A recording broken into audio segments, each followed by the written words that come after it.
Lu Zhou studied the mount. Where had he seen it before? Its aura felt very familiar. Although Hua Yuexing was slightly ashamed of her skills, she was not discouraged when she saw Shan Yunzheng making such a huge effort to attack the mount. She pulled on her energy bow again and launched a fresh volley of arrows at the mount. When she first joined the Evil Sky Pavilion, Lu Zhou had trained her in the quick condensation method. Hence, she was exceptionally quick in firing her arrows. She was so fast that it made the hairs of the others stand on end. Perhaps it was due to Shan Yunzheng's presence and Shan Yunzheng banishing her from the sect. Her competitive streak came out at this moment. Han Yuexing's eyes gleamed determinedly as she fired in succession. Although I can't compare to you in might and precision, or even the locking of aura, I'm sure that there's something that I'm better at than you. Energy arrows were clenched between her fingers. She pulled back on the bowstring. Twang, twang, twang. Her shots flew toward the mount in the skies. An archer's advantage was not only in long-range attacks. The precision of an archer could add to their deadliness as well. They were not like the ballistae on castle walls or the ordinary bows used by soldiers. Nascent divinity tribulation realm cultivators could form energy bow and arrows. The bursts of energy arrows fired by an energy bow were much more powerful than pure energy blades. Arrows had a wider reach and a quicker speed. Hua Yuexing could fire 3 energy arrows at once. She clenched them between her fingers and let loose. 3 consecutive shots were the limit for her 2-leaf stage. In other words, she could fire 9 energy arrows. However, having cultivated the quick condensation method, she could fire 4 to 5 consecutive shots in one breath within an extremely short span of time. Originally, this speed could only be achieved by godly archers at the 5-leaf stage and beyond. Initially, Shan Yunzheng did not notice it. When she realized there seemed to be a display of fireworks beside her, she glanced in its direction. She felt shocked at the sight. How can this young girl be this quick? The continuous shots were not completely useless. The mount was starting to wail in pain after taking multiple hits from the arrows on its thick hide. Its cries resounded throughout Golden Court Mountain. Lu Zhou looked at the poisonous gas in the sky. He said, "Elder Hua, 6 compatible seal." Hua Wudao nodded and took a step forward. When his foot touched the ground, and 8 trigrams appeared under his feet. 6 scripts emerged from his body. Then, the remaining 3 scripts materialized out of thin air. The 9 great scripts: heaven, earth, life, death, water, fire, being, non-being, and separation spread out. With Hua Wudao at the center, the 6th compatible seal expanded outward. It immediately formed a thin screen that grew in size. This move was not used for defense. Instead, it was meant to scatter the poisonous gas. Like an ever-expanding bubble, the poisonous purple gas was pushed by the 6th compatible seal toward the horizons. Roar! The mount wailed in anger when it saw the poisonous gas being pushed away. Its frenzied state seemed to intensify. It did 3 laps in the air as it roared fiercely and blew out another wave of poisonous gas downward. "Master, send Bayan out to deal with it." Little Yuaner, who was nearby, pointed at the mount with one hand while the other hand rested on her hip. It had to be said that her suggestion was a good one. Bayan should not have a problem dealing with that beast. Lu Zhou was just about to summon Bayan when Shan Yunjing shouted and leaped into the air. She hovered a few meters in the air with a sharp look in her eyes. "Livestock!" She conjured up an arrow. The bow in her hand was as thick as a city wall ballista. The tip of the energy arrow seemed to be glowing red with heat. The others were also shocked when they saw this energy arrow. This showed that her 6-leaf cultivation base was genuine, since she could conjure up an energy arrow like that. Shan Yunjing loosened her fingers. Boom! The energy arrow sailed in the air. Perhaps the beast sensed the threat. It immediately stopped spewing the poisonous gas and turned around to flee. If the beast got far enough, no cultivator would be able to catch up to it. Fortunately, the energy arrow was already upon it. Bam! The shot landed true on the mount. Roar! The mount felt a jolt of pain and began to howl. Its energy scattered. Just how shocking is this mount's defensive power? Hua Wudao exclaimed in wonder. Shan Yunzheng had practically placed all her power behind that energy arrow. Yet all she managed to do was scratch the mount, not kill. Shan Yunzheng was at her wit's end. She knew that she had to kill the mount to prove that the Luo sect did not set this up. She descended and cupped her fists at Lu Zhou and said, "Please lend me the weapon, Pavilion Master." She was tactful and used the word, lend. Clearly, she wanted to borrow the falling moon bow. With the falling moon bow, her range would be extended, and the might of her attacks would intensify. The speed of her arrows would become more terrifyingly fast as well. Alas, Lu Zhou shook his head and said, "Someone's controlling this mount." The mount was circling above them in the sky, since it had experienced that powerful attack. It seemed to realize the attack was not able to kill it. Therefore, it began spewing poisonous gas again from the distance. The wind carried the poisonous gas toward the evil sky pavilion again. No wonder it's so cunning. As it turns out, someone's controlling it, Pan Zhong exclaimed in surprise. Shan Yunjing frowned and said, "Elder Lu, how's that possible? This mount's name is Ba Wu. It's the mount of the senior brother of the Lu Lan elite, Mo Li. I fought against it once on the Lotus Dais. Ming Shiyin, Duan Mushang, and little Yuaner had some recollections of the deep growl they heard on the Lotus Dais. They were shocked by their master's revelation." Lu Zhou stroked his beard as he looked at the mount, Ba Wu, in the skies. This mount was capable of withstanding a blast from the Blue Lotus's energy. Indeed, its defensive powers were shocking. It might not be the best idea to summon Baiyan. With someone controlling it, Ba Wu was just like a human. It might even cast spells. "Pavilion Master, please lend me the weapon," Shan Yunjing said urgently. Lu Zhou tossed the weapon over and said, "The Luo sect should take care of its own mess." In truth, he wanted to see just how powerful Ba Wu's defenses were. He wanted to determine just how much of the heavenly writing power he would need to use to kill it. If that was not feasible, he would consider using the Deadly Strike card. Shan Yunzheng was clearly more confident now that the falling moon bow was in her hand. She shot into the air again, holding the falling moon bow in her left hand. Layers of energy wrapped around the falling moon bow. It seemed to be covered in a layer of golden light. With the golden light, the dainty falling moon bow seemed to have increased in size. The energy bow that was superimposed on the physical bow was as tall as Shan Yunzheng. Shortly after, the falling moon bow buzzed. Shan Yunzheng pulled on the bowstring with the fingers of her right hand. A more powerful energy arrow materialized. This was a six-leaf godly archer. Everyone's attention was on her arrow. Hua Yuexing was fixated on it as well. She gave up on firing her shots. No matter how great she performed, she could not compare to Shan Yunzheng with the falling moon bow. The atmosphere was tense. Shan Yunzheng held her breath and focused. Her sharp eyes were locked on the circling Ba Wu. Her energy arrow was completely formed. Bam! She loosened her fingers. The falling moon bow gave a distinct twang. As the bow sang, the energy arrow shot toward its target. Ba Wu sensed a threat just like it had moments ago. Suddenly stopped and made a unique move. Curled up on itself like a porcupine. Its hairs stood on end. Bam! Energy scattered everywhere. The energy arrow hit Ba Wu. A wail resounded across the skies. The purple energy was visibly scattering from Ba Wu's body. "It's hurt," Pan Zhong said. "Unfortunately, it's not dead. It intends on running away." Ba Wu was frightened now. It did not expect a powerful godly archer to be present on Golden Court Mountain. Its master seemed to have changed his original plan. It turned tail and ran away at top speed. Shan Yunzheng was dissatisfied with her shot. In her opinion, even if that shot did not kill Ba Wu, it should have dealt a heavy damage to it. She pulled on her bow again, firing another energy arrow. Bam! Ba Wu was too far away.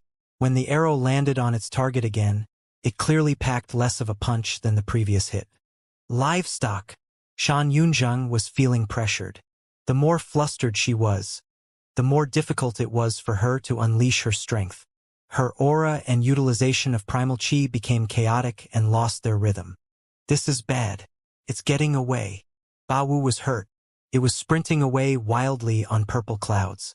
Shan Yunzheng shook her head helplessly. However, she felt slightly relieved as well. So long as the livestock stopped releasing poison and caused a commotion in the Evil Sky Pavilion, she still had a chance to salvage the situation. She looked at Ba Wu's retreating back and said, "This mount is extraordinary. Please take that into consideration, Pavilion Master." Since when did the Luo sect collude with the people of Lulan? Lu Zhou raised his hand slightly. With a surge of energy, the falling moon bow broke free of Shan Yunzheng's grasp and returned to Lu Zhou's hand. Shan Yunzheng was, naturally, reluctant to part with it. At the same time, Lu Zhou flew into the air. His movements were not quick. In fact, they could be considered as insignificant. What's the Pavilion Master trying to do? The others were looking at Lu Zhou with anticipation. Lu Zhou wielded the falling moon bow with his left hand. He looked in the northwestern direction.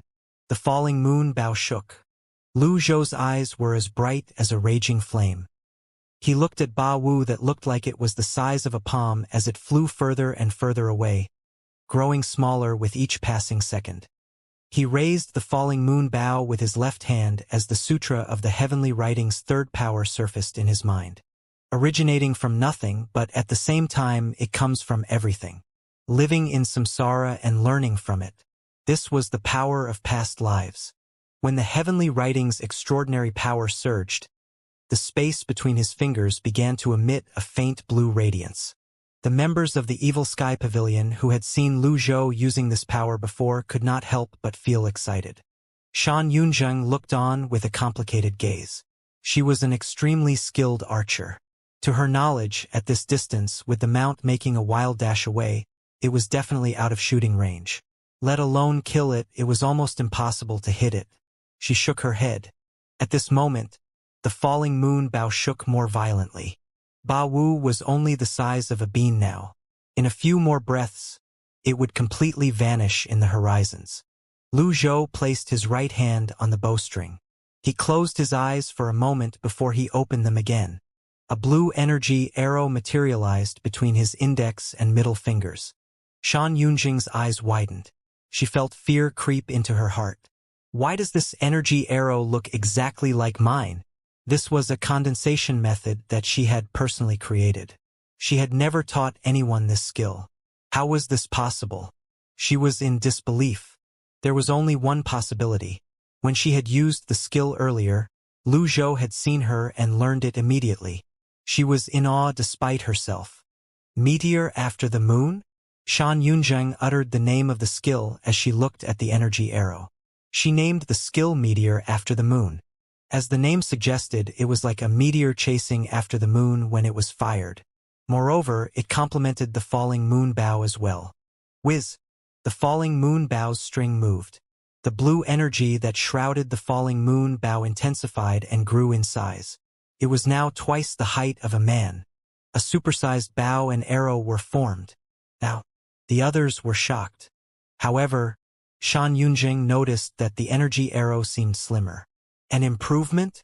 She wondered how Lu Zhou had improved it when she heard a loud noise.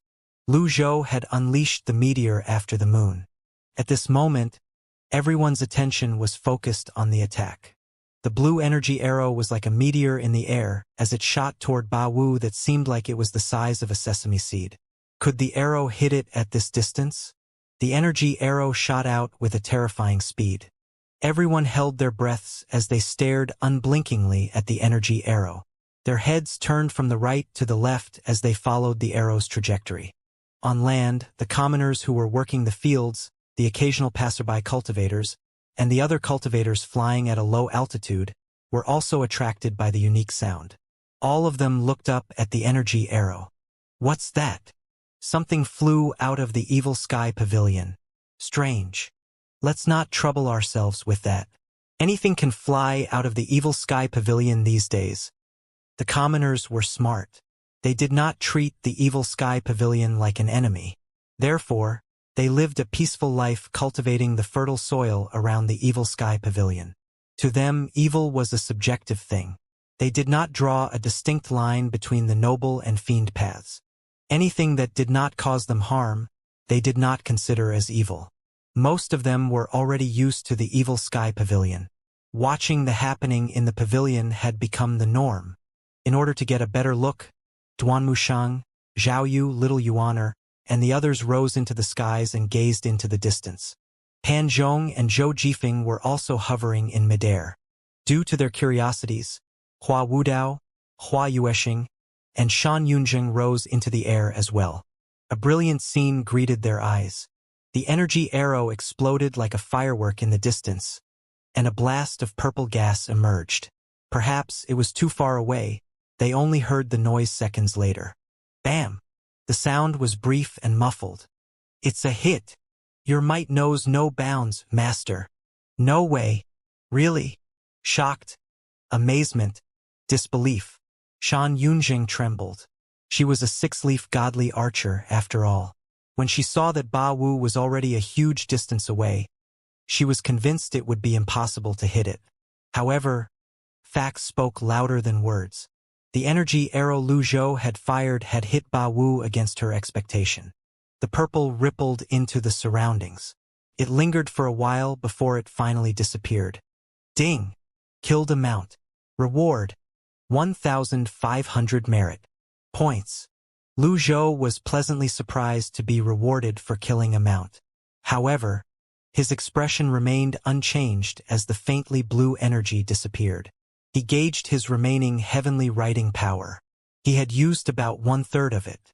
This burst of energy that used 1/3 of the extraordinary power was nowhere near as powerful as the burst of energy on the Lotus Dais. Based on this, he speculated that the amount of energy he could store would only allow him to fire 3 shots of energy.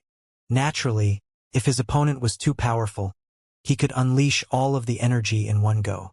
Finally, he ordered, "Retrieve the body." Zhu Honggong, Old Eighth, hastily replied in a loud voice, "I'll do it. Don't move, everyone." The others looked at Zhu Honggong in confusion, wondering what he was up to. How could I allow my fellow disciples to undertake such a menial task? Allow me to go. You may not know this, but mounts like that one are especially filthy. Their hides are coarse, and their flesh is thick. They're heavy as well. The others nodded. Old Eighth, way to go. Mr. Eighth is really flexible. Lu Zhou stroked his beard and nodded. Go then. Be careful of the witchcraft spell. Zhu Honggong rose into the air. He unleashed his 100 Tribulations Insight avatar and flew toward the spot where Ba Wu crashed. Meanwhile, inside a certain dark room, Pooh! Ba Ma's eyes snapped open. He spat a mouthful of blood onto the floor. Impossible! He had been controlling his mount remotely. It was akin to him being one with his mount. When his mount died, he naturally suffered a backlash. This was the shortcoming of witchcraft. At this moment, an incredulous expression could be seen on Ba Ma's face. He had been planning this for a long time. With this move, he could attack the Evil Sky Pavilion and drive a wedge between the Luo sect and the Evil Sky Pavilion. It was a win-win situation. However, it seemed like he had grossly underestimated the Evil Sky Pavilion's strength. Ba Ma lifted his hand and pressed his chest. A hint of disbelief could be heard in his voice as he muttered to himself, "It's impossible for Shan Yunjing to be this powerful. How did she do it?" He knew about Ba Wu's defensive strengths better than anyone else. Even a 7 or 8-leaf nascent divinity tribulation elite could not say for sure they could kill Ba Wu in such a short time. Moreover, he had seen Ba Wu fleeing at an exceptional speed earlier. Through the mount's eyes, he could barely see the outline of the Evil Sky Pavilion and Golden Court Mountain from that distance. How was it possible for the 6-leaf Shan Yunjing to be so strong? He refused to believe it. Ba Ma's face was ghastly pale as he clenched his fists. The death of his mount was undoubtedly a heavy blow to him. Before him, the remote control formation darkened. He said resentfully through gritted teeth, "Evil Sky Pavilion." Lu Zhou landed slowly. At this moment, Shan Yunjing walked up to him and reverently said, "Your wonderful arrow shot has widened my horizons, Pavilion Master. If I may inquire, that arrow was—" Lu Zhou raised a hand and cut her short. "You think you have the right to be taught by me?" There was no falsity in that statement. Pan Zhong chimed in. That's right. You're not the pavilion master's disciple. Why should he teach you? We don't even have the honor. And we're with the Evil Sky Pavilion, Zhou Jifeng said solemnly. You should be grateful that you were allowed to be here and witness the pavilion master unleash his amazing strength. The two of them spoke with one mind. The others were slightly distracted by this. Lu Zhou no longer looked at Shan Yunjing. With a hand on his back, he tossed the falling moon bow. The bow flew toward Hua Yueshing. She hastily caught it. She was slightly overwhelmed by the favor. She asked tentatively, Pavilion Master, does this mean? The falling moon bow is yours to begin with. I'm giving you justice. The falling moon bow will be returned to its rightful owner, Lu Zhou replied. Hua Yueshing was excited when she heard this. She held the falling moon bow as she fell to her knees and kowtowed at Lu Zhou. Thank you, Pavilion Master. Shan Yunzheng was clearly displeased. Hua Yueshing was her disciple. The falling moon bow was supposed to remain with her. She did not expect things to turn out this way. Various conflicting emotions rose in her heart, but she could not verbalize them. Hua Yueshing carried the falling moon bow and went to the side to study it. Indeed, her name was engraved on the bow. Hua Wudao chuckled and said, Congratulations. Thank you for your encouragement, Elder Hua. Alas, this falling moon bow has acknowledged Shan Yunjing as its owner. If you wish to unleash its full potential, it'll have to be refined again, Hua Wudao said as he looked at the bow. An awkward expression appeared on Shan Yunjing's face when she heard the word, owner. She did not dare to say anything. Lu Zhou glanced at Shan Yunjing and said, I'm familiar with Yun Tianluo in the past. His shooting skills were much superior to yours. Shan Yunjing was shocked to hear this. Beads of sweat appeared on her forehead as she said, I didn't know that you're familiar with the Patriarch Pavilion Master. Please forgive me on account of that, Pavilion Master. Lu Zhou looked at Shan Yunjing as he stroked his beard. Who owns the mount? Ba Wu. Shan Yunjing said, Third Elder Lu Ping. Tell him that I want to see him. Understood. Shan Yunjing was overjoyed. This meant the Evil Sky Pavilion would spare her. As for Lu Ping, she really could care less about what happened to Lu Ping. Moreover, when she recalled that Lu Ping was the one who lent her the mount and nearly caused her trouble, she was incensed. For this reason, she was delighted to hear the Evil Sky Pavilion wanted to see Lu Ping. Lu Zhou waved his sleeve. Then, Shan Yunjing left the Evil Sky Pavilion hurriedly with her 4 subordinates. After some time, Zhu Honggong came flying back while carrying the mount. Ba Wu. Boom! He dumped the body on the ground. The others walked up to it. They saw the wolf-like Ba Wu. It had purple fur, bulging eyes, and protruding fangs. It looked hideous. It's ugly. Little Yuaner cried out as she scrunched her face up into a disgusted expression. Little junior sister, mounts are usually like that. There are many mounts that are uglier than this, Zhu Honggong said with a smile. The others continued to study the mount. Although Ba Wu had died, it was every say that they encountered such a mount. This would add to their knowledge.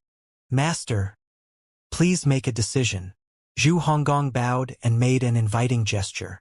Lu Zhou studied Ba Wu's appearance as he stroked his beard. Zhu Honggong said, Master, this mount must have come from Heaven Moat Forest in the southwest. It has thick fur that can withstand the cold. I think its hide can be sold for 1,000 caddies of silver at least. These fangs, they're rare artifacts. They can be used as medicinal primers and should fetch a price of 500 caddies. As for its flesh, it's not worth much. The flesh of such beasts is tough and has a strong smell. The others regarded Zhu Honggong suspiciously. They did not know what he was talking about. When he sensed the peculiar gazes directed toward him, Zhu Honggong scratched his head. A force of habit. Sorry. Was the Evil Sky Pavilion in need of such things? Zhu Honggong spoke again. Master, that shot shocked the heavens and the earth. I can hear the ghosts and the gods crying as well. Enough. Lu Zhou waved his hand and said, Burn and bury it. Yes, master. Zhu Honggong conjured up his energy without a second thought. He carried the huge mount and brought it to the back of the mountain as if it weighed nothing. Just when Lu Zhou was about to turn around and leave, Hua Yueshing bowed and said, "Pavilion Master, may I ask for a favor?" "What is it?" I would like to learn the meteor after the moon."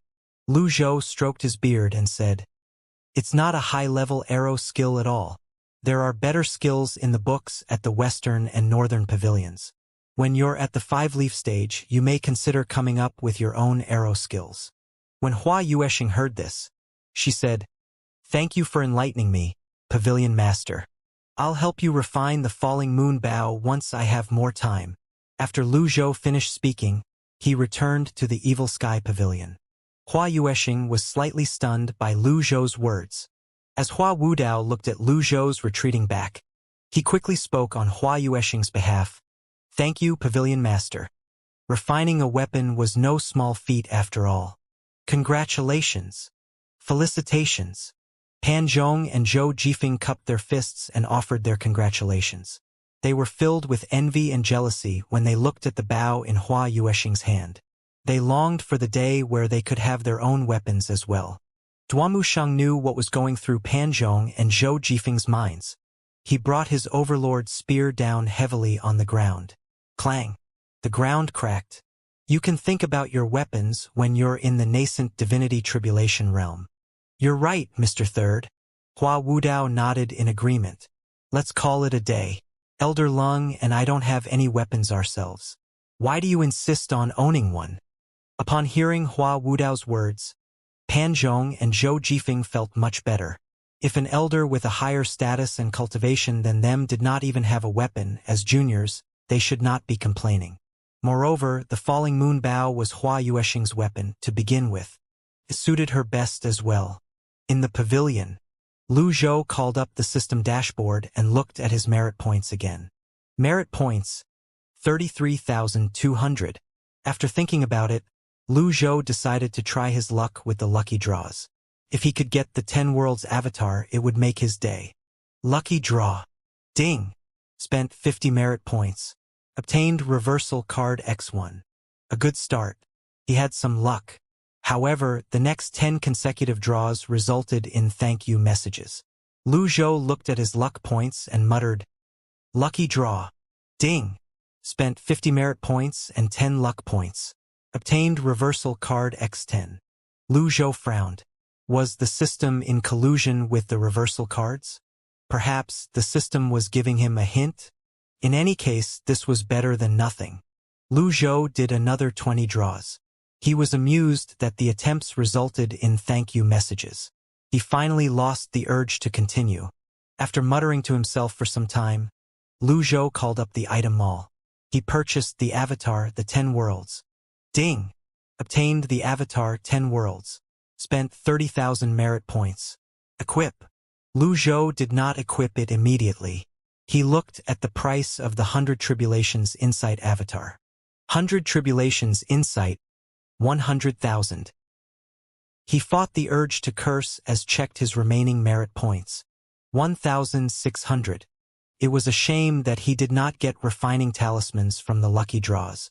It was not something that could be bought like the other item cards.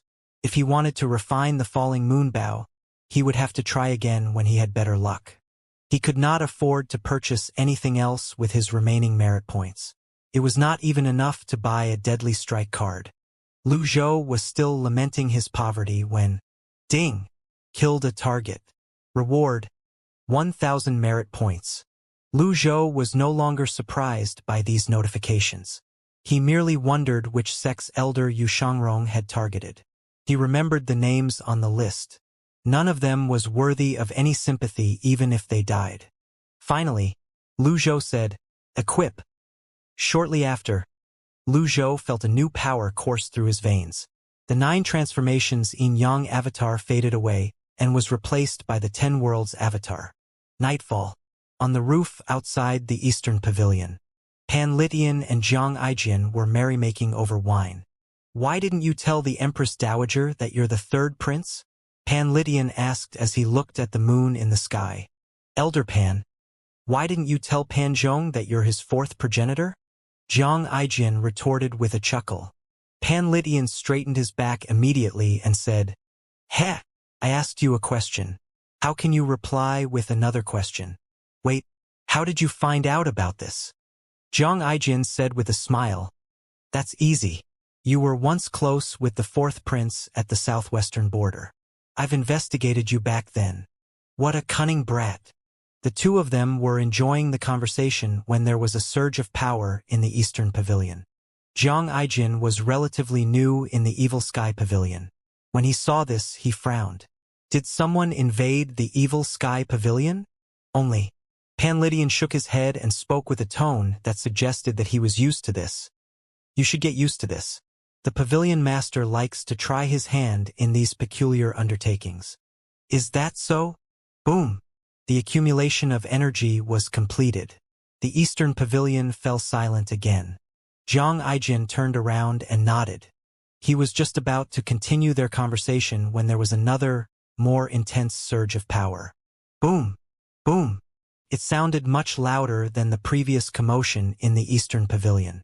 "Looks like there's an enemy this time," Zhang Aijin said as he scratched his head. "Looks like I'm quite popular in these parts. Even with news of my death circulating everywhere, there are still those who won't leave me alone. What a pain." The surging power caught Pan Litian's attention as well. He turned to look.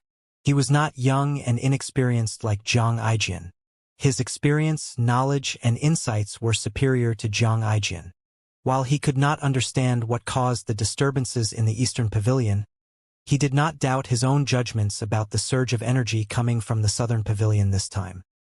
He immediately said, "Miss Ninth is right. You're quite shameless." Zhang Aijin touched his face and chin. Then he said, "I don't think so. No matter how shameless or thick one's face is, one cannot stop the struggles of the beard." Pan Litian rolled his eyes. He looked at the southern pavilion. He was full of praise. Exchange of hot and cold air, a vertical circulation, moving clouds, and 100 layers of waves. This is the sign of the 10 Worlds Avatar attempting a breakthrough to the 100 Tribulations Insight Avatar. Zhang Aijin said helplessly, "I thought someone's trying to assassinate me again. Somebody's having a breakthrough. Who is it? Could it be my dumb fourth grandson?" Pan Litian's eyes brightened. "You wish. Pan Zhong lives in the Western Pavilion, not the Southern Pavilion." Pan Litian said helplessly, "The only Evil Sky Pavilion disciple without 100 Tribulations Insight Avatar is Xiaoyu." Zhang Aijin said with a smile, "My younger sister's truly lucky." The power surge lasted for about half an hour. When it finally died down, the Southern Pavilion was silent again. Pan Litian raised his wine gourd and said, "A third prince and an abandoned orphan of the imperial family. I think His Highness, the fourth prince, is the only one who seems proper out of all the other members of Great Yan's imperial family. Alas, he isn't destined to inherit the throne. His fate lies in the border. It's only natural for you to speak in his favor since he saved your life. You should have seen him when he was trying to flatter Lu Huan. Their arms were around each other's shoulders," Zhang Aijin said. "It's all for survival. Aren't you the same?" Pan Litian retorted. Zhang Aijin was at a loss for words. There was a brief moment of silence before Pan Litian said, "Indeed, His Highness, the fourth prince, has saved my life. I've served the army for decades in repayment and have killed countless enemies. In the end, I lost my cultivation base. I think the debt can be considered repaid. Repaying an act of kindness. You do have some morals," Zhang Aijin said. The next morning, in the Evil Sky Pavilion's Eastern Pavilion, while Lu Zhou was meditating on the heavenly writing scroll, he heard Zhao Yu's voice. "Master, I haven't let you down. I've entered the nascent divinity tribulation realm." Lu Zhou opened his eyes slowly. Then, he walked out of the Eastern Pavilion with his hands on his back. Zhao Yu was clearly excited. She bowed slightly as she greeted Lu Zhou. "Master." Lu Zhou glanced at her. He stroked his beard, nodded and said, "Good. I heard that you were condensing the 10 Worlds Avatar again last night, Master. Hence, I didn't want to disturb you," Xiaoyu said. "Review the old and learn the new." You can try to apply this in your cultivation as well, Lu Zhou said with a straight face. His disciples were shockingly talented after all. Surely only good would come out of them revising what they already knew. Yes, master. Zhao Yu was in an exceptionally good mood. So you've understood everything about the brilliant jade technique? Lu Zhou asked. Yes. Lu Zhou nodded in satisfaction. The brilliant jade technique is about an exchange of cold and warmth, just like yin and yang. It suits you well. I'm fortunate to have been personally instructed by you, master. I won't be able to repay your kindness enough. Zhao Yu bowed again. Lu Zhou noticed that her loyalty was increasing as well. It was well over 80%. This was also attributed to what he had done recently. Moreover, he had helped heal the Empress Dowager. This much was expected. Lu Zhou raised his right hand slightly. A dark green dagger appeared in his palm. He waved his hand, and the sky dagger flew toward Zhao Yu. Zhao Yu was in a daze. When she saw the dagger flying toward her, she hastily caught it. It was icy to the touch. When she looked at it, she discovered it was a bright and exquisite dagger that was completely dark green. Initially, I planned to give you the tear-stained boxing gloves, but considering that you're a lady, I gave it to Old 8 instead. Although the dagger is small, it's a good weapon. Do you have any objections to me giving you the sky dagger? Lu Zhou asked. If you do, I'll just take it back. Zhao Yu suddenly remembered Old 8's huge knuckles and his appearance of being covered in metal. She shuddered and said, I have no objections. I like the sky dagger very much. The tear-stained box was too hideous. Good. I'll bestow the sky dagger to you then. I hope that you'll put it to good use, Lu Zhou said. Thank you, master.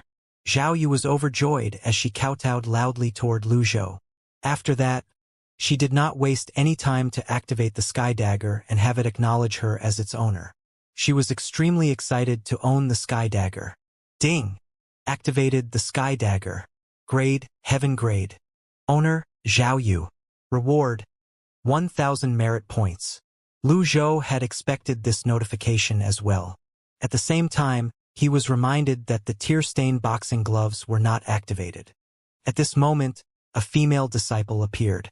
She bowed and said, Pavilion Master, there are visitors from the Luo sect. Mr. Fourth has granted them entry up the mountain. All right. Lu Zhou waved his sleeve and walked to the Evil Sky Pavilion's Great Hall. Safe journey, Master. Zhao Yu bowed. If this had been any other time, she would have followed her master to the Great Hall. However, the lure of the sky dagger was too great. She could hardly stop thinking about it. Inside the Great Hall of the Evil Sky Pavilion, apart from Zhao Yu and the elders, everyone was present. Lu Zhou sat on his throne as he looked at the people from the Luo sect. Greetings, Pavilion Master. More than 10 individuals had come from the Luo sect. Only 5 of them stood slightly in front of the others. Lu Zhou looked at the young man who stood in the lead and asked, Are you the Luo sect's 3rd elder? I am. As the youngest elder in Luo sect, it was only natural that Lu Ping was proud. Lu Zhou stroked his beard as he appraised the people before him. At this moment, Duanmu Shang demanded coldly, On your knees! Lu Ping was stunned. The others from the Luo sect were taken aback as well. Didn't Shan Yunjing say that the Pavilion Master is amiable? Why are their attitudes so bad? Wasn't I clear enough? Duanmu Shang raised his overlord spear and brought it down on the floor. Clang! Lu Ping hastily kneeled on the ground. The others followed suit as well. Lu Ping cursed at the 2nd elder, Shan Yunjing, 100 times over in his heart. He could only cup his fists and said, Greetings, old Senior Ji. Lu Zhou said, You ordered the Mount, Ba Wu, to spew poison here. According to the Evil Sky Pavilion's rules, you should have been a dead man now. Only, when Lu Ping heard this, he shuddered and said, Old Senior, that mount doesn't belong to me. I was tricked by someone else due to my vanity. Someone's trying to frame me with this mount. Naturally, Lu Zhou knew that Ba Ma was the mastermind behind this. However, he feigned ignorance. Shan Yunjing was tactful enough, so I spared her. What would you do to earn my mercy? Lu Zhou leaned forward and looked at Lu Ping disdainfully. The others shuddered. They were too frightened to speak. Lu Ping cupped his fists and said, I have brought certain items as recompense. He hastily waved his hand. The 5 individuals at the back brought the items out. There were refining cauldrons, hammers, tongs, and various precious materials such as refining stones, essential iron, prime condensing stones, and several other items. The others could not help but look. Jiang Aijin mused. As expected of a great sect such as the Luo sect, they're certainly rich. I don't think I can ever bribe the old senior in this manner. Lu Zhou looked at the collection of items. Naturally, he recognized some of these items. He stroked his beard as he considered them. Lu Ping was here to offer his apology. Why did he bring these items? Before he could ask, Lu Ping cupped his fists and said, Old Senior Ji, these 4 are my most trusted helpers in the Luo sect. They're skilled in refining weapons. I heard that Shan Yunzheng gave her falling moon bow to Lady Hua Yueshing. Clang. Hold it right there. Duan Mushang stepped forward with his overlord spear in hand and cut Lu Ping short. With his muscular build, he seemed to stir the wind as he walked. Lu Ping grew nervous at the sight of this. He was the Luo sect's 3rd elder, but he commanded no respect in the Evil Sky Pavilion. I have to correct your mistake. Shan Yunzheng did not give the bow to Hua Yueshing. There's no giving. The bow was returned to its original owner. Duan Mushang glared at Lu Ping. Yes. It was returned to Lady Hua. Lu Ping smacked his own forehead. He cursed at Shan Yunzheng 100 times in his mind again. The falling moon bow has acknowledged Shan Yunzheng as its owner. Just as well, my 4 brothers and I can refine the falling moon bow again. Lu Zhou stroked his beard and nodded. He thought to himself, since I didn't get any refining talismans from the lucky draws, I might as well let them try. Refining weapons was a rare skill in the cultivation world. It was not strange for the Luo sect to have such talents. How confident are you? Lu Zhou asked. More than 60%, Lu Ping said proudly. That was a high success rate. Even if it failed, all that was needed was another attempt, and the refining would succeed. How long? 10 days. 10 days was very quick indeed. However, that was only if they had all the material needed. If not, it would be hard to complete the refining in a few months. Even the materials needed were rare, it would take even longer. Then, Lu Ping continued to say, I'm here to sincerely offer my apology. Please forgive me for my mistake, old senior. Lu Zhou rose to his feet and walked down the steps. He stood beside the pile of items and asked with his hands on his back, How did you know that witchcraft cultivator? He picked up the essential iron and prime gathering stone.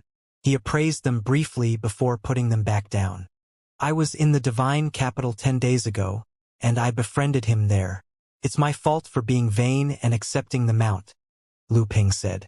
Where's this person? Lu Zhou asked. He should still be in the divine capital, Lu Ping said helplessly. After the mount was lost, I couldn't get a hold of him as well. Lu Zhou did not expect the person to still be in the divine capital. The second prince was dead. Li was dead. There should be no reason for him to stay in the divine capital. Lu Ping said again, Kindly investigate this, old senior. I'll give you a chance. However, you must answer my question honestly, Lu Zhou said. Lu Ping hastily bowed. I'll tell you anything and everything I know. Very well. Lu Zhou paused briefly as he stood with his hands on his back before he finally asked, Where is Yun Tianluo now? If it were anyone else, Lu Ping would have been infuriated by this question. However, Lu Zhou was from the same generation as the Patriarch. Perhaps Lu Zhou was the only one who would address the Patriarch by his name. He answered honestly, The Patriarch has always been cultivating in seclusion. Is he looking for a breakthrough? Lu Zhou asked. Well, Lu Ping stammered. This was something of a secret in Luo sect. However, when he saw Lu Zhou's stern expression, he had no choice but to answer, Yes. Yun Tianluo has been at the 8-leaf stage for a long time now. Is he not at the 9-leaf stage yet after all this time? Lu Ping was shocked at the mention of the nine-leaf stage. There's no need for such a joke, old senior. It's extremely difficult to break through to the nine-leaf stage. He wanted to say that even Lu Zhou could not attain the nine-leaf stage, let alone the Patriarch. However, he did not want to offend anyone. Hence, he swallowed those words. How long until Yun Tianluo's great limit? Lu Zhou asked an important question. Yun Tianluo's lifespan had always been a mystery. Ji Tiandao was about 100 years older than Yun Tianluo.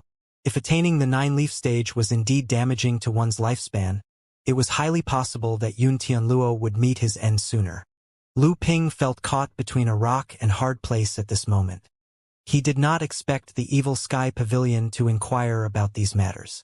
When Lu Zhou saw him hesitate, he stroked his beard and said, I know Yun Tianluo.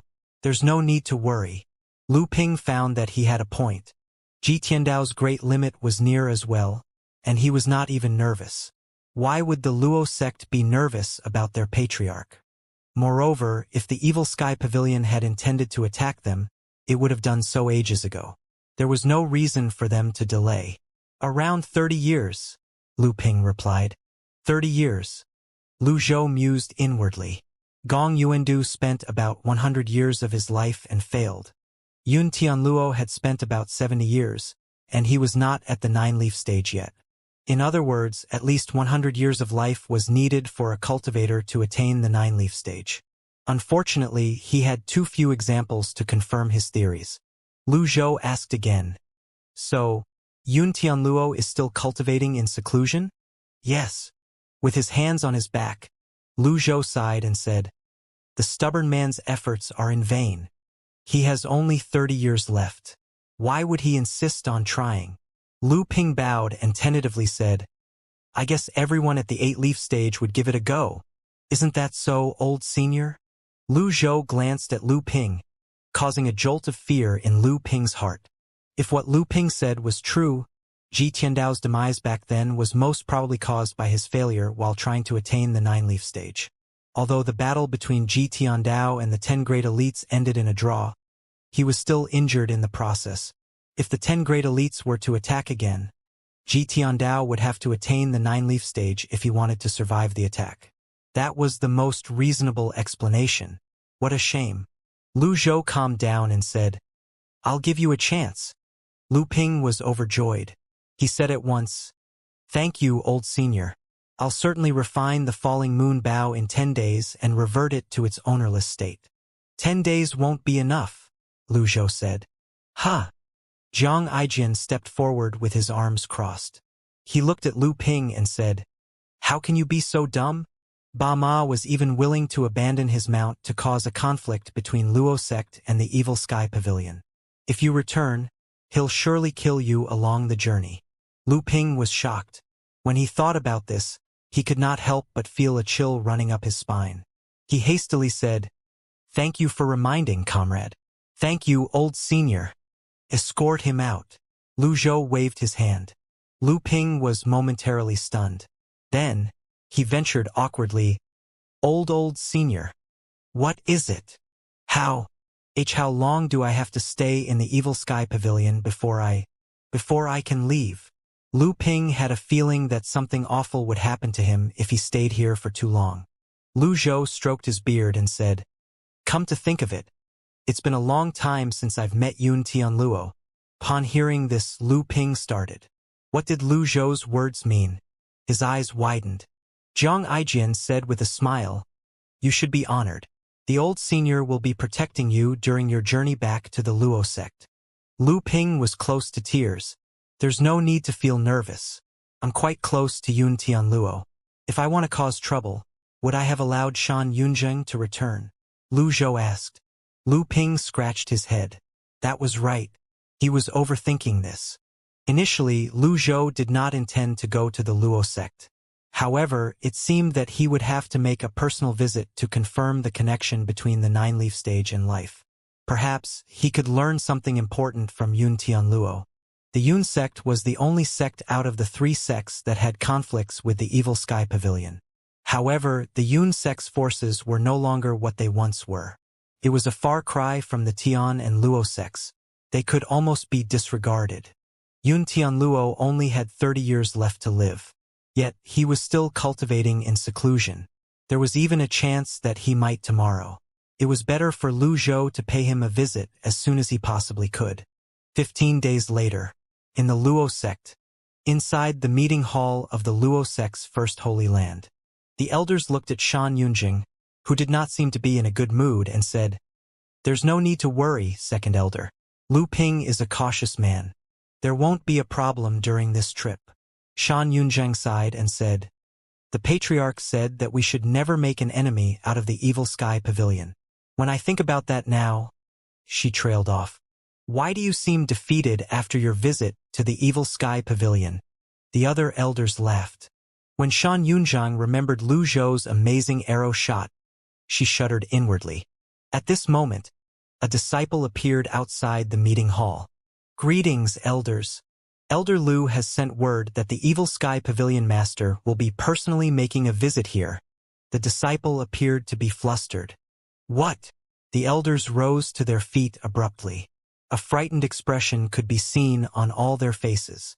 It was almost impossible for the Luo sect's elders to not be shocked.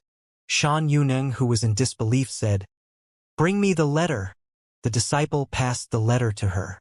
Shan Yunjing read the letter, her brows furrowed. When she finished reading, she passed it to the other elders. "The Evil Sky Pavilion is an insufferable bully. Isn't it enough for the Luo sect to apologize? If he's going to come, let's make sure he doesn't leave. The barriers of our holy lands aren't just for show, you know. Also, the Yun sect has always been at odds with the Evil Sky Pavilion. Inform the Yun sect of this matter as well. The Yun sect won't be enough. It's better to drag the Tian sect into this as well. Our three sects share the same origins, after all. We must band together and fight back since the Evil Sky Pavilion is clearly pushing us around." The elders nodded and came to an agreement. Inside the Great Hall of the Evil Sky Pavilion, Lu Zhou had already decided who to bring to the Luo sect. They were waiting in the Great Hall. "Mingshi, how's the repair of the flying chariot coming along?" Lu Zhou asked. There were too many of them for them to travel on mounts. Mingshi stepped forward and said, "Master, the cloud-splitting chariot is completely repaired." Lu Zhou nodded and said, "Elder Hua, do you have anything to say?" After all, Hua Wudao was from the Yun sect, which was one of the three sects. He would at least serve as a familiar face there. "I have no objections." "Lu Ping." Lu Zhou looked at Lu Ping. "Yes, senior." Lu Ping bowed. "How's the refining of the falling moon bow coming along?" Lu Zhou asked. "In reply to your question, old senior, it's coming along smoothly." Lu Ping was skilled with refining to begin with. Therefore, he answered proudly. Hua Yueshing held the falling moon bow and brought it to Lu Zhou. She said, "Please have a look, Pavilion Master." Lu Zhou looked at the falling moon bow in Hua Yueshing's hands and reached out to take it. The engraved words were clearer than before. It seemed newer and gleamed even brighter than before. He nodded and returned the bow to Hua Yueshing as he said, "Although this isn't the best heaven-grade weapon, it might change if you put it to good use." "Thank you for the reminder, Pavilion Master," Hua Yueshing replied cheerfully. At this moment, her impression of Lu Zhou had reached a greater height. She suddenly recalled the incident in Skylark Pagoda. At that time, Jiang Aijian had suggested that she join the Evil Sky Pavilion. She had balked at the suggestion then. In hindsight, she realized how foolish she had been. Lu Zhou stood up, placed his hands on his back, and walked down the steps. The others followed behind him. Considering that there was no longer a barrier around Golden Court Mountain, Lu Zhou left Baian on the mountain to guard against rats. On the cloud-splitting chariot, Hua Wudao and Hua Yueshing stood on the port side, and Pan Litian and Lung Luo stood on the starboard side. Meanwhile, Mingshi was manning the helm in front. The cloud-splitting chariot left the Evil Sky Pavilion. It left a long tail in its wake like a meteor. "Aren't we a little understaffed?" Pan Litian leaned on the wall of the cabin as he drank some wine. He felt that they should have a larger party. Lung Luo glanced at him and said in a raspy voice, The evil sky pavilion's no longer protected by a barrier. It's only natural to leave some people behind to guard the evil sky pavilion. Lu Ping shuddered. He kept looking to his left and right. Throughout the time he spent in the evil sky pavilion, he had only heard the names of the old seniors of the old age pavilion, but he had never seen them in person. Now that he had met them on the flying chariot, he felt insignificant and helpless. They're all fucking bosses. I feel as though I have to tread on eggshells. Pan Lydian chuckled and said, "What I'm worried about is the Grand Shaman, Ba Ma. So what if he's a Grand Shaman? His mount is dead. I'm sure he suffered some damage as well. It's more than enough to have Jiang Aijian, Duan Wushang, Zhao Yu, Zhu Honggong, and the others guarding the evil sky pavilion." Leng Luo retorted. "Duan Wushang is all right, but Zhao Yu and Zhu Honggong's cultivation bases leave much to be desired. Meanwhile, Jiang Aijian is a coward. Even if the Grand Shaman is hurt, he shouldn't be underestimated. After all, they rely on witchcraft formations," Pan Lydian said. "Witchcraft formations have to be prepared beforehand. Are you blind that you'll allow him to lay a formation under your nose? Moreover, the pavilion master's mount, Baiyan, is no ordinary beast," Leng Luo said mockingly. Their bickering was intensifying. Lu Ping had the urge to try to calm them down. However, he did not have the courage to interrupt a conversation between the two elites. He would be done for if he accidentally offended them. "Enough," Lu Zhou said tonelessly. His deep voice resounded throughout the flying chariot. Leng Luo and Pan Lydian stopped arguing immediately and bowed at Lu Zhou in unison. Lu Ping's heart shuddered at the sight. Just how powerful was the master of the evil sky pavilion master for these two bosses to willingly submit to him? Lu Zhou stroked his beard as he took in the scenery of the mountains and rivers. He said, "Elder Leng." "Yes, pavilion master?" Leng Luo replied. "When did you attain the 8-leaf stage?" Lu Zhou asked. Leng Luo gave it some thought before answering, 300 years ago, I think." Lu Ping's eyes widened. He looked at his own comrades. Was this a topic that the bosses discuss on a daily basis? "Have you never thought about attaining the 9-leaf stage after being at the 8-leaf stage for so long?" Lu Zhou asked again. Leng Luo said, "I cultivate the Dao invisibility skill. It's difficult to reach the peak FO of this Daoist art. I haven't had the chance to attempt the 9-leaf stage yet." Lu Zhou stroked his beard and nodded. Leng Luo had a point. One could not half-heartedly attempt to attain the 9-leaf stage. "What about you, Elder Pan?" Lu Zhou asked. Pan Lydian put down the wine gourd in his hands and said, "I had a chance 200 years ago. Alas, the window was too brief." "It was a peek through the window, not an actual window," Leng Luo said. "You're right. I won't deny that." Lu Zhou said casually, "In your opinion, what are the conditions required to attain the 9-leaf stage?" 9-leaf, Leng Luo said. "All I know is that the cultivator must be at the peak of the 8-leaf stage to attempt the 9-leaf stage.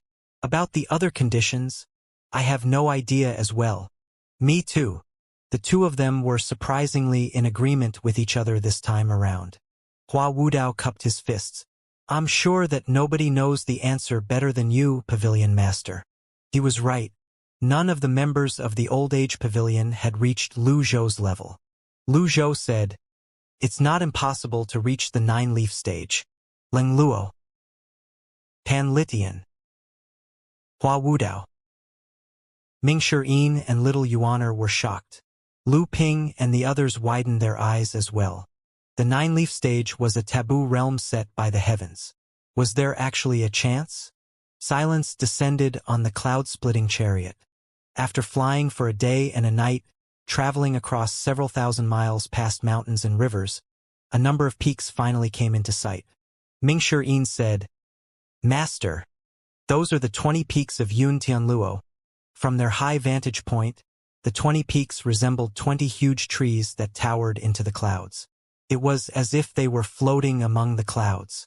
This was where Yun Tianluo founded his sect on the southern parts of Great Yen.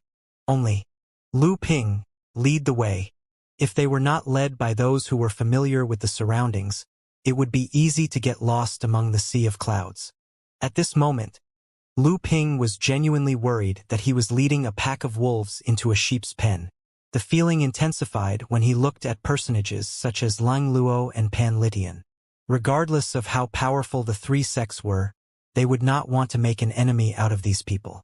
Finally, he said as he walked to Mingshi, "I'll lead the way now." Mingshi allowed Lu Ping to man the helm. The cloud-splitting chariot flew toward the peak on which the Luo sect was located as they passed through a series of barriers. Whiz, whiz, whiz.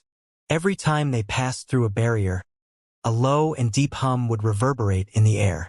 The sound rang through the headquarters of the Luo sect on their first holy land.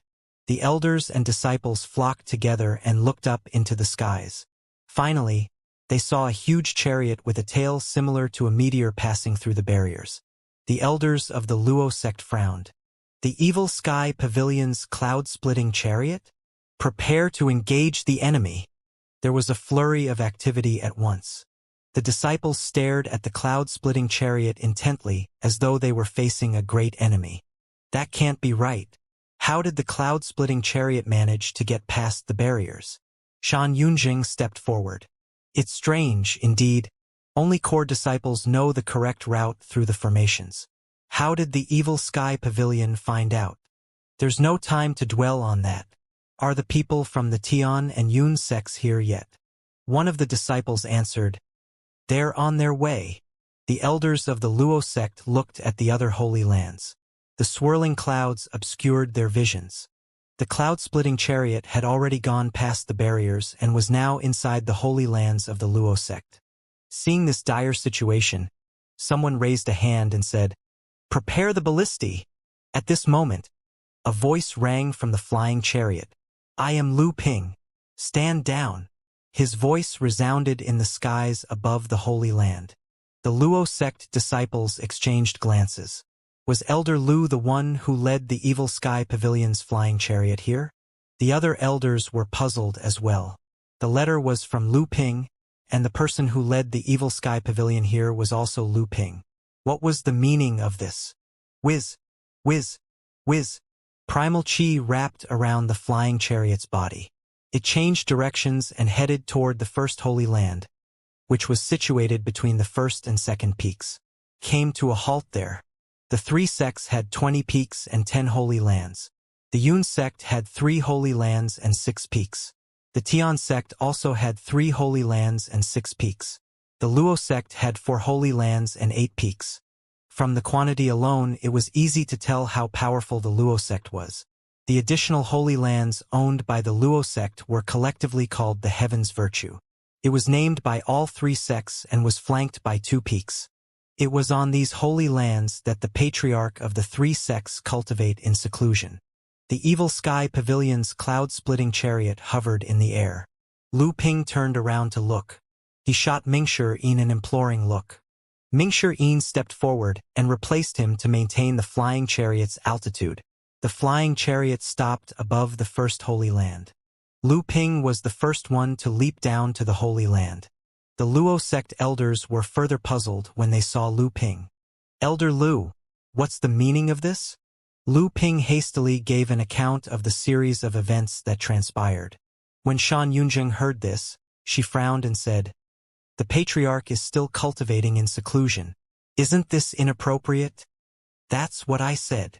Lu Ping was helpless. The two of them had witnessed how powerful the Evil Sky Pavilion was. They dared not behave too arrogantly.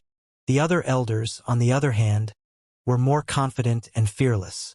This was the Luo sect's first holy land, after all. The core disciples and elders of the Luo sect were here. They had barriers and formations at their disposal as well. The Evil Sky Pavilion was, indeed, powerful, but that did not mean they had to grovel. One of the elders rose into the air. "I'm sorry, but the Patriarch is currently occupied with his cultivation. He's not receiving any guests. I request that you return." His voice resounded across the Luo sect's first holy land. Lu Zhou swept his gaze across the disciples gathered on the holy land and remained silent. Mingshi got the message. With a clear voice, he said, My master knows Senior Yun and hasn't seen him in many years. I hope you'll pass the message on before making a decision. This was the extent of the Evil Sky Pavilion's courtesy. However, Mingshi was slightly dissatisfied. If he had it his way, he would have jumped down and clobbered them until they were crying for their parents. He sighed inwardly. If only second senior brother were here. He's more suited to dealing with pleasantries. Alas, the elder was persistent. My apologies. The Patriarch has given the order before he went into seclusion. He will not be receiving any guest, regardless of their identities. Hey, I've been polite enough. Tell your old man to come out now. Mingshi was extremely annoyed by the small talk. He could not help but revert to his usual way of speaking. His voice resounded clearly through the Holy Land. Those who heard this exchanged glances. Mingshi felt much better after his outburst. This is how an Evil Sky Pavilion disciple should behave.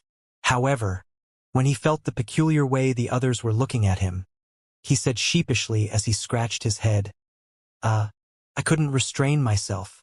There's no need to be polite with this bunch of people. Moreover, we haven't even settled the score with the Yun sect. Hua Wudao gave him a thumbs up.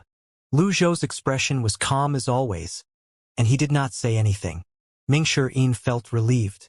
Silence was equivalent to approval. The elder who was hovering in midair cupped his fists and said, Why does the Evil Sky Pavilion act so domineeringly? The Luo sect has repeatedly sent its members to the Evil Sky Pavilion to apologize. Isn't that enough? This is a waste of time. Whoosh! Mingshi chucked his separation hook out. With the other bosses behind him, Mingshi was emboldened as he made a brazen move. The heaven-grade weapon shot out at speed, and a burst of energy appeared. Boom! The elder was caught off guard. He unleashed a blast of energy and blocked the separation hook. He looked up with a frightful expression as he retreated. The separation hook spun back toward Mingshi hand. With this attack, the Luo sect disciples and elders on the Holy Land rose into the air at once. It appeared as though a great battle would break out at any moment. No, no, no! Lu Ping looked close to tears. He frantically waved his arms to stop the others. The fourth elder was displeased by Lu Ping and chided him. Elder Lu, what are you doing? Lu Ping was beside himself with anxiousness. He hastily shouted, Fools! The elders exchanged glances. Lu Ping was cursing at his own people while defending outsiders? Did he lose his mind? Lu Ping spoke earnestly. Listen to me. The people on the flying chariot. They're not the kind of people we can afford to cross. Was it that serious? Indeed, the Luo sect did not want to make new enemies, but they did not want to be overly subservient as well. The Patriarch is still here. Lu Ping, don't you dare look down on your own sect and put the opponent on a pedestal. One of the elders said contemptuously. At this moment, a hoarse voice rang from the flying chariot. I think that Lu Ping is rather tactful. He's got a keen sense. Lung Luo took a step forward into the air. Although his cultivation base was not completely recovered, he had no problem standing on air. Lung Luo hovered before the flying chariot. He lowered his altitude slightly and placed his hands on his back. His black garment and silver mask made the others shiver even though it was not cold. Is this the Evil Sky Pavilion's Patriarch? The disciples on the Holy Land were frightened. Lung Luo chuckled and said, You're not worthy to speak to the pavilion master yet. Let me talk to someone who calls the shots around here. Lu Ping quickly made the introductions. This man was once at the top of the blacklist 300 years ago. Lung Luo. The elders widened their eyes. When they recalled they were about to attack the group earlier, they felt chills running up their spines and their hands trembled. That was close. A figure moved swiftly through the air from the second peak. It passed through the barriers, the skies, the towering trees of the Holy Land, and was above the Holy Land in an instant. Extreme speed and profound cultivation base. The person's face was obscured by a thick beard, and his eyes seemed to glow with flames. The Luo sect disciples looked at him and cried out, The Grand Elder is here! Greetings, Grand Elder! The disciples bowed. The bearded middle-aged man in long robes was the Luo sect's Grand Elder, Chu Nan. Chu Nan hovered above the Luo sect disciples. The Luo sect's first holy land quietened down. Everyone's eyes were on Chu Nan now. Chu Nan's gaze was full of vigor. He cupped his fists and said, Luo sect's Grand Elder Chu Nan greets Senior Lung. Lung Luo said, Chu Nan? It's been a century. I see that you've become the Grand Elder of the Luo sect.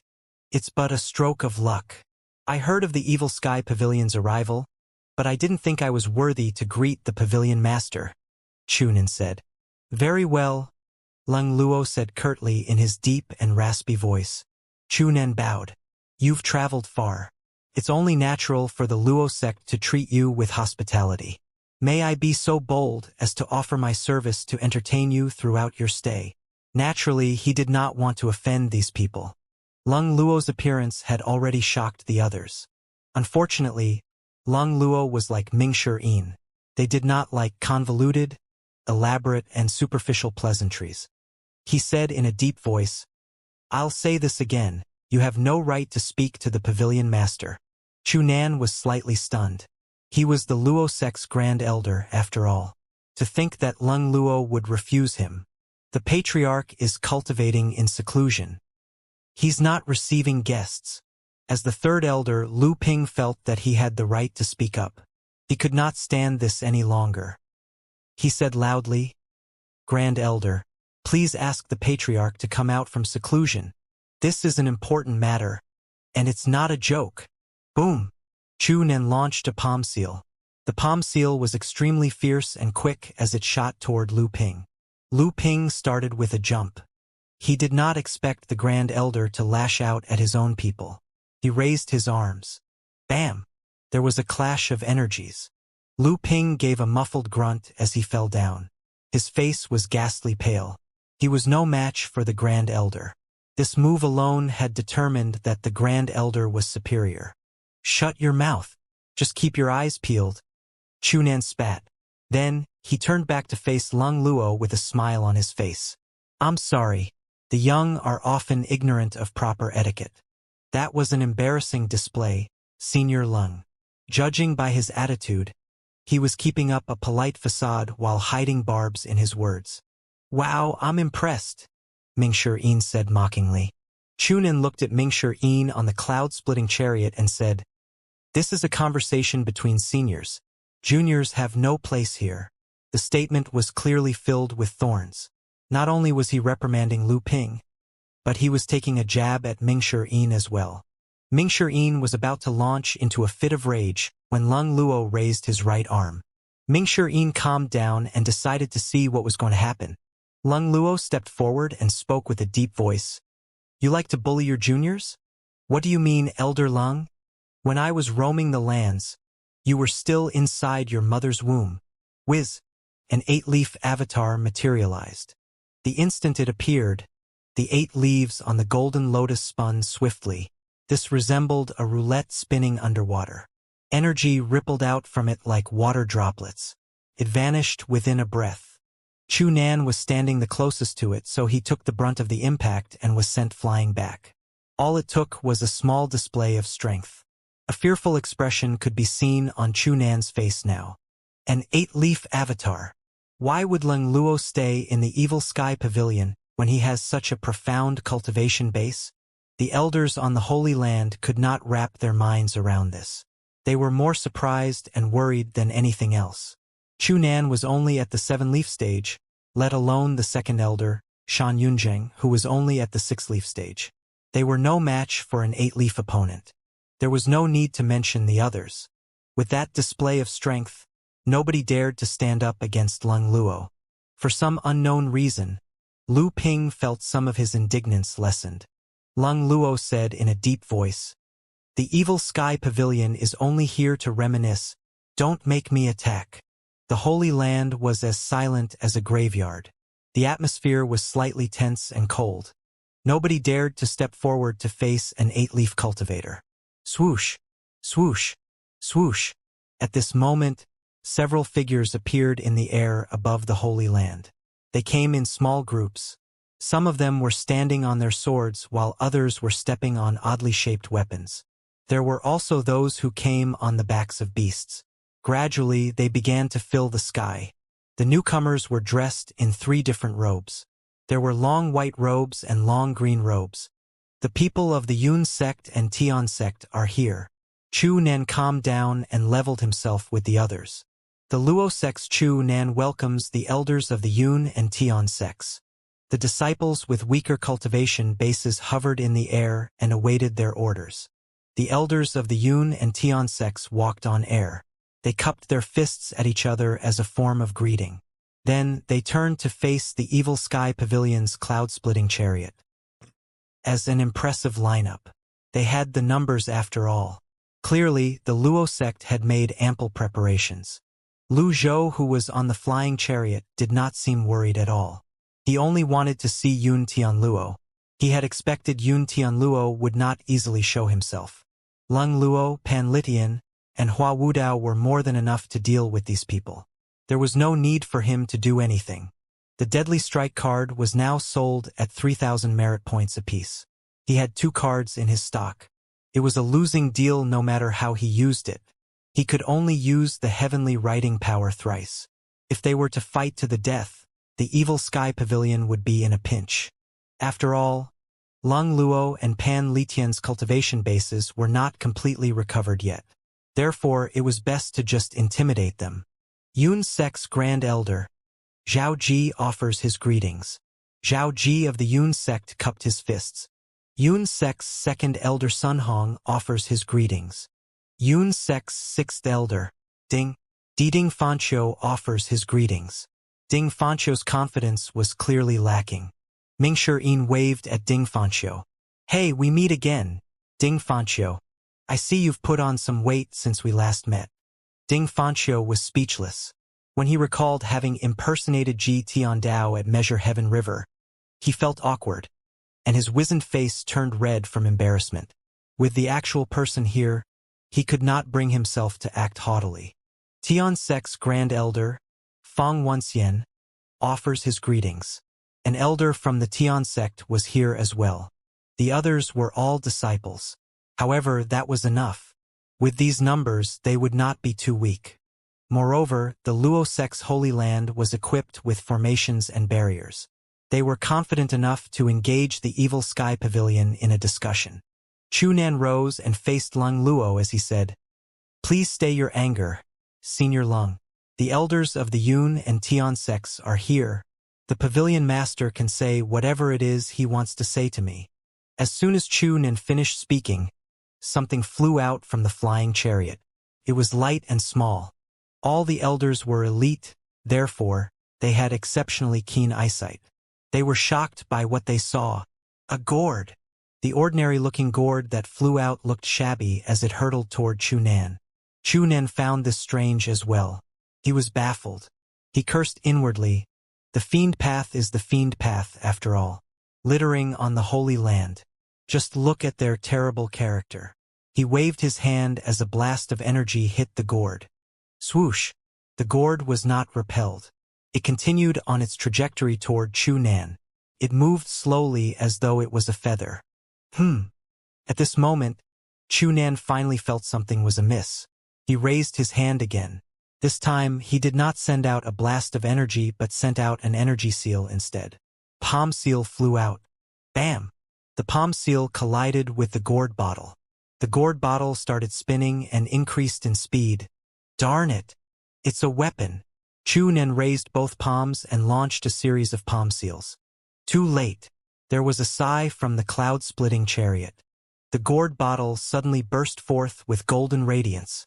It turned into a golden gourd bottle as it dove toward Chu Nan. Chu Nan could not react in time as he was hammered by the gourd bottle from above. Boom! Chu Nan took the brunt of the blow. He fell.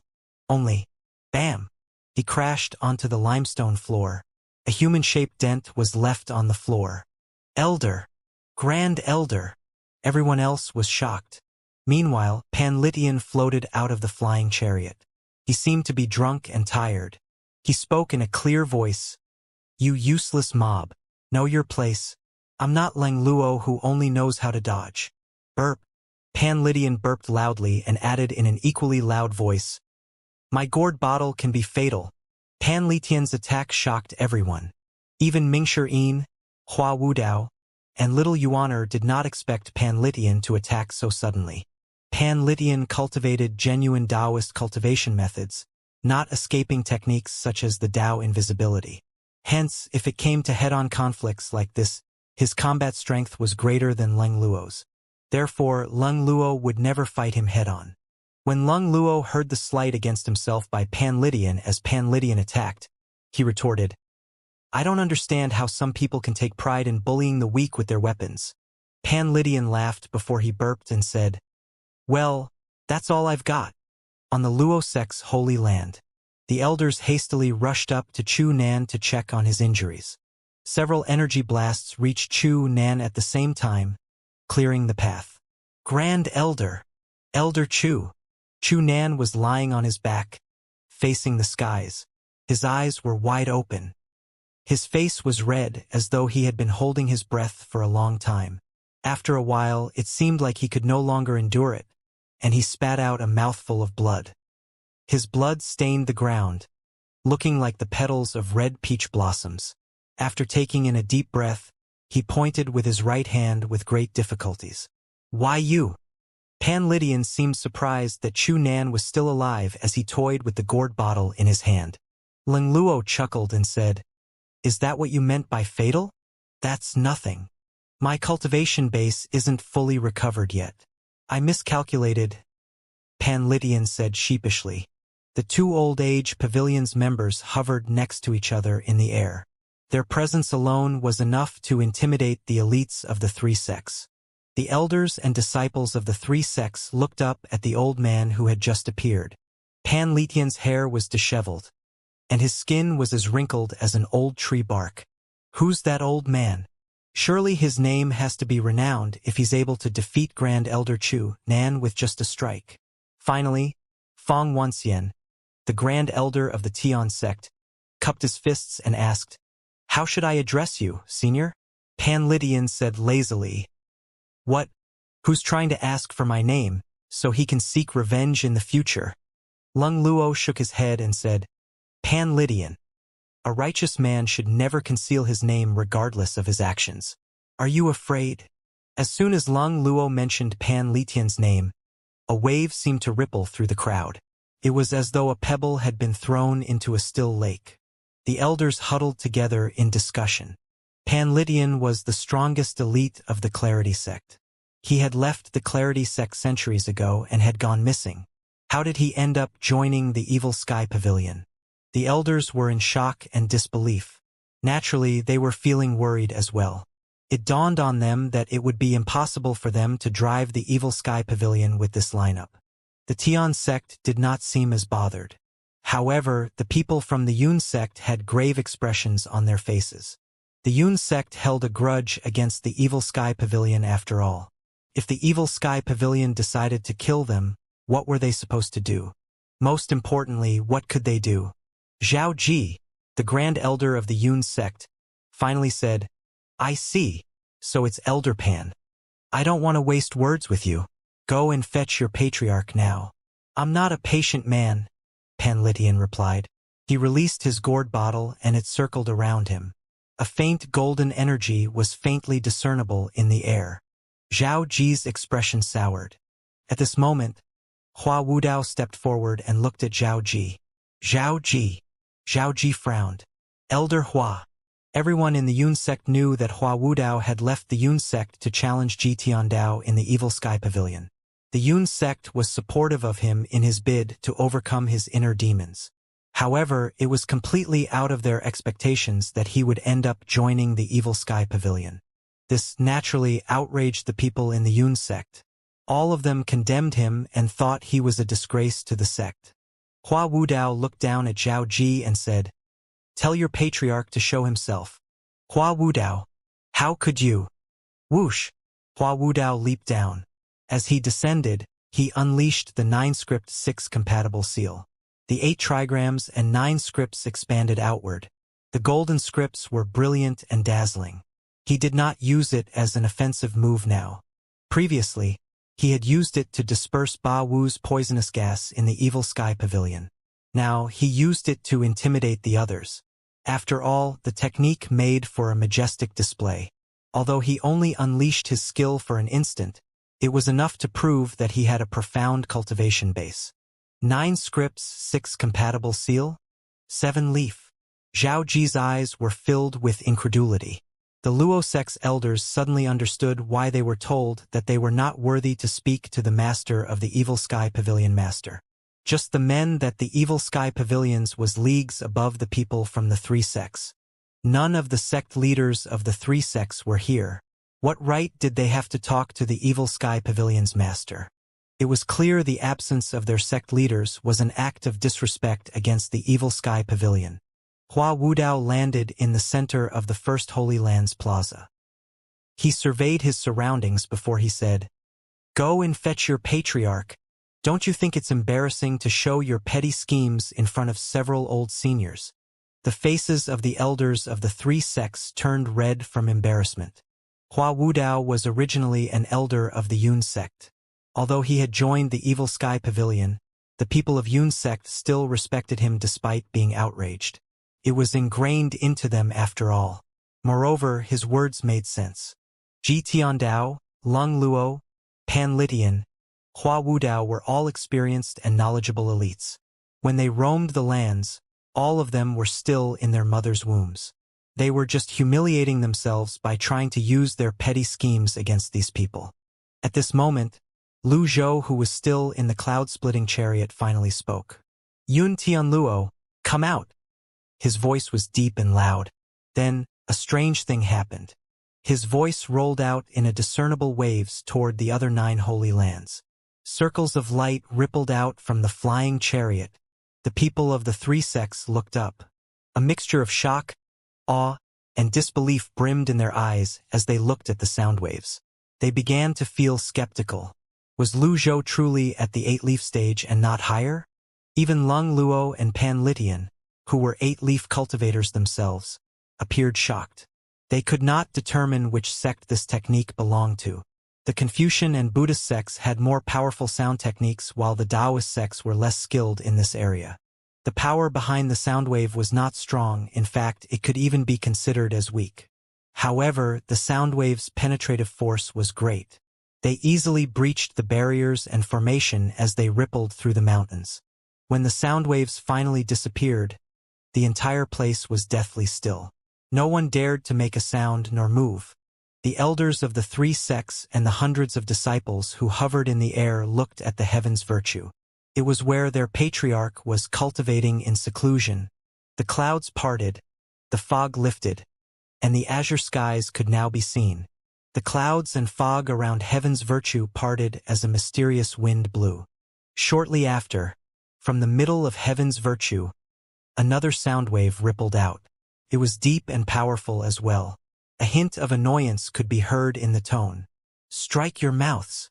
The people of the 3 sects thought this was directed at the people of the Evil Sky Pavilion. They were about to rejoice in their hearts when they saw the primal chi of the sound wave suddenly condensing into energy. Palm-shaped energies struck the cheeks of everyone from the 3 sects. "Have mercy, Patriarch! Have mercy, Patriarch!" The disciples of the 3 sects fell to their knees and cried out in unison. An old man with white hair dressed in white robes walked toward them in the air from heaven's virtue. He crossed several hundred feet in a single stride. With every step he took, a light circle would appear. In just a few breaths, he arrived in the air above the Luo sect's first holy land. The disciples of the 3 sects who were kneeling on the ground greeted the old man in unison. "Greetings, Patriarch." At this moment, 3 other figures shot toward them in just a blink of an eye. They arrived with their grand techniques. The 3 figures kneeled in the air as soon as they arrived. Yun sect's current master, Yun Wuji, pays homage to the Patriarch. Tian sect's current master, Nan Gongwei, pays homage to the Patriarch. Luo sect's current master, Feng Yizhi, pays homage to the Patriarch. The 3 powerful cultivators who appeared were the sect leaders of the 3 sects. How could they not appear and greet the Patriarch when the disciples of the three sects had already greeted him? The white-clad old man with a foot-long beard who struck their cheeks from afar was the Patriarch of the three sects, Yun Tianluo. He was the only one worthy of speaking to Lu Zhou in the three sects. Yun Tianluo waved his arm. 3 energy seals shot toward Yun Wuji, Nan Gongwei, and Feng Yizhi. Smack! Smack! Smack! The energy seals did not miss, and the 3 individuals did not make any effort to dodge. They took the slaps squarely on their faces. Their cheeks burned, and a sour expression could be seen on their faces. Regardless, there was nothing they could do. Despite their high statuses, they were nothing before the Patriarch. The disciples of the three sects were baffled. They did not know why the Patriarch would strike their faces. Yun Tianluo did even deign to spare them a glance as he said, "How dare you delay in extending your hospitality when such esteemed guests have arrived?" Based on this, the reason the people from the three sects were struck was clear now.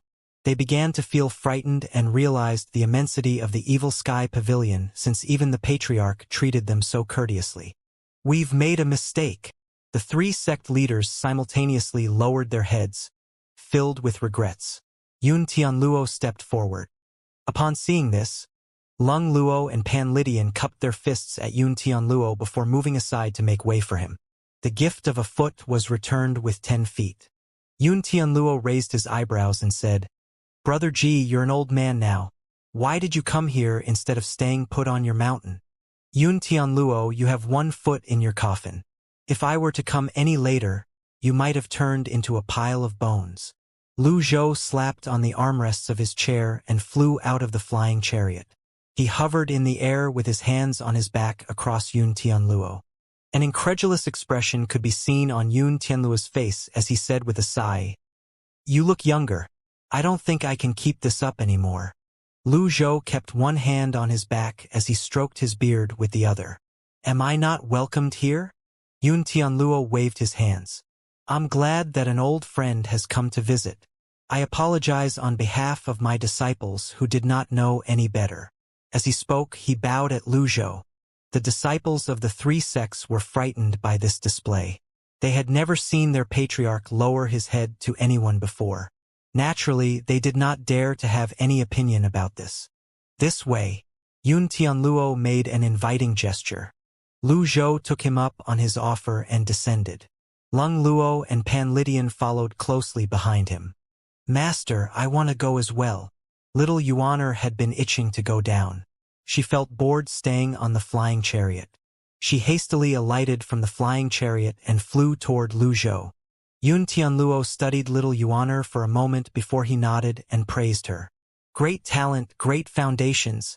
It's rare to find someone like this." Little Yuaner giggled as she flew next to Lu Zhou's side. Lu Zhou shook his head and said, "You've taught many disciples as well." Yun Tianluo laughed and candidly said, "Alas, they're a far cry from your disciples. It's just the difference between the noble and fiend paths," Lu Zhou replied. "I think it's the same." When they landed, stone tables and benches were already set up at the center of the Holy Land. The two of them sat across each other.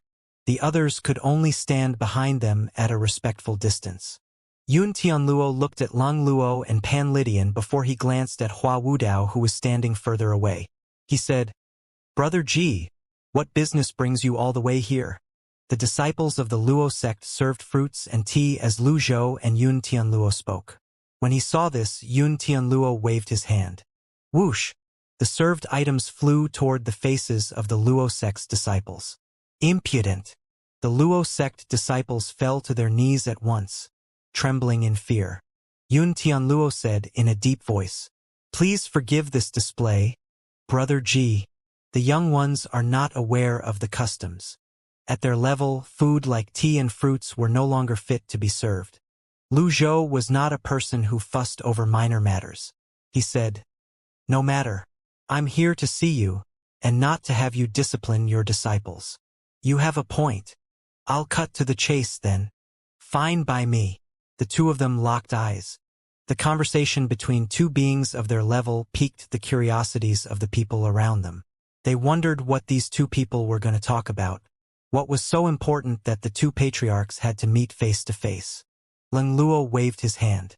An energy shield surrounded them and separated them from the crowd. The disciples of the three sects found this disappointing. They could only look from the outside. Even the sect leaders of the three sects did not treat them like this. You have 30 years left before your great limit? Lu Zhou asked. Yun Tianluo sighed. Roughly. You seem to have less time than I do, Brother Ji. Although he was cultivating in seclusion, he would occasionally hear news in the cultivation world. Lu Zhou did not deny this. According to the rumors in the cultivation world and his actual condition, his great limit might very well be tomorrow. Therefore, he nodded and said, That's right. So, you're here to look for a way to extend your limit? Yun Tianluo asked. After he said that, he shook his head, dismissing his words. Brother Ji, you must be joking. If you don't have an answer, how could I have an answer? Are you attempting to attain the nine-leaf stage? Lu Zhou asked as he stroked his beard. I've given up. Yun Tianluo sighed. Before my great limit, I've already lost nearly 70 years of my blood essence. Then, my cultivation base deteriorated greatly. I no longer have a chance to attempt the nine-leaf stage. Leng Luo and Pan Litian exchanged glances. Lu Zhou said, Has it ever crossed your mind that attempting the nine-leaf stage is a process that reduces your lifespan to begin with? Yun Tianluo frowned, but his eyes brightened. His movements seemed to freeze all of a sudden. He had been fumbling in the dark alone, trying to look for an answer. He had nobody to discuss this matter with. If there were anyone under the heavens who stood a chance to attain the nine-leaf stage, it was Ji Tiandao. He was extremely interested in Lu Zhou's opinions and insight. Have you tried it, Brother Ji? Lu Zhou stroked his bead and said calmly, I have. My life depleted rapidly. Perhaps I'll be buried the very next day and turn into a lump of clay. Who knows? Lu Zhou revealed the thoughts in his mind, mocking himself. Leng Luo and Pan Litian were shocked by this revelation.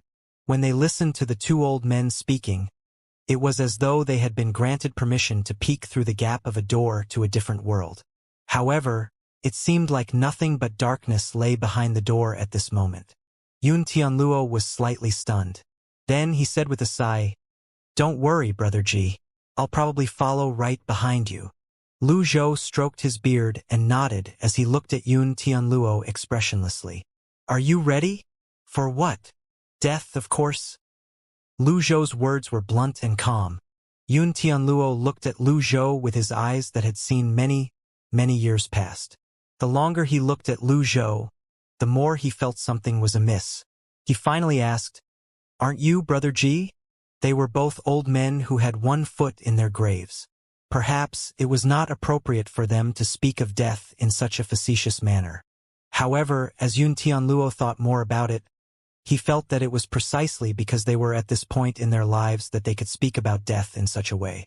Lu Zhou shook his head without saying anything. Yun Tianluo laughed drily. He seemed slightly melancholic. He wanted to point out again that Lu Zhou's great limit was coming sooner compared to him. In the end, he asked, Surely, you're not here just to have a chat, Brother Ji? Lu Zhou nodded. To tell you the truth, I've come so that I can ask for your insight and experience when you attempted to attain the nine-leaf stage. Yun Tianluo regarded Lu Zhou with a complicated gaze. He did not know why Lu Zhou would suddenly ask about this. After all, he could not compare to Ji Tiandao in this aspect. Everyone in the world knew about the might of the Evil Sky Pavilion's master. They knew he had long stood at the threshold of the nine-leaf stage. Finally, he said with a sigh, If it weren't impossible, I believe you'd be the first to attain the nine-leaf stage, brother. Gee, that might not be the case, Lu Zhou said calmly. Why do you say that? There's bound to be someone who's more skilled than we are. Nobody can guarantee that there are no experts who decide to hide themselves from the world. Lu Zhou paused. Then he added with a light tone, Besides, who said that it's impossible? Yun Tianluo was taken aback. A warm smile appeared on Lu Zhou's weathered face. The truth was often still and intangible, which confuses the mind. Although it was not understandable, it does not stop one from seeking it. A conversation with you trumps poring over books for 10 years, Brother G. I'm enlightened. Yun Tianluo waved his hand. The shield barrier that Lung Luo set up before was dispersed. He looked behind him and said, "Bring me my chess set." The Luo sect's master, Feng Yizhi, bowed and said, "At once." A short while later, an exquisite chess set was brought over. Feng Yizhi placed the chess set reverently on the stone table and stood beside Yun Tianluo. Yun Tianluo said, "Brother G, since my cultivation base is limited, why don't we have a showdown in a game of chess?" Lu Zhou stroked his beard as he looked at the chess set. In his memories, Ji Tiandao's chess skills were great. However, Lu Zhou merely knew about the game of Go in his past life. Moreover, he never actually played it. How was he supposed to have a match? After appraising the chess set briefly, it seemed that it was different from ordinary chess sets. There were 19 horizontal and vertical lines. There were also shallow and thin formation veins carved onto the chessboard. "Looks like your cultivation base has deteriorated considerably," Lu Zhou said. It was inevitable for a cultivator to lose his cultivation base when his great limit was near.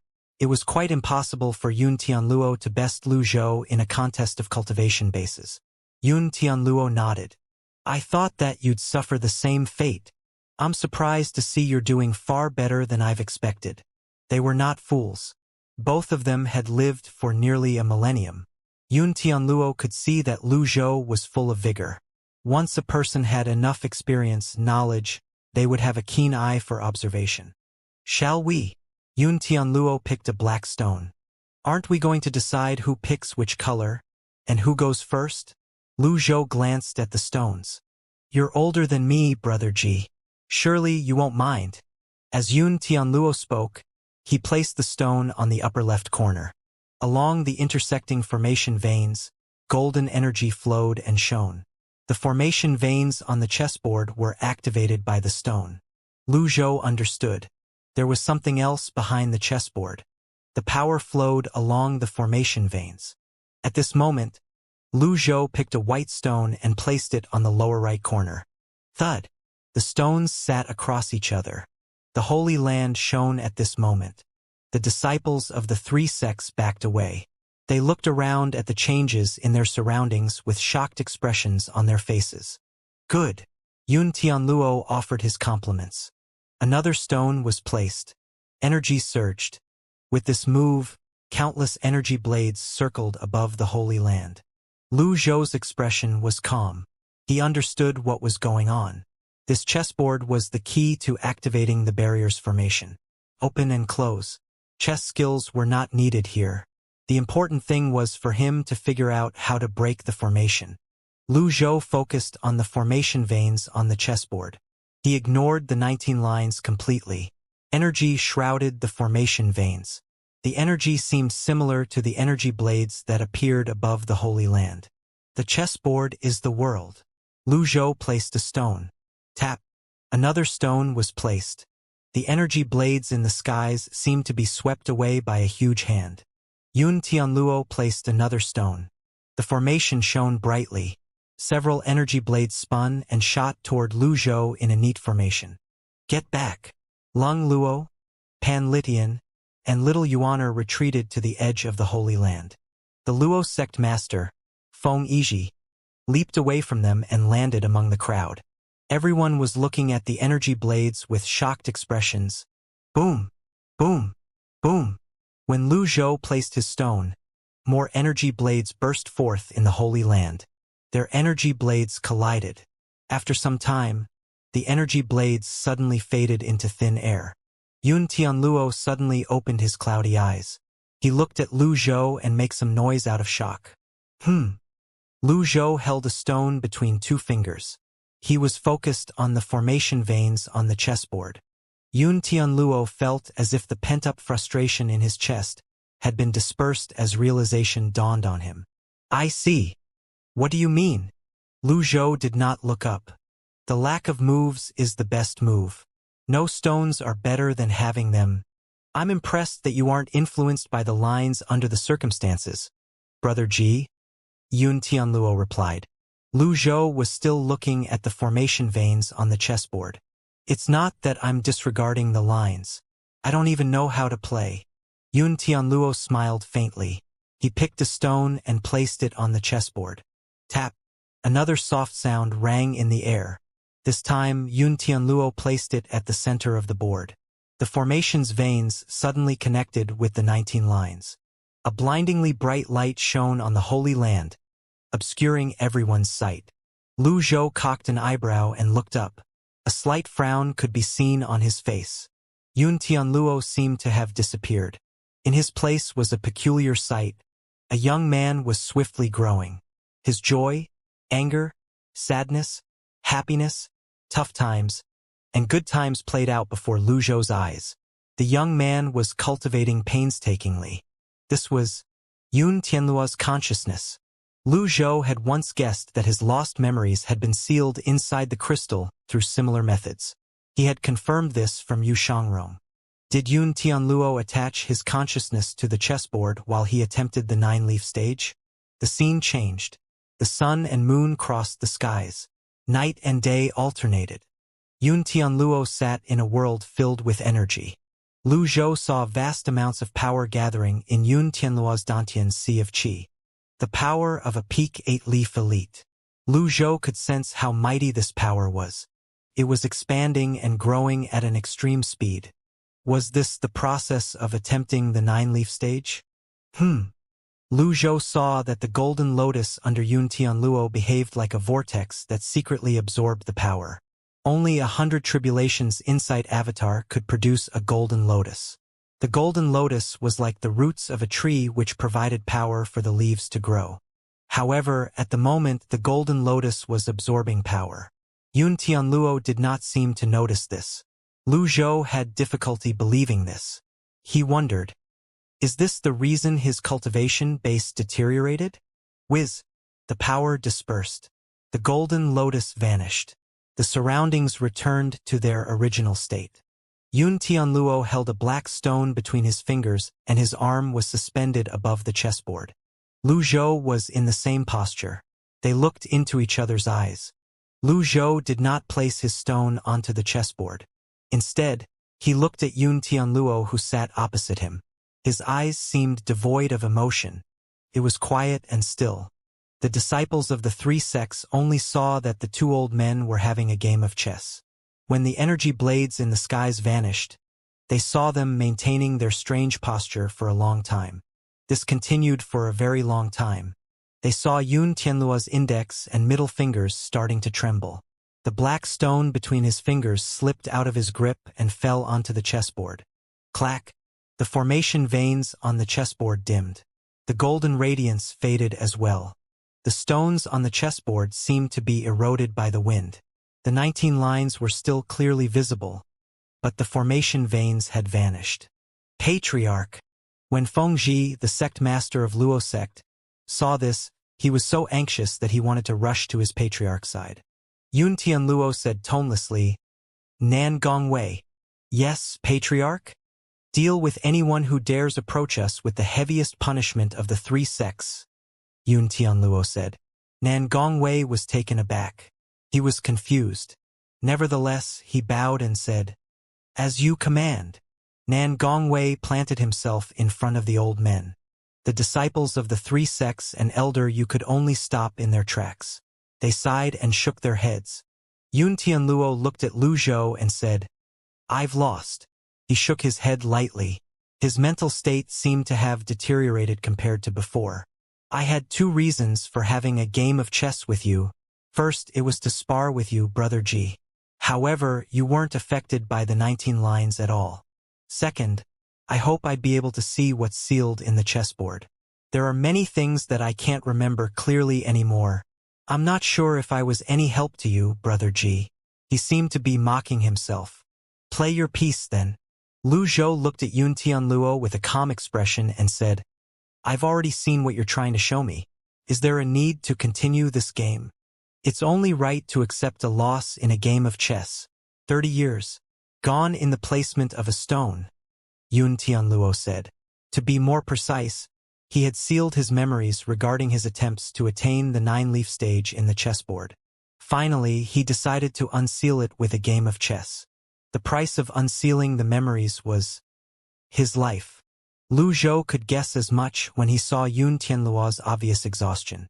Regardless of where I place my stone, are you certain you're willing to pay the price? Lu Zhou asked as he studied Yun Tianluo. My defeat is certain. Whether you place the stone or not, the outcome is the same. There was a pleading look in his eyes as he met Lu Zhou's gaze. I might have a chance at living if you play the piece. Lu Zhou shook his head. He's as foolish as Gong Yuandu. However, the difference was Gong Yuandu was actively seeking death while Yun Tianluo wanted to live. Only a person who's willing to pay 30 years of their life have the right to overcome the chessboard.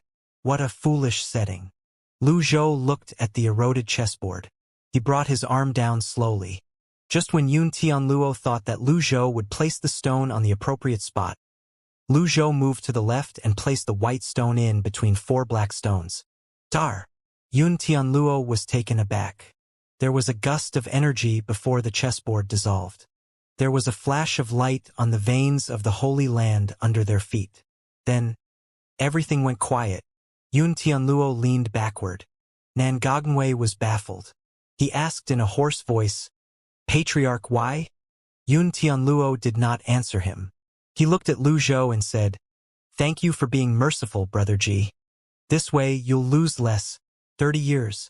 I left 10 years for you to live, Lu Zhou replied. He could clearly sense that much of Yun Tianluo's life had been taken away by the veins of the chessboard. For the disciples of the 3 sects, merely half a day had passed.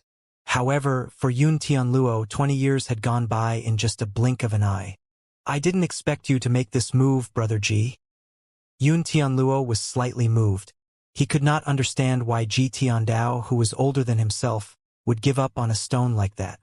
After a moment's silence, Yun Tianluo looked at Lu Zhou and said, Can you tell me what you saw, Brother Ji? Lu Zhou sighed and said, I'm not entirely sure. Yun Tianluo nodded. There aren't many capable of reaching the peak 8-leaf stage to begin with. It's true that nothing can be confirmed with my experience alone. Since you've tried it, Brother Ji, do you have any recollections or insight? I can't recall them clearly, Lu Zhou answered frankly. Perhaps all cultivators would face this eventually. When their powers were at their peaks, nobody could clearly see the changes in their golden lotuses. Even so, Lu Zhou managed to get a good glimpse of what happened as a bystander. Who would have guessed that things would turn out this way? Lu Zhou had no intention of telling another soul about what he saw. Yun Tianluo nodded. He was looking more lifeless by the second. The loss of 20 years, naturally, took a toll on his condition. Patriarch. This time, even Nan Gongwei, the sect leader of the Tian sect master, could no longer restrain himself. He was the first to rush over and support Yun Tianluo. Yun Tianluo frowned and shouted, Who gave you permission to come here? Lu Zhou raised a hand. It's all right. At the very least, these people had a conscience. When Nan Gongwei supported Yun Tianluo, a shocked expression appeared on his face as he said, Patriarch, your lifespan? He was frightened to the core when he sensed the lifespan that had drained out of Yun Tianluo. He shifted his gaze onto the stone table in front of himself. The eroded chessboard looked different now. Senior Ji, why do you have to be so overbearing? Nan Gongwei could not understand why Lu Zhou insisted on unsealing the chessboard. The price of 20 years might be nothing for other cultivators, but it was extremely precious for Yun Tianluo. Lu Zhou stood up slowly. He placed one hand on his back and stroked his beard with the other. He ignored Nan Gongwei. Yun Tianluo's condition was deteriorating. He lifted his hand slowly and grabbed Nan Gongwei's arm. He said, Don't be rude, Patriarch, but it's come to this. Suddenly, the radiance of a sword shot toward them from the skies above the Holy Land. Energy blades filled the skies. A figure was faintly discernible among the energy blades. I want my junior brother's life back. The disciples of the 3 sects inhaled deeply. They stared at the sword path elite who began his attack with a grand technique. The first seat of the Yun sect's sword altar. Sword Saint Luo Shursan, someone exclaimed. Sword Saint Luo Shursan. Surrounded by thousands upon thousands of energy blades, he dove toward the Holy Land with the swords. He was flying parallel with the ground. With the sword in his hand, he aimed for Lu Zhou's face. Was he really going to attack the evil Sky Pavilion's master here in the middle of the Holy Land? His sword slashed in the air as he attacked with all his might. Master! Little Yuaner and Mingshi exclaimed in unison. Lung Luo and Pan Litian frowned as well. What they did not expect was, Lu Zhou remained unmoving with one hand still resting on his back as he stroked his beard. Swoosh! The thousands of energy blades converged with the sword in Luo Shursan's hand as he aimed for Lu Zhou's forehead. To gain the power to silence everything, to maintain and manifest samadhi, like light and shadow, permeating everywhere while staying still in samadhi. This was the heavenly writing's power of muting. Lu Zhou raised his right arm. Faint blue energy swirled around his fingers. Smack! Lu Zhou's expression remained apathetic as he caught Luo Shursan's blade between his index and middle fingers. The thousands upon thousands of energy blades dispersed at once. Everyone else was shocked. How was this possible? Lu Zhou twisted his fingers. Only, bam! The sword snapped. With fluid motions, Lu Zhou struck Luo Shursan's chest with his palm. Lu Zhou stood on the Holy Land. Blue energy was channeled into the ground. A blooming blue lotus could be faintly seen. Luo Shursan seemed to have lost his ability to think. He forgot all about attacking. The palm seal landed. There was another bang, and Luo Shursan reeled back before he fell to the ground. Thump! He crashed headfirst onto the ground like a wild dog eating poop. His broken sword fell from the skies. Both halves landed before him. The Luo sect's 10 holy lands rose into the clouds. The roar of the mountain winds could easily disturb meditating cultivators. The smooth and round barrier was the best way to block out the noises. Usually, the first holy land was quiet since there were not many people there. However, at this moment the silence was eerie. The disciples of the 3 sects held their breaths. They regarded Sword Saint Luo Shursan, who was repelled by the evil Sky Pavilion's master with a single palm strike, with incredulity. This was an elite of the Sword Altar, one of the 8 altars of the Yun sect. He was the one whom the others called the Sword Saint Luo Shursan.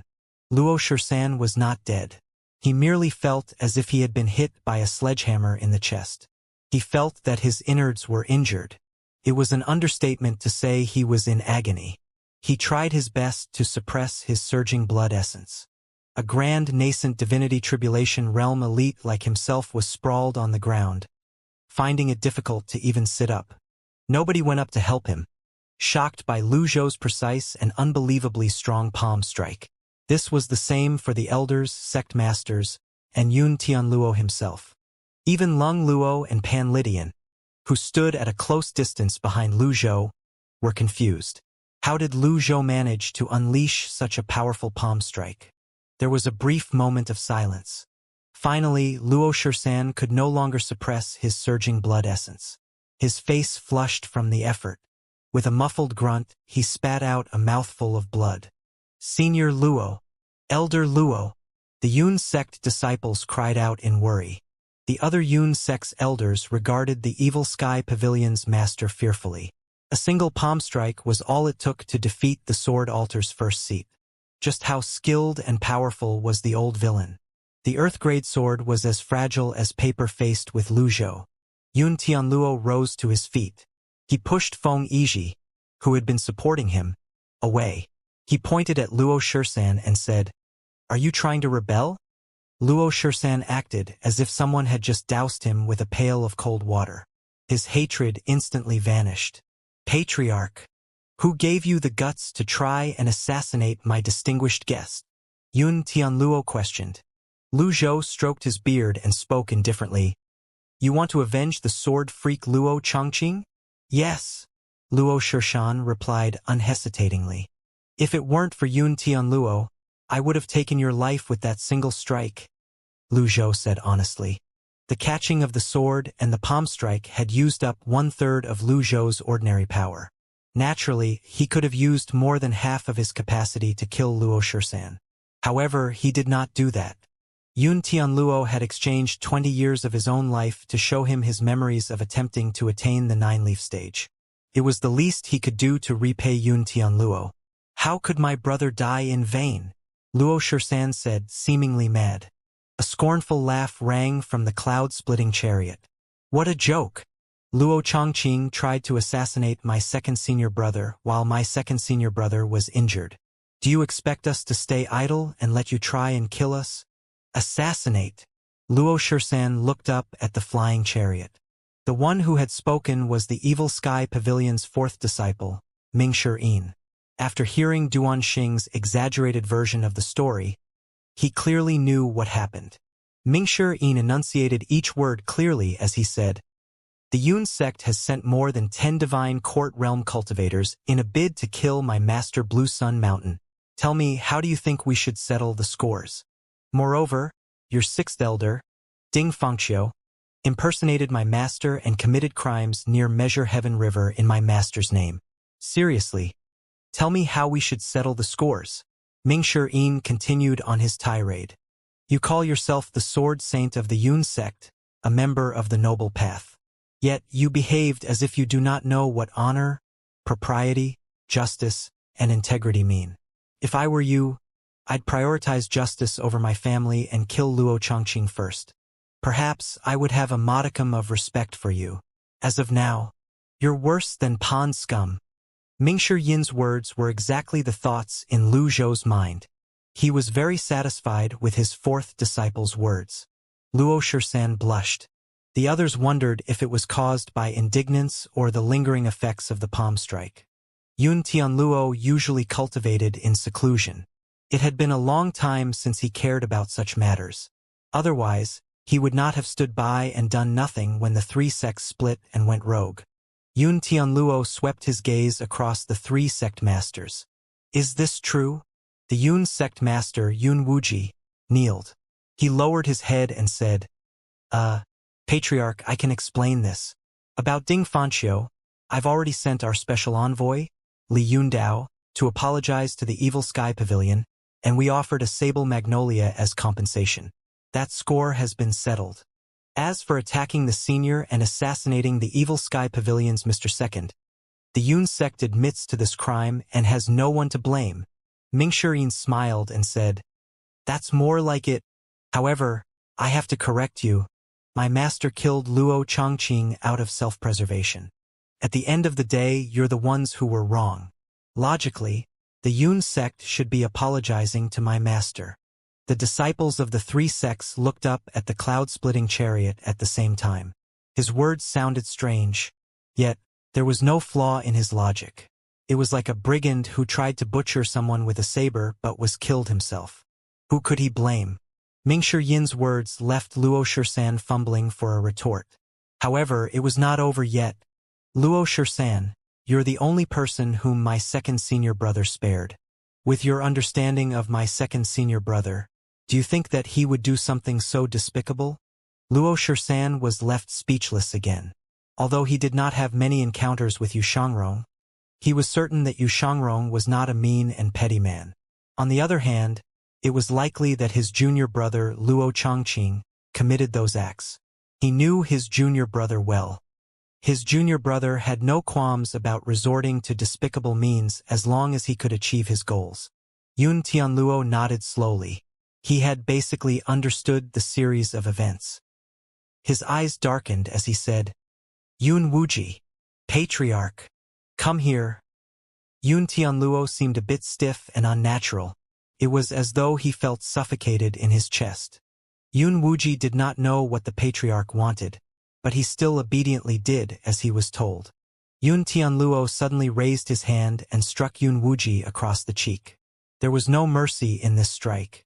It was even supported by a weak surge of energy. Smack! The sound was loud and forceful.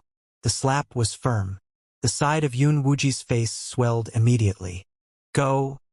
Yun Tianluo said. Kowtow to Brother Ji and apologize. Yun Wuji was stunned. Mingshi was amused by this display.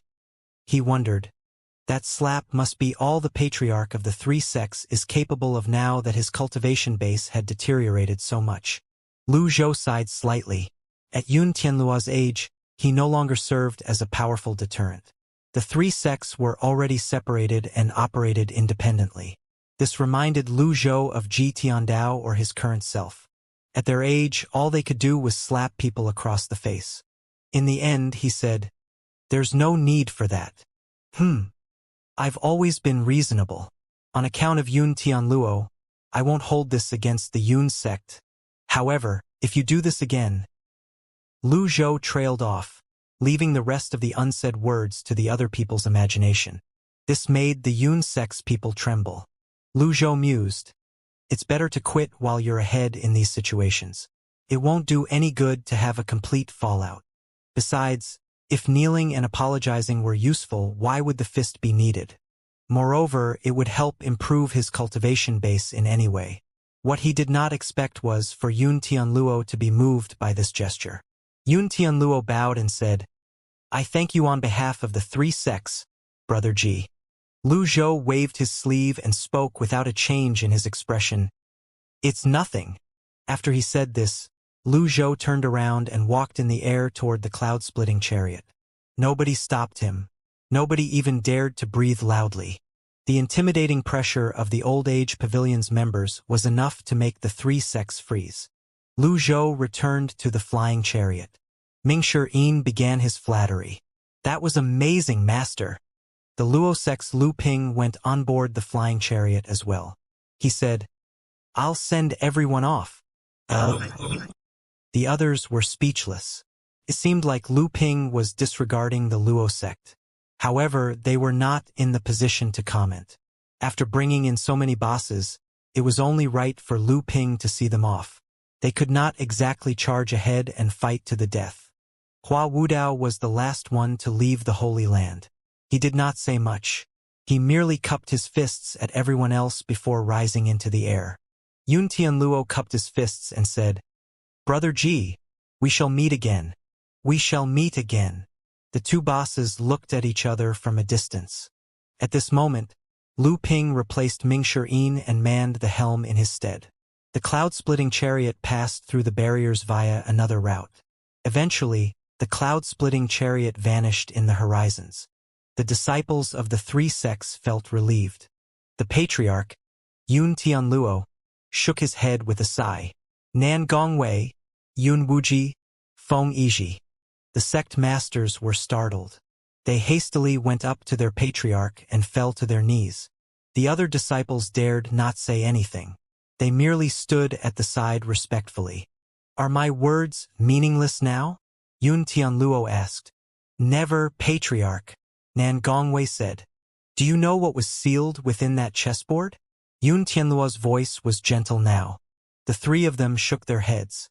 Yun Tianluo looked at the three of them and could not help but shake his head. "I don't know." Nan Gongwei had been watching while the two of them were having the match.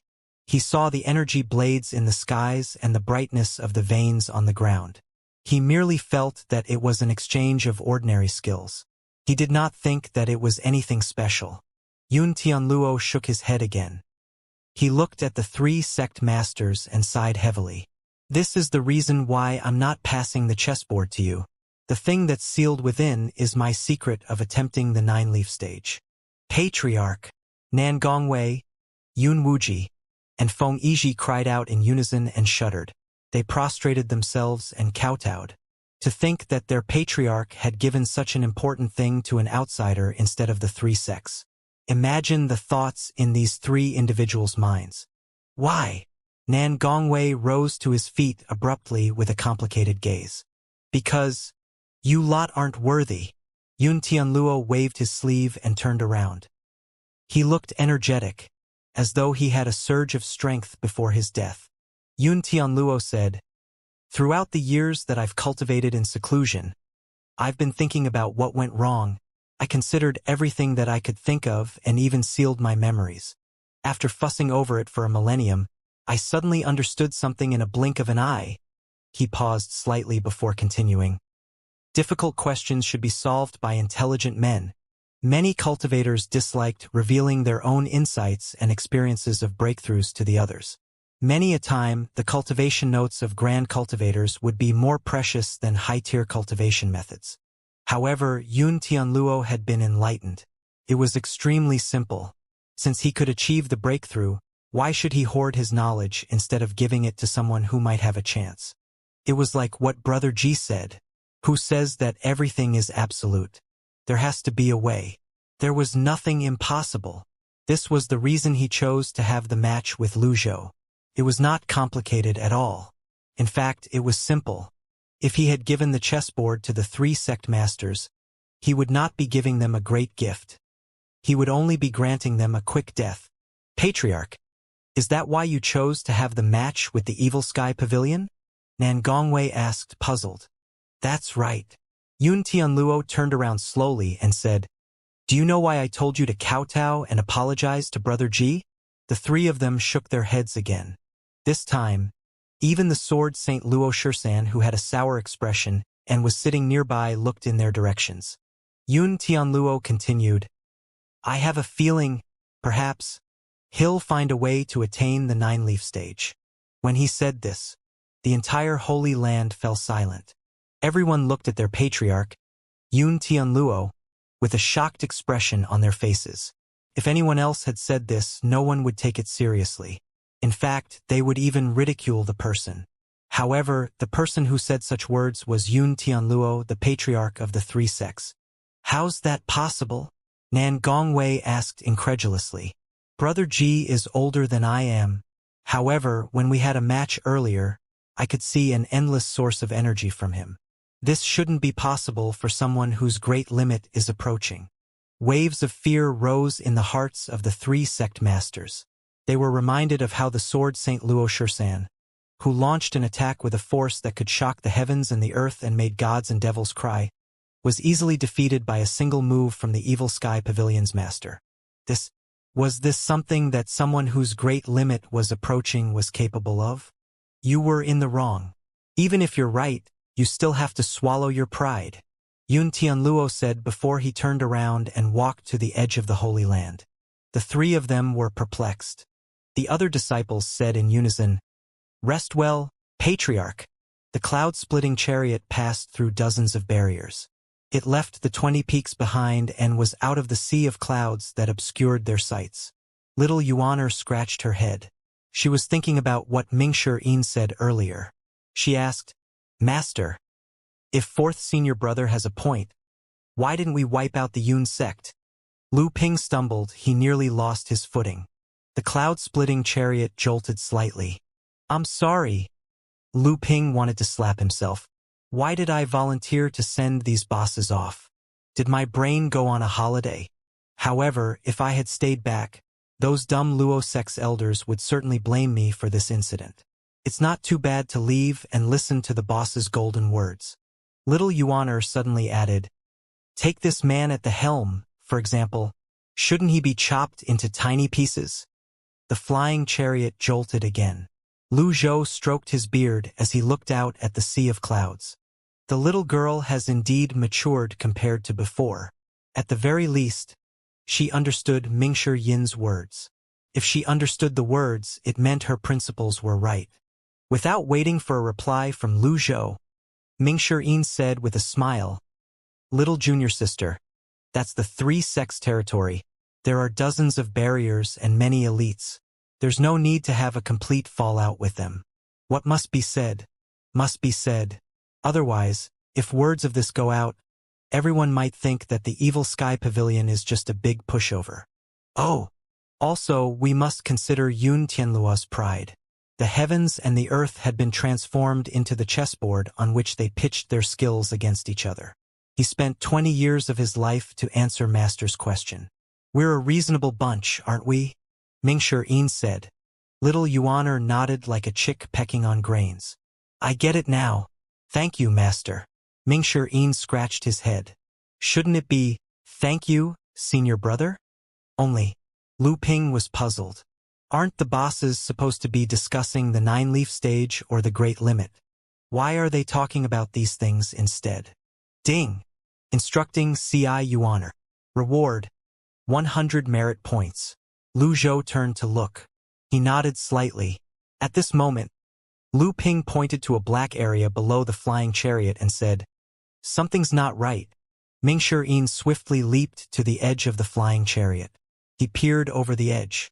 After he had taken a look, he said, "Master, there's a huge area with withering greeneries." Lu Zhou stood up with his hands on his back as he walked up to the side and looked down. Long Luo, Pan Litian, and Hua Wudao peered over the edge as well. The trees on the mountain had withered. The landscape seemed devoid of life. "Slow down." At once, the flying chariot slowed down. It lowered its altitude as well. It flew slowly among the withered trees. The cloud-splitting chariot continued forward at a uniform speed. It was like a canoe in the water. The long tail that usually trailed behind it disappeared as well. Lu Ping was the youngest elder of the Luo sect. Although he was more skilled in refining and forging weapons, steering the flying chariot was not an issue for him. Aside from the withered trees and plants, everything seemed normal. After observing the land, it seemed like withered greeneries occurred in patches. Lu Ping flashed a smile that he felt showed his determination to serve the bosses well. He looked behind. After observing them for some time, he noticed that the youngest disciple seemed to be the purest and easiest to talk to. Hence, he brightened his smile even more and asked softly, "Miss Ninth, what do you think of my chariot flying skill?" Little Yuaner rolled her eyes at him and said, "It's mediocre." If this were in the past, she would have slapped Lu Ping instantly if he had asked her such a question. However, after listening to Mingshi Yin's words, she felt that he had a point. Therefore, she gave Lu Ping a perfunctory answer. "Huh? Mediocre?" Lu Ping scratched his head. That can't be. The flying chariot had only jolted twice. Everything else went smoothly. Why is she giving me such a low rating?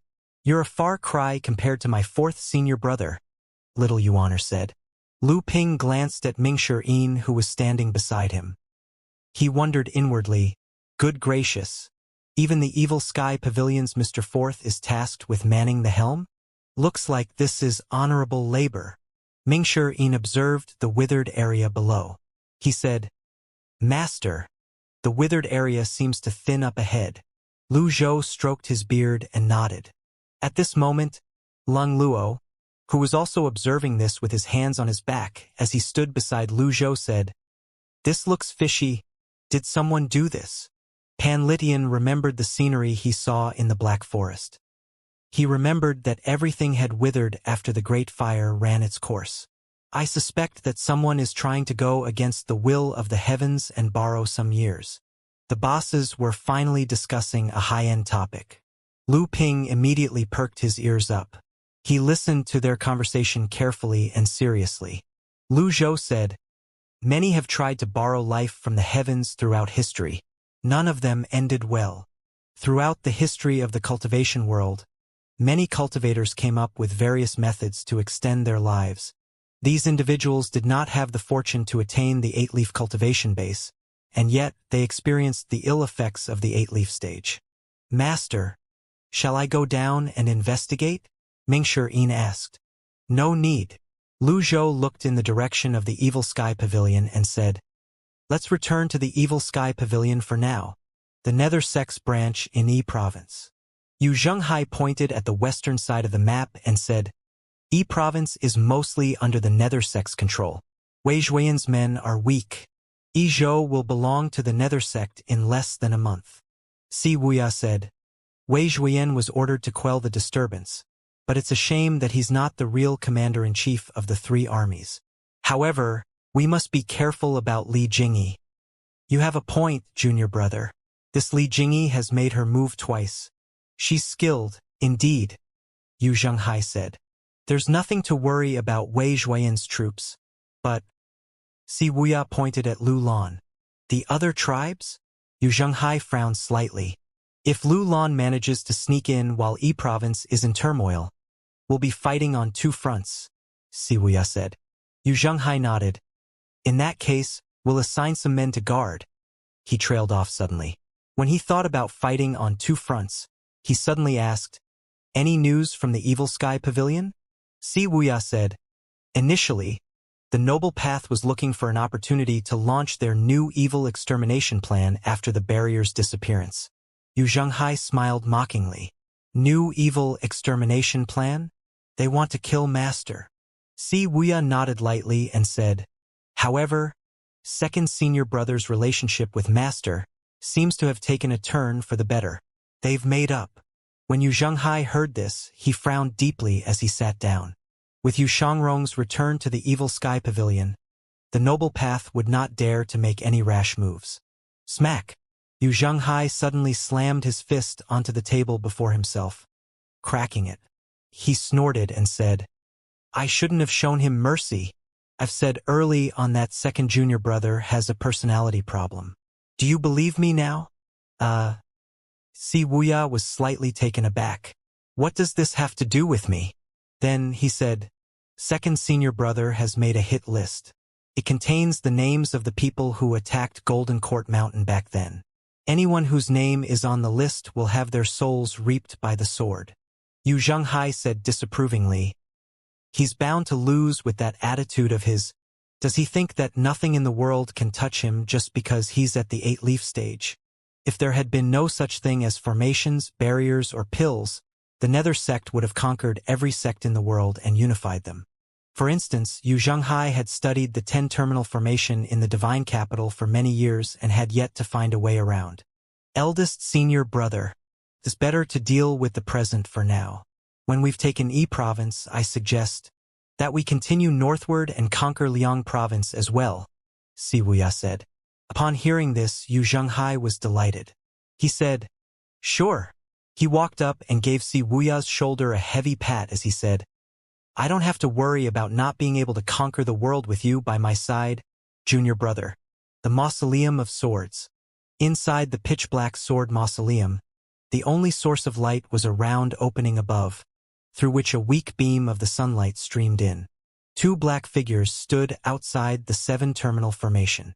They looked at the sword formation, which was operating perfectly. "Are you sure this will help me reach the 9-leaf stage?" one of the black figures asked as he looked at the corpses strewn about the sword formation. The other black figure replied in a raspy voice after he chuckled, "Do you think the 9-leaf stage is as common as white rice? Do you think it's something that can be obtained by everyone? Nay, it's not quite possible to attain the 9-leaf stage, but you can win against an 8-leaf opponent. Ba ma, if you can't do it, don't simply make empty promises. You gave me your word. Zhang Yuanshan, you're on Yu Shangrong's list. You have no choice. If you're having second thoughts, you can leave now," Ba Ma said domineeringly. The person next to Ba Ma was none other than Zhang Yuanshan, the sect master of the righteous sect. After the righteous sect was wiped out, Zhang Yuanshan had nowhere to go. He did not have many connections to begin with, and now he was the target of public scorn. When he found out that he was on Yu Shangrong's hit list, he lost his appetite and could not sleep at night. When he saw many powerful cultivators being slain by the elusive sword devil, Yu Shangrong, he had fallen into despair. "Fine," Zhang Yuanshan said contemptuously as he glared at Ba Ma. "I've spent my whole life studying this. I've gathered life energy with witchcraft. We're on the same boat, you and I." "Believe me," Ba Ma said confidently. "What am I doing here, then?" Zhang Yuanshan had difficulty understanding this. Ba Ma said nothing. He raised his hand slowly. Streaks of purple energy amassed within the 7-terminal formation. The sword formation in the air did not seem to react to this. "This is the point of greatest yang. An expert must have cultivated here. Alas, I couldn't find him. However," with a sudden change of tone, he pointed at a corpse inside the 7-terminal formation and said, "That will do." "A corpse?" Zhang Yuanshan was baffled. Creak, creak, the corpse moved. "Puppeteering technique." Zhang Yuanshan was shocked.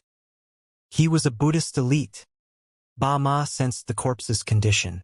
"What are you going to do?" Zhang Yuanshan asked. Ba Ma looked at Zhang Yuanshan and said, "I'll use up all the life energy to boost your power." Remember, you only have 2 to 3 chances. A look of contempt flashed past Zhang Yuanshan's eyes as he nodded. Shortly after, purple gas shrouded Ba Ma's palms. He looked up. Divination. His voice resounded in the mausoleum of swords. The sword formation in the skies began shaking. Praise. Ba Ma made weird-sounding notes from his mouth. When the notes were stringed together, there seemed to be a gust of wind entering through the opening from where the light streamed in. The witchcraft formation circles appeared around the edges of the 7-terminal formation. Energy began amassing. Zhang Yuanshan was excited to see this. He could feel the gathering of energy. He felt as if he could see the power that allegedly surpassed that of an 8-leaf stage elite. Outside the mausoleum of swords, the rising purple gas moved toward the surroundings on the ground. The purple gas would leave withered trees, plants, and grass in its wake. Meanwhile, in another location, a similar body of purple gas was gathering the local energy as well. Similarly, the trees withered in its wake. At the side of a lake dozens of miles away from Golden Court Mountain, a white garment, white dress, and a white cloak was neatly folded on the grass. From the nearby forest, a purple circle was spreading as it gathered the life energy from its surroundings. The trees withered. The flowers and grass withered as well. The birds scattered. Some of the flying creatures disregarded the danger and landed on the purple circle. The purple circle seemed to have grown tentacles that caught the animals. The animals were reduced to a pile of bones in an instant. Blurb, blurb, blurb. Bubbles rose to the surface of the lake. At this moment, splash, a column of water shot into the air. Energy wrapped around it and the moisture evaporated instantly. A figure appeared. Her hair fell like a waterfall, and her skin was as fair as snow. When she opened her eyes, her clothes on the bank of the lake flew toward her. With a turn of her wonderful body, the column of water fell back into the lake. Her true appearance was shown. She looked as though she had cut herself off from secular affairs. She almost seemed like an immortal who had descended from the heavens. Yi Tianxin looked at the strands of hair on her shoulder.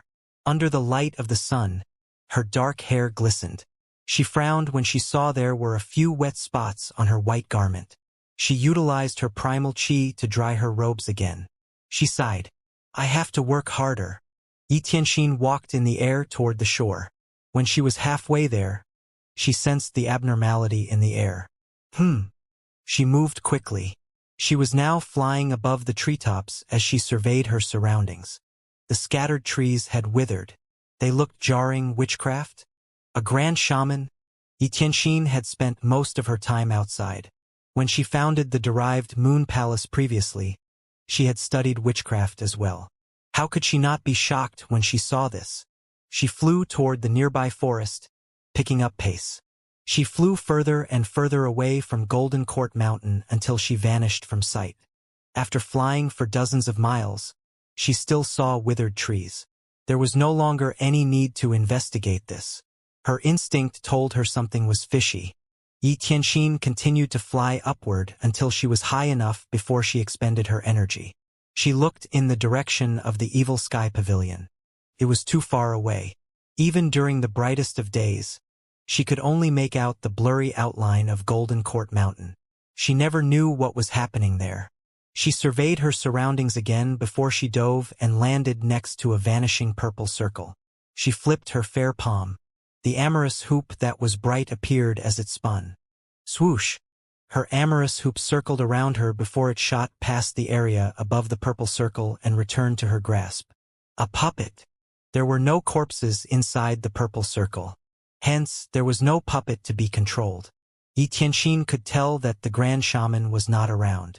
She was impressed that the witchcraft cultivator could pull off such powerful and spontaneous witchcraft circles.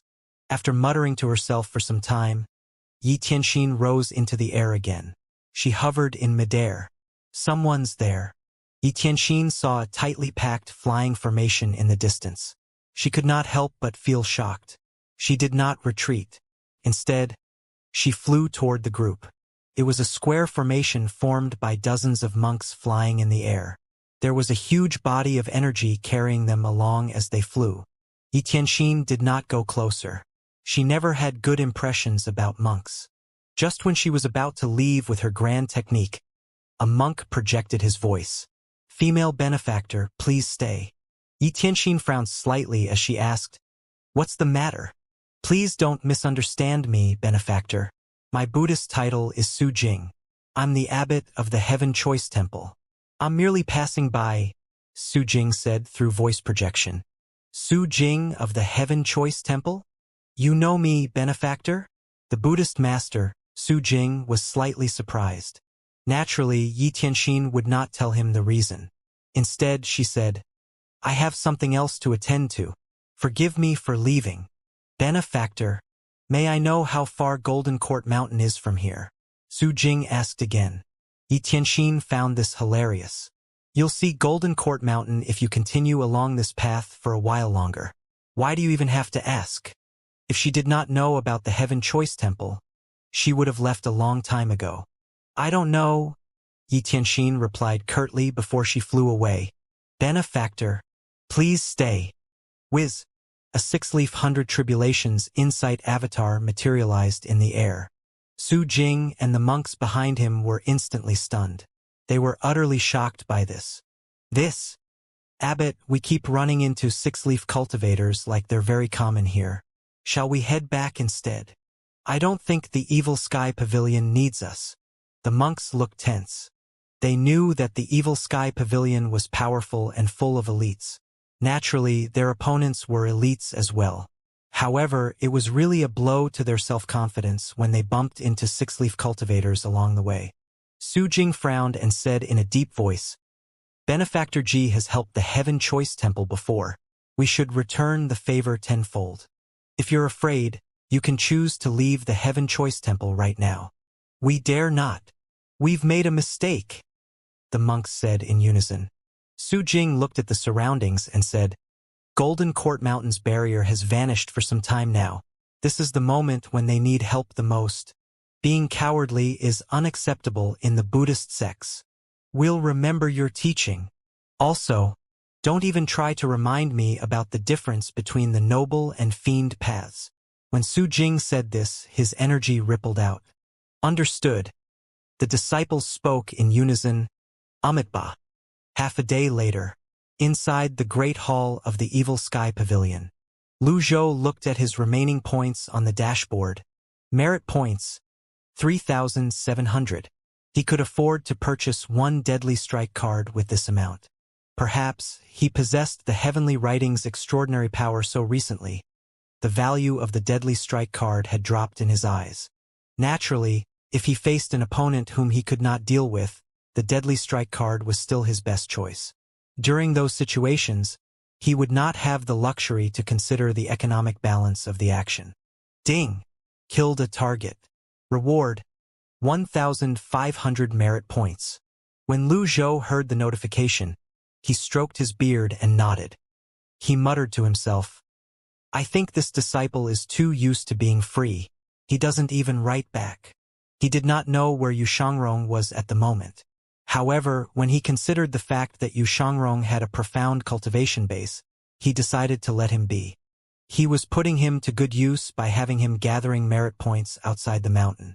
After all, it would be a waste to keep him here when there were the few elders and himself looking after things. At this moment, Mingshi walked in. "Master, the monks of the Heaven Choice Temple seeks an audience." Lu Zhou looked at Mingshi. He asked in confusion, "What are the monks from the Heaven Choice Temple doing here in Golden Court Mountain?" He remembered that when the 4 divine monks died, the Heaven Choice Temple had no choice but to leave their temple to prevent themselves from being the target of revenge. Then nobody knew where they moved to. Besides, Lu Zhou never had the intention to look for them in the first place. After the incident with the Temple of Great Emptiness, the Heaven Choice Temple had lost its former glory. The Buddhist master, Su Jing, was the only elite left. He had no choice but to lead his disciples as they moved and lived in seclusion. Mingshi shook his head and said, "I don't know, master." At this moment, Zhu Honggong, Old Eighth, waved his boxing gloves about as he appeared at the entrance to the Great Hall. He was about to kneel and greet Lu Zhou when Mingxirin frowned and said, "Old Eighth, enough of your shenanigans. Get in here right now." Zhu Honggong chuckled sheepishly before he ran in. "Greetings, master. What's the matter?" Zhu Honggong bowed and said, "Zhou Jifeng told me that some people from the Heaven Choice Temple are here. I merely came to have a look." Lu Zhou said, "What does the arrival of the people from the Heaven Choice Temple have to do with you?" Zhu Honggong instinctively pressed a hand to his chest. Upon seeing this, Mingxirin smiled knowingly. "You're worried that they're here for your Zen tunic?" Zhu Honggong was slightly embarrassed at being seen through. Mingxirin said, "Do you even know where you are?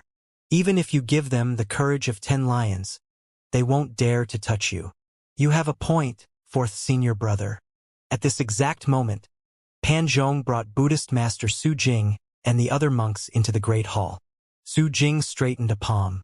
The dozens of monks behind him joined their palms together as well as they bowed. "Amitba. Greetings, dear benefactors." Lu Zhou looked at the other monks and said, "One doesn't visit a temple without a cause. What business do you have here in the Evil Sky Pavilion?" Su Jing said, "To return a favor." His reply was short and simple. Zhu Honggong scratched his head. "Return a favor?" Abbot Su Jing spoke slowly. "Amitba, I pray that I may share my good fortunes with everyone, keep them from harm, and repent from our sins in this life and in our past lives." "Hold up, hold up!" Mingxirin waved his hand irritably and said, "Spare us from your drivel. I'll take it that you're really here to return the favor." Buddhist master Su Jing stopped chanting the sutra. Lu Zhou stroked his beard and nodded. "I don't understand it as well." Su Jing did not find this awkward at all. He said, "I heard that Golden Court Mountain's barrier has vanished for a long time now. Knowing the 10 great sects, they will surely launch an attack soon. Although the Heaven Choice Temple is a far cry from the Temple of Great Emptiness, we're not an ungrateful bunch." Mingxirin said mockingly, "I've never met people like you before. I wonder if I'm dreaming." As he said this, he pretended to pinch himself. Su Jing repeated his words. "The Heaven Choice Temple has recruited 1,000 new disciples. They will be here as soon as I summon them." He was speaking with a righteous expression, and he did not seem to be joking. Mingxiyin's smile vanished, and he looked at his master. He decided that it was best to leave this matter to his master. Lu Zhou looked at the monks present as he said, "I know that you mean well, and I appreciate it. However, Golden Court Mountain is in no danger.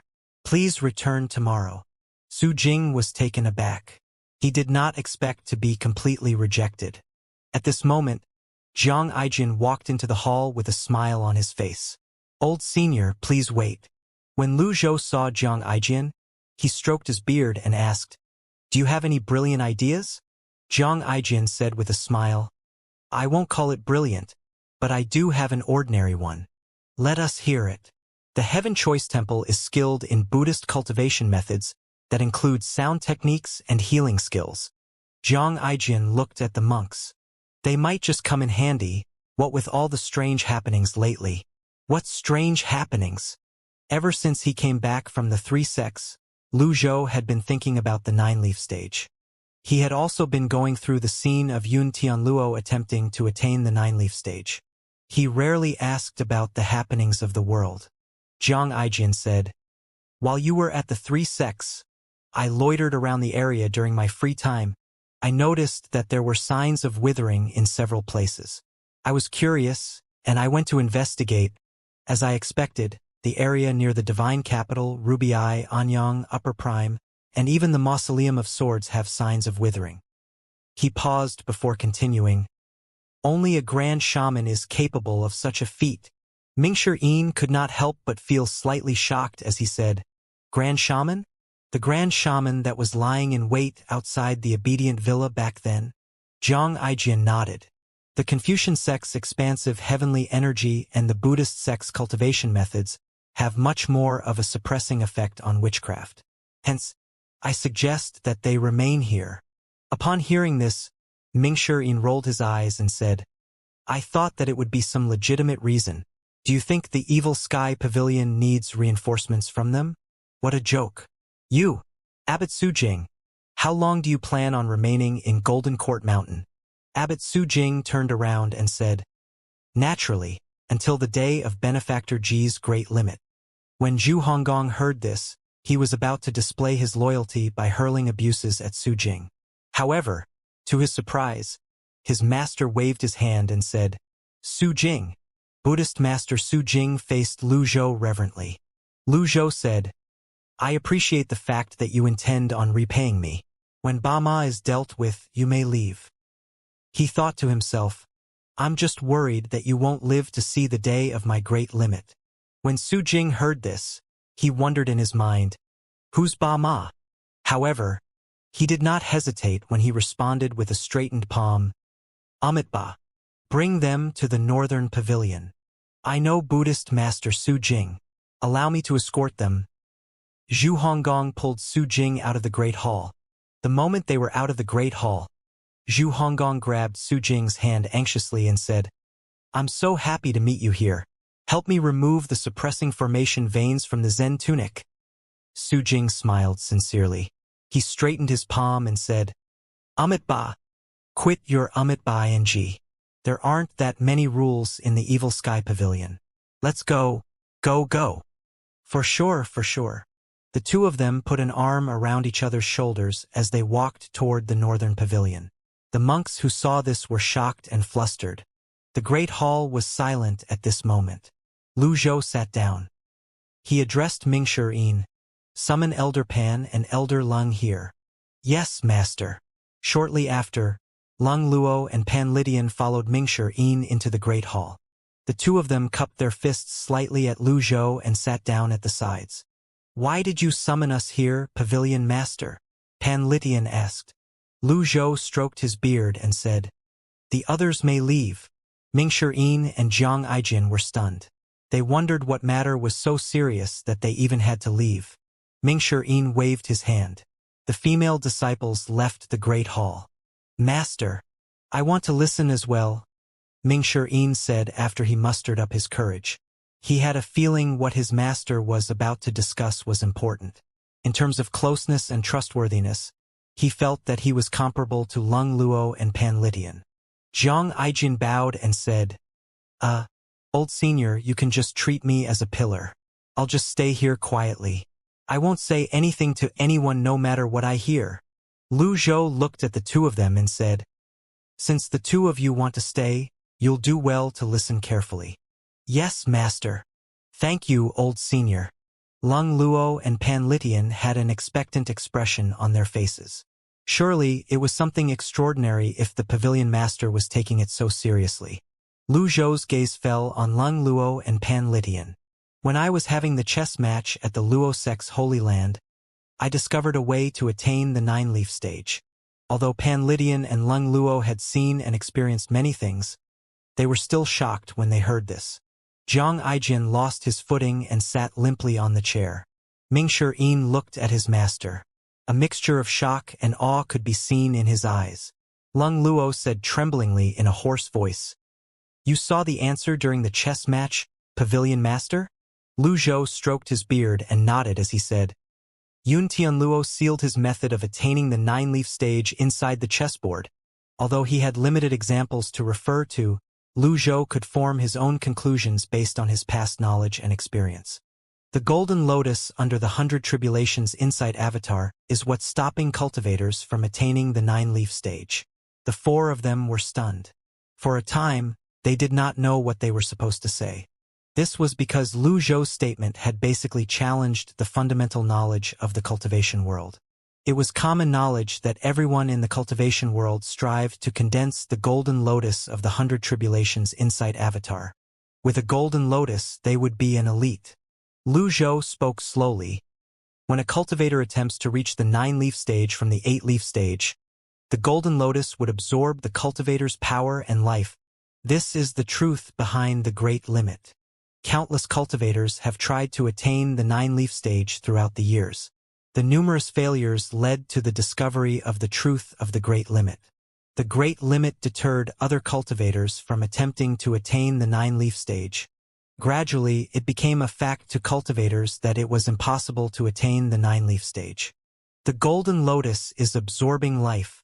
When I met Gong Yuandu back then, I had the same thought, but I wasn't sure. If that's the case, how much life will the golden lotus take away? Pan Lydian looked outside the great hall and said, if a genius were to cultivate and attain the 8-leaf stage in his youth, could he supply the 9-leaf stage with his life? Take little Yuaner, for example. In such situations, Zhang Aijian and Mingshi Yin listened quietly without interrupting. Leng Luo shook his head. It's not feasible. Cultivation has been around for many years. There had been no shortage of shocking talents throughout history.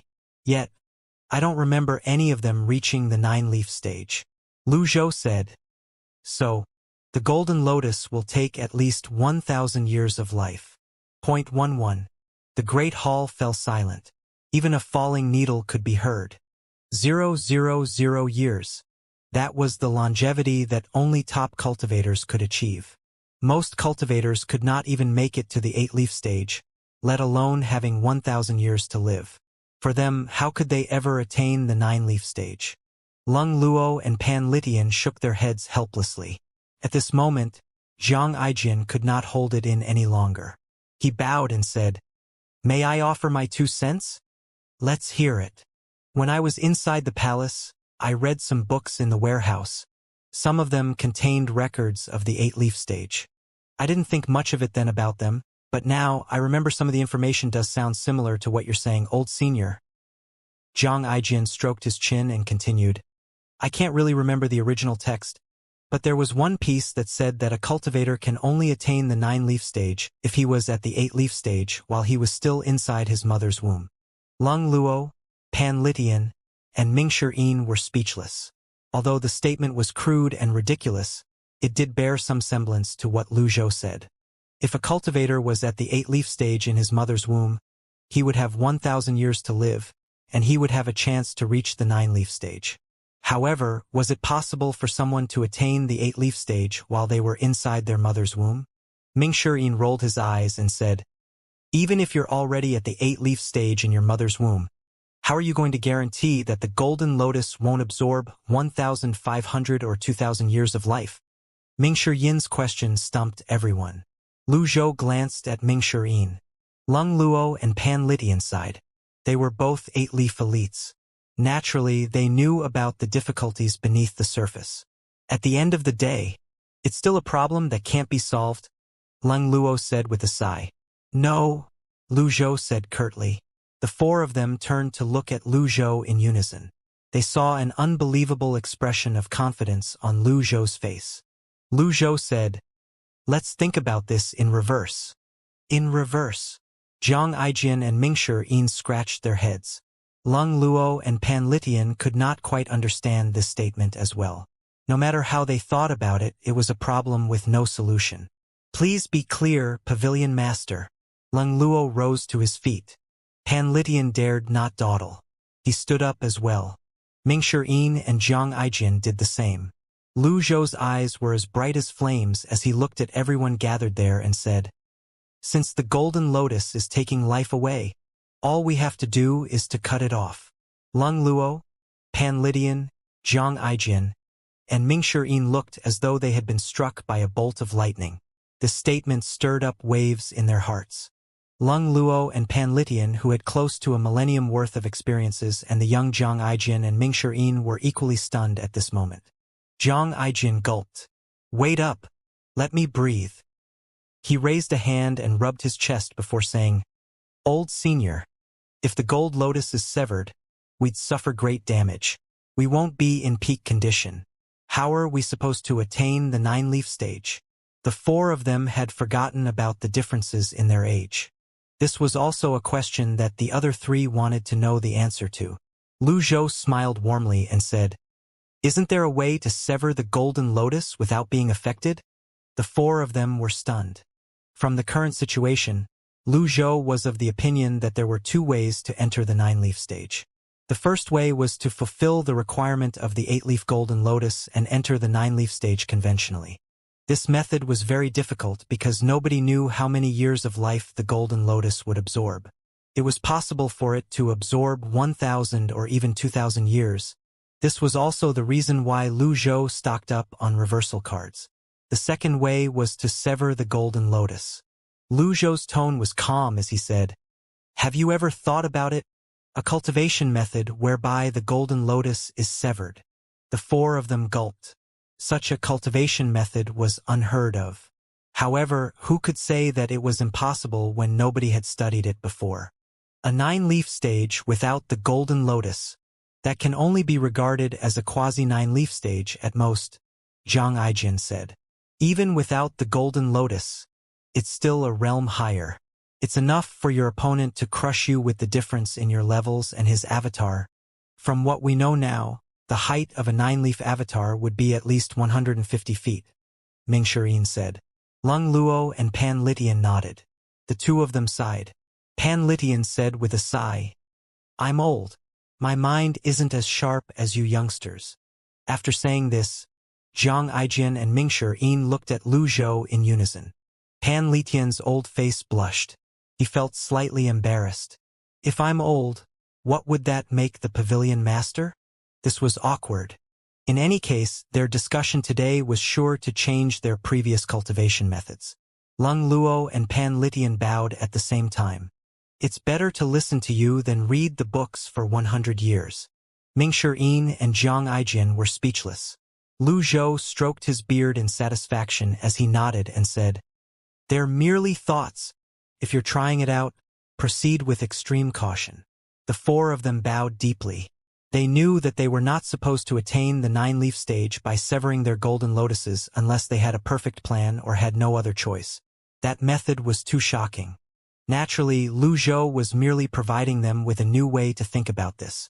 After all, who would actually be willing to do that to themselves? Lu Zhou had the reversal cards. So long as he had enough of them, he could try to attempt it when he was at the 8-leaf stage. However, it was unclear if there were any other undiscovered effects by practicing this method. Meanwhile, at the exit of the Mausoleum of Swords, a person with messy hair, grimy face, and dressed in rags who emitted a peculiar aura crawled out. He took step after step, hauling a thick rope over his shoulder, out of the Mausoleum of Swords. At the other end of the rope, a completely withered corpse was being brought out. The corpse was covered in old, tattered monk robes. The person continued walking.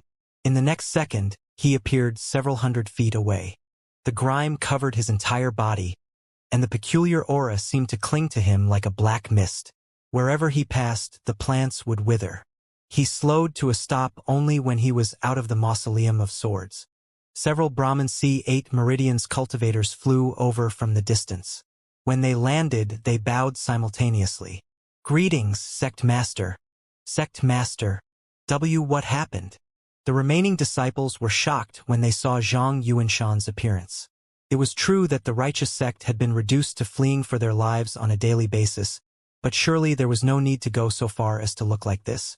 At the very least, he still had a few loyal disciples following him. Zhang Yuanshan lifted his head slowly. When he opened his eyes, they flashed coldly. He raised his right hand. Purple tendrils emerged from his hand. The tendrils connected to the palm seals as they scattered in all directions. "Sect Master." The disciples could not react in time. Their necks were clenched by the peculiar palm seals. They were lifted up into the air, their feet leaving the ground. They regarded Zhang Yuanshan, their sect master, with fear in their eyes. They were all in a state of confusion. As time passed, they found it more and more difficult to breathe. The palm seals seemed to be tightening their grips. Shortly after, they breathed more rapidly. "Sect Master. No, don't." Unfortunately, Zhang Yuanshan's face was devoid of emotion, and his eyes were cold. The disciples were lifted higher into the air by the tendrils of energy. The auras from the disciples slowly flowed into Zhang Yuanshan's body. Finally, Zhang Yuanshan opened his chapped lips and uttered a single word, "Good!" Crack, crack, crack. The palm seals suddenly clenched even harder.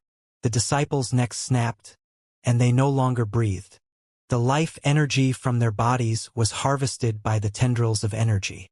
The disciples' bodies began to wither and grew more hideous by the second. After the tendrils of energies were withdrawn, the withered corpses fell to the ground. At this moment, a deep voice rang in Zhang Yuanshan's ears. "Don't waste time on these boring targets." Zhang Yuanshan lowered his head and nodded. "All right." He held onto the rope and continued forward with the corpse in tow. He vanished among the trees in just a blink of an eye. After an unknown period of time, Zhang Yuanshan arrived at the side of a lake, still with the corpse behind him. He stopped as he gazed into the distance. He mumbled, "Golden Court Mountain." The commanding voice rang in Zhang Yuanshan's ears again.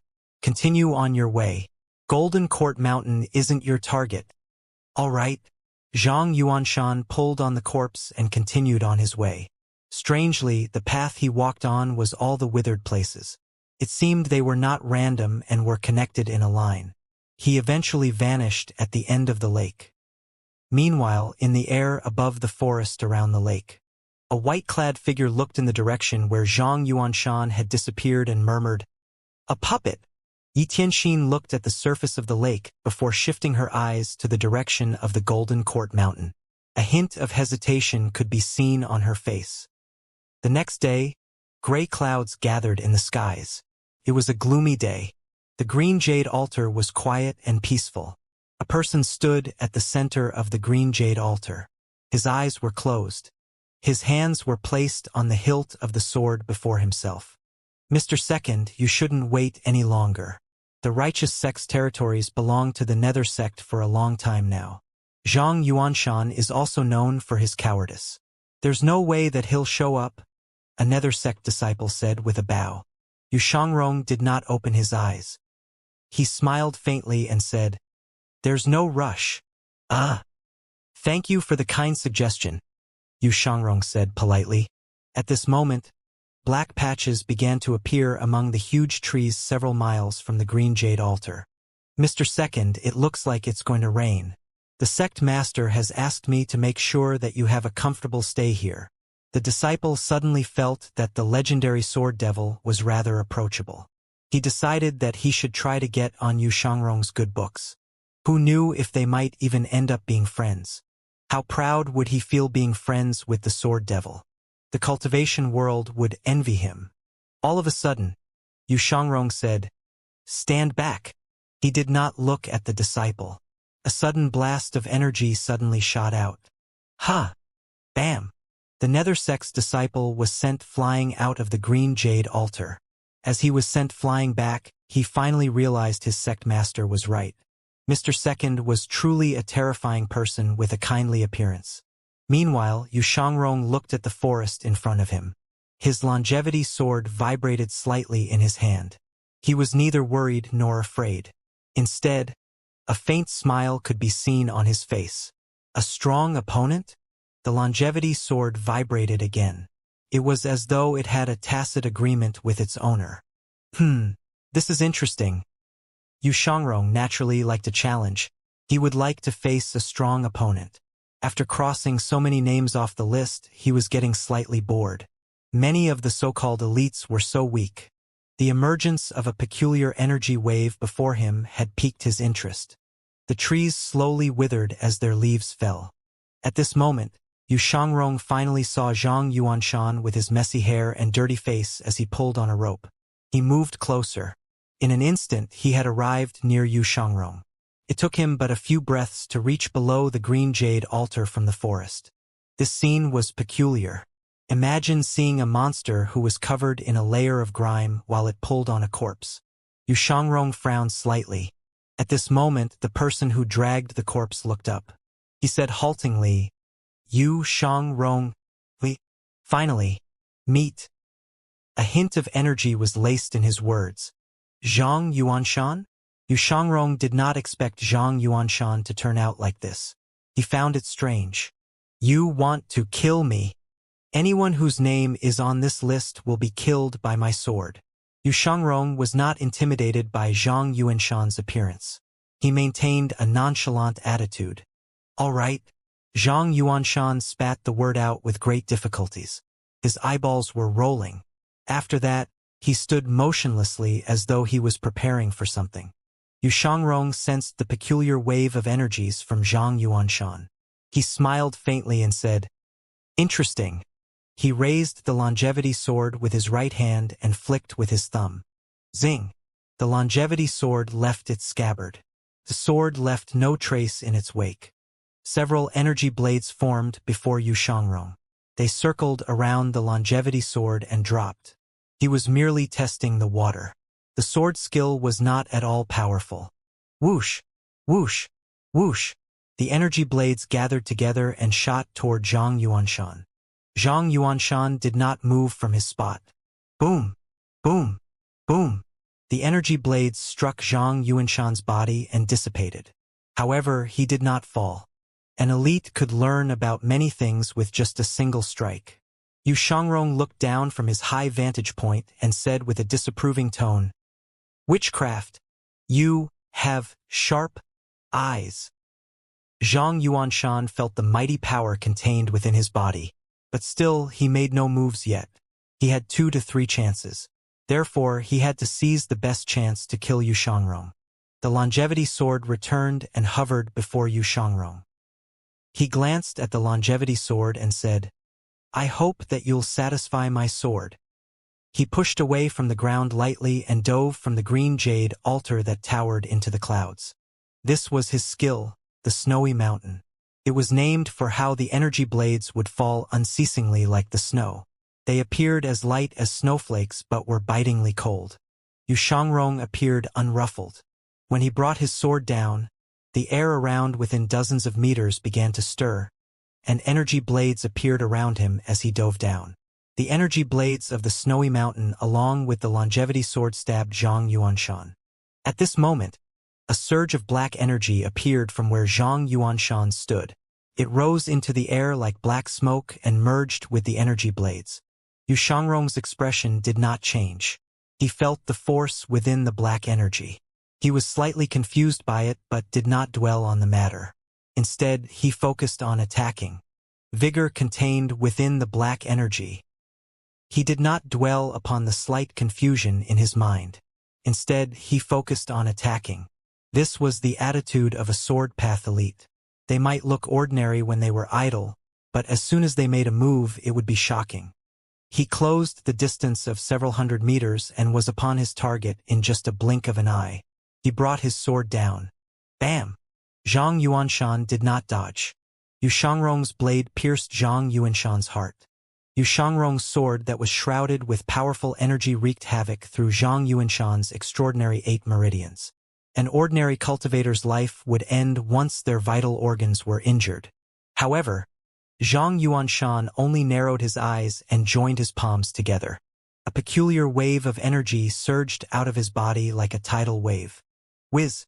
Yu Shangrong activated his 8-leaf avatar and stood atop his golden lotus. The avatar shrunk rapidly as the golden lotus spun before his avatar was sent reeling when the peculiar energy landed on the golden lotus. Boom! Yu Shangrong's avatar disappeared. He hovered in the air in the distance as he looked at Zhang Yuanshan. He murmured, "Interesting." Zhang Yuanshan's palms trembled slightly, and he calmed himself down. It seemed like he was not satisfied with this attack. He discovered that he had underestimated the sword devil's strength. He said in a croaky voice, "Resting?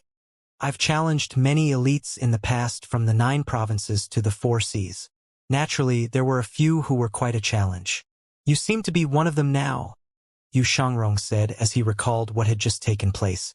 If he was not experienced in combat and had underestimated his opponent, the peculiar energy would have landed squarely on his chest. Everyone knew that 100 Tribulation's insight avatars possessed high defense abilities. However, very few knew that the greatest defense of the 100 Tribulation's avatar didn't lie with its body but the Golden Lotus. Yu Shangrong's Golden Lotus had blocked Zhang Yuanshan's attack. Zhang Yuanshan smacked his chest, dislodging the longevity sword. Then he held the sword in his hand and tried to break it with his right hand. Bam! A loud noise reverberated in the air as the longevity sword flew out of Zhang Yuanshan's grip toward Yu Shangrong. Yu Shangrong raised his right hand. As though it was sentient, the longevity sword flew right into his grasp. Trying to break my sword with your bare hands? You're dreaming. The longevity sword was one of the best heaven-grade weapons, after all. It had reached perfect harmony with Yu Xiangrong a long time ago. It had never been inferior to any weapon that it had met. It was impossible to be broken with one's bare hands. Whoosh! Black energy rose again from Zhang Yuanshan. If one looked closely, one would be able to see that the black energy was actually a dark purple. It was so dark that it seemed black. The plants and trees within several hundred meters of Zhang Yuanshan began to wither. Yu Xiangrong was certain that Zhang Yuanshan's body was no longer that of a human. Otherwise, even if Zhang Yuanshan did not die, he would have been severely injured by his snowy mountain technique or longevity sword earlier.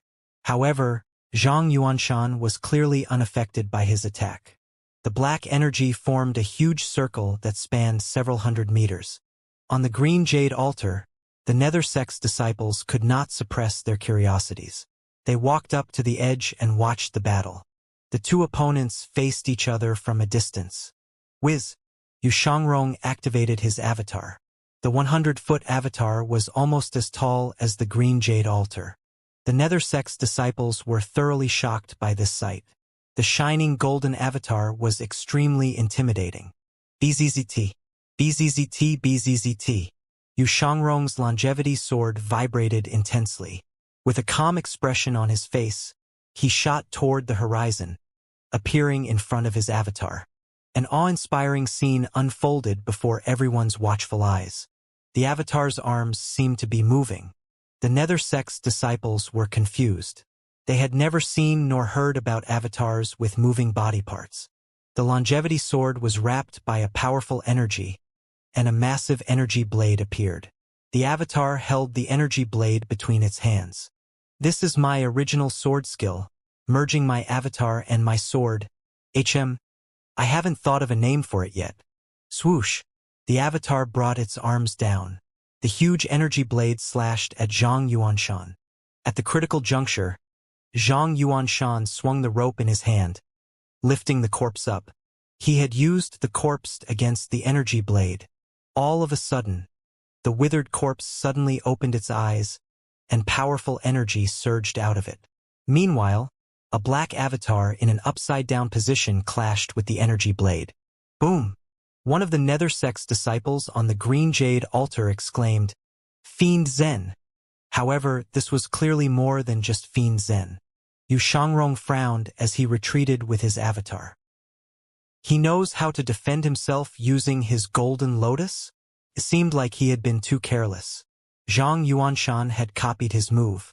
As he retreated, he saw the corpse's eyes were still open and it had joined its palm together. Die!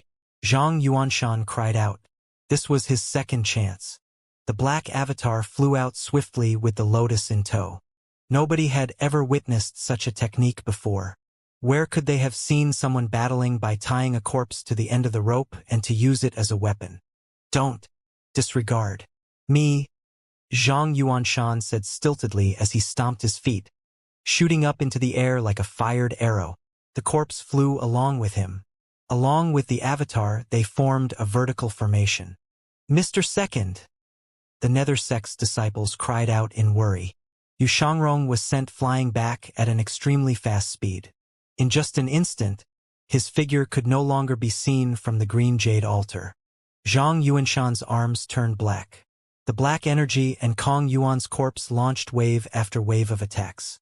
Zhang Yuanshan's throat made some gurgling noise. It seemed like he was laughing. 3 beams of energy were enough to shatter Yu Xiangrong's avatar. At this moment, a voice rang out. Second senior brother. Then, a body of water fell from the skies like a waterfall and rained down on Yu Xiangrong's 100 Tribulations Insight avatar. The beams of energy landed on the incredible body of water. Above the falling water, a female avatar could be seen. It was like an ice goddess as it radiated with energy. The amorous hoop could be seen dancing in the body of water. Within 1,000 meters, all the buildings were completely destroyed in just a moment. Blue Wave's technique?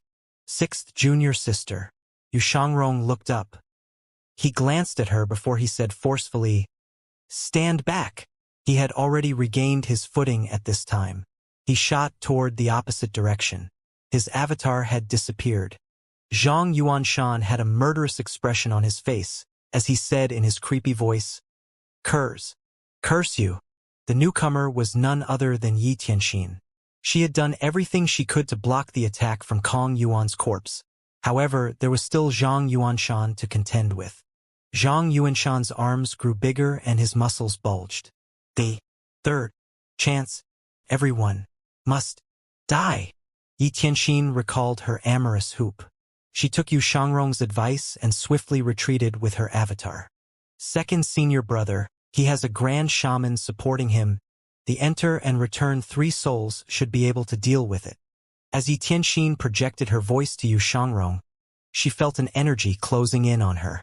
Suddenly, she discovered that not only Zhang Yuanshan's arms grew bigger, but it seemed like he had grown tentacles.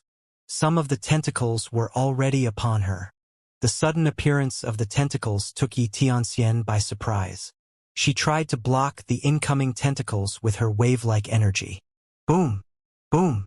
Boom! The tentacles slammed against Yi Tianxin's energy wall violently. Yu Shangrong shot toward Yi Tianxin with his sword in hand at lightning speed. I slay fiend Zen cultivators for breakfast. BZZT. A fan-shaped energy shot out from the longevity sword. Yu Shangrong wielded the longevity sword with both hands and swung it downward. At this moment, the terrifying power of the longevity sword seemed to be fully displayed. The energy seemed to cut off the black golden lotus avatar. Bam! The avatar cracked. Kong Yuan's eyes widened. His palms remained joined together when he saw the black avatar being cut open. The impact of that attack sent him reeling back. The rope that was tied around him snapped at this moment. He continued to fly backward.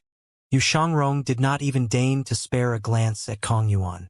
He knew Kong Yuan was just a corpse, a puppet that was being controlled.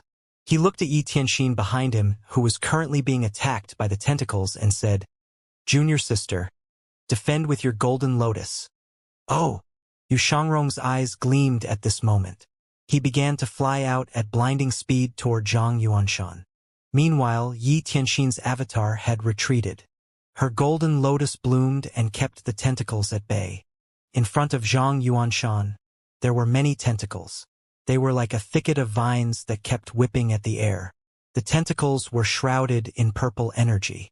When Zhang Yuanshan saw that Kong Yuan was sent flying, he instinctively looked up at Yu Shangrong, the sword devil.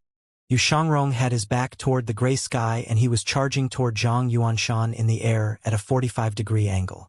With every step he took, a ripple would appear under his feet. The golden ripples seemed to distort space itself. As he continued to move, his body seemed to turn blurry. In fact, everything in the surroundings seemed out of focus. It was as though everything was submerged in water. It lent a surreal quality to the surroundings. This was the sword skill Yu Shangrong was famous for. The return and enter 3 souls. The 3 souls referred to the first sword, the origin radiance, which was the chi of great purity and the sun. The second soul is the majestic spirit, the transformation of Yin Qi. The third soul is the nether essence, the impurities of Yin Qi. Everyone who cultivated possessed 3 souls. The origin radiance is the nascent divinity. This was where the nascent divinity tribulation realm derived its name from. The return and enter 3 souls. 3 swords and 3 paths attacked at the same time. The 3 swords merged as one to sever the 3 souls, thereby obliterating the target's body and soul. Yu Shangrong did not merely have 3 figures. His clones seemed to possess avatars of their own as well. 3 golden lotuses descended from the sky. This scene far exceeded Zhang Yuanshan's expectations. His eyes widened in horror as he watched the 3 clones merged into one. "Bama! Help! Me!" A deep voice rang in Zhang Yuanshan's ears. "I've told you that you only have 2 to 3 chances. This 3rd chance will cost you your life. You!" Silence descended on the entire place at this moment. Zhang Yuanshan wanted to pull on the rope and defend himself with Kong Yuan's corpse. Unfortunately, Kong Yuan was long gone. He laughed maniacally upon discovering this. Forget it. Forget it. At this moment, the longevity sword pierced Zhang Yuanshan's body. His body trembled violently as he continued to laugh maniacally. It felt as though his soul had been pierced as well. However, he did not stop laughing. The sound of his laughter traveled far all the way to the green jade altar. Currently, the battle could no longer be seen from the green jade altar. All that could be heard was this maniacal laughter. Upon hearing this, the nether sect's disciples shivered in fear. After a moment, they heard a shout from afar. I've been a coward all my life. Today, I, Zhang Yuanshan, will embrace death like an old friend. Zhang Yuanshan was in the center as his energy spilled into the surroundings. The tentacles whipped around even more violently. This was his true third chance. The ultimate move that Ba Ma had planted in him. Sacrificial offering, a peculiar voice said. Zhang Yuanshan shouted, even if I have to die, I'll drag you along with me. Once the sacrificial offering was completed, the tentacles shot toward Yu Shangrong and Yi Tianxin in a frenzy.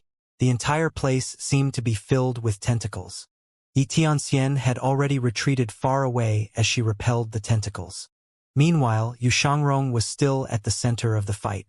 When he saw the tentacles that seemed to come at him from all directions, he swung his sword fiercely. His sword moved like the wind and merely left vague shadows in its wake as his slashes rained down like a storm. There were no energy blades. The red shining blade was all that could be seen moving back and forth. A spherical energy formed around him at this moment. Yu Shangrong's expression darkened. For some reason, the scene of his master training him in sword skills surfaced in his mind. He was told to practice his swordplay under the trees in autumn, and he had to slash at all the falling leaves. During summer, he would be training under the rain and would have to remain dry. In the winter, he was told to train under the snow, and he had to dodge all the snowflakes. He lost count of the number of wooden swords he broke in the process. He would receive a good beating whenever he broke a sword. His master said that a true sword path elite would love his own sword and would never allow his sword to be easily destroyed. It was only when he managed to keep his wooden sword intact that his master granted him the longevity sword. The longevity sword bore the blessings of a long life. This was the best gift for the inhabitants of the nobleman country who had short lifespans. This sword was everything to Yu Shangrong. He had become one with his sword. If you want to kill your opponent, just swing your sword forcefully. Lu Zhou's advice appeared in Yu Shangrong's mind, and he swung his sword at a greater speed. The tentacles that approached were all cut, and the purple energy was kept at bay by the sword shadows. From afar, Yi Tianxin was dumbstruck when she witnessed this scene. She knew that her second senior brother was powerful, but she did not expect him to be so powerful to this extent. Then, she looked at the purple energy that permeated the air and the tentacles lashing around before she tossed her amorous hoop out. The amorous hoop plunged into the sea of tentacles and released a burst of energy. The blue waves technique slowed the advances of the tendrils. At this moment, Yi Tianxin shouted, "Second senior brother." Yu Shangrong made a noise of acknowledgement. His 100-foot avatar shot toward the horizon as it increased in size. Energy blades spread out like the petals of a lotus in the air. Boom! The tentacles were severed by the countless energy blades. At the same time, the golden lotus under Yu Shangrong's avatar kept the tentacles at bay like lotus leaves. With the golden lotus in the center, the longevity sword flew out and continued cutting the tentacles. With a casual glance, it looked like a vortex had appeared. The energy of the tentacles seemed to be immediately reduced by a huge margin. Yi Tianxin felt the pressure around her lift at once. She recalled her avatar, somersaulted in the air before she looked at the scene before her incredulously. Is this the sword devil? Yu Shangrong did not hold back as he wielded and swung his sword. The rapid expansion of his avatar, coupled with the movements of his sword that seemed to form a vortex, kept the tentacles at bay. Gradually, the tentacles began to dwindle and fall in numbers. Everything was silent again. Yu Shangrong stood within his avatar. He extended his arms as he tried to control his avatar. The 100 Tribulations Insight avatar required too much energy to maintain. It was rare for a cultivator to maintain 100 Tribulations Insight avatar for such a long time. Xianxia was still in shock. After a long while, the purple energy finally vanished. Zhang Yuanshan's body was nowhere to be seen. Yu Shangrong pulled his arms back and fisted his hands. His avatar vanished. The massive golden lotus paused slightly. Yu Shangrong looked at the golden lotus. The 8 golden and shining lotus leaves spun at a uniform speed. There was a faint sheen of purple on the lotus leaves. With an unbothered expression on his face, he moved his hands, and his Dantian sea of qi surged. Close. The golden lotus vanished. Yu Shangrong hovered in midair as he surveyed the land beneath him with a thoughtful expression on his face. The green jade altar had always been a tranquil place. However, at this moment all tranquility was lost as the place was destroyed. The rock slabs on the altar were cracked, and the area under the altar was wrecked. If the two opponents did not move their battle further away, the green jade altar would have been completely destroyed. The nether sect's disciples had difficulties calming down witnessing this, although they could see the battle between Yu Shangrong and the monster. Based on the sound that rang from afar, they could tell the battle was fierce and terrifying. After a long while, the cacophony of noises finally died down. The nether sect's disciples leaped off the green jade altar. The altar was messy and chaotic. There were holes riddled on the ground as far as the eyes could see. They flew to the distance, following the trail of wreckage that was left in the wake of the battle. Shortly after, they arrived at the epicenter of the battle where the fighting had been the fiercest. Apart from a huge and deep area on the uneven ground, they did not see ant bodies. The trees, grasses, and plants in the vicinity that were full of life had all withered. What happened here? Everyone looked around their surroundings fearfully.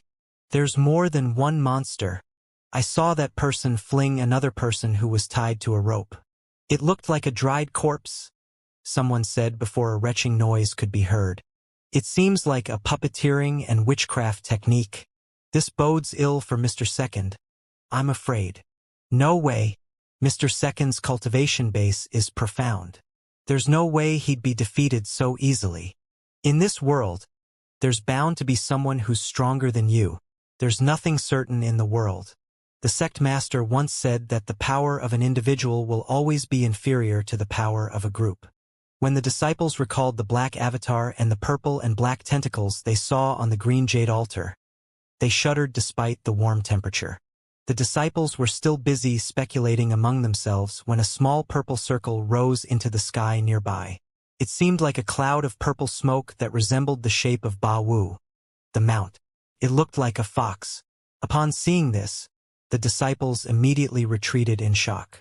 The seemingly formed from energy Ba Wu said with a deep voice, "Yu Shangrong must die." Then, the witchcraft circle disappeared along with the purple energy. Return. What do we do now? Do we just leave the green jade altar as it is? We should report this to the sect master first. Ding! Killed a target. Reward, 2,000 merit points. Lu Zhou was in the midst of contemplating something when the notification sounded, causing him to frown slightly. Based on his previous experience, he knew killing a 1 to 5 leaf target was worth 1,000 merit points. Killing a 6 or 8 leaf target was worth 1,500 merit points. Why was he suddenly rewarded with 2,000 merit points? Lu Zhou slowly rose to his feet, remembering Yu Shangrong. Yu Zhanghai and Si Wuya had not been captured yet. It was far too early to consider their return to the pavilion. Therefore, their actions would not give him any rewards. Moreover, his current disciples were not capable of this. The only person capable of killing such an elite target could only be Yu Shangrong. A frown could be seen on Lu Zhou's face as he continued thinking to himself. 9 leaf. Then he shook his head, dismissing his thoughts. Although Yu Shangrong was strong and profound, it was impossible for him to kill a 9-leaf target. Moreover, where could Yu Shangrong find a 9-leaf target? Is it possible that someone came to the same conclusion as I did? Did someone also think about severing the golden lotus to defeat an 8-leaf cultivator? Lu Zhou recalled Zhang Aijian's words about his experience about reading about this matter during their discussion about the nine-leaf stage with Lung Luo and Pan Litian the other day. He knew he was not the only one in the world who was trying to figure out the nine-leaf state. Whether it was Yun Tianluo, Gong Yuandu, or the Great Yan's imperial family, they were all trying to figure out the nine-leaf stage. Moreover, apart from Great Yan, there were Lulan, Roli, Qigong, and the other nations. There were plenty of cultivators in the world. It was impossible that nobody had thought about or tried to figure out the nine-leaf stage. All of a sudden, Lu Zhou said, "Is anyone here?" A female disciple appeared inside the great hall. "Pavilion Master. Summon Zhang Aijian over." Understood. Recently, Zhang Aijian had been hiding in the Evil Sky Pavilion. News of his death had spread far and wide. Naturally, there were many in the palace who were skeptical of this news. It did not matter. Zhang Aijian had an extensive information network. Lu Zhou thought it was time to make Zhang Aijian earn his keep. Currently, news of Zhang Aijian's death had spread all around the place. On a peak 100 miles north of the Green Jade Altar, the sun shone through the clouds on the forest, painting the forest with a golden light. "Greetings, second senior brother." Yi Tianxing respectfully and formally greeted Yu Shangrong as she stood behind him. "There's no need for such formalities, sixth junior sister." Yu Shangrong was carrying his longevity sword. He did not turn around. Instead, he was looking at the setting sun. Strangely, the setting sun looked more beautiful and captivating to him than it ever did before. After all, Great Yen was never short of such idyllic sceneries and mountains. "Second senior brother. Are you all right?" Yi Tianxin was still having difficulty wrapping her mind around what she had seen. The rays of the setting sun fell on Yu Shangrong's body. He did not move as he softly said, "I'm all right. Your sword path has widened my horizons, second senior brother." Yi Tianxin praised him. However, upon recalling the earlier scene, Yu Shangrong shook his head. "It's too insignificant to mention.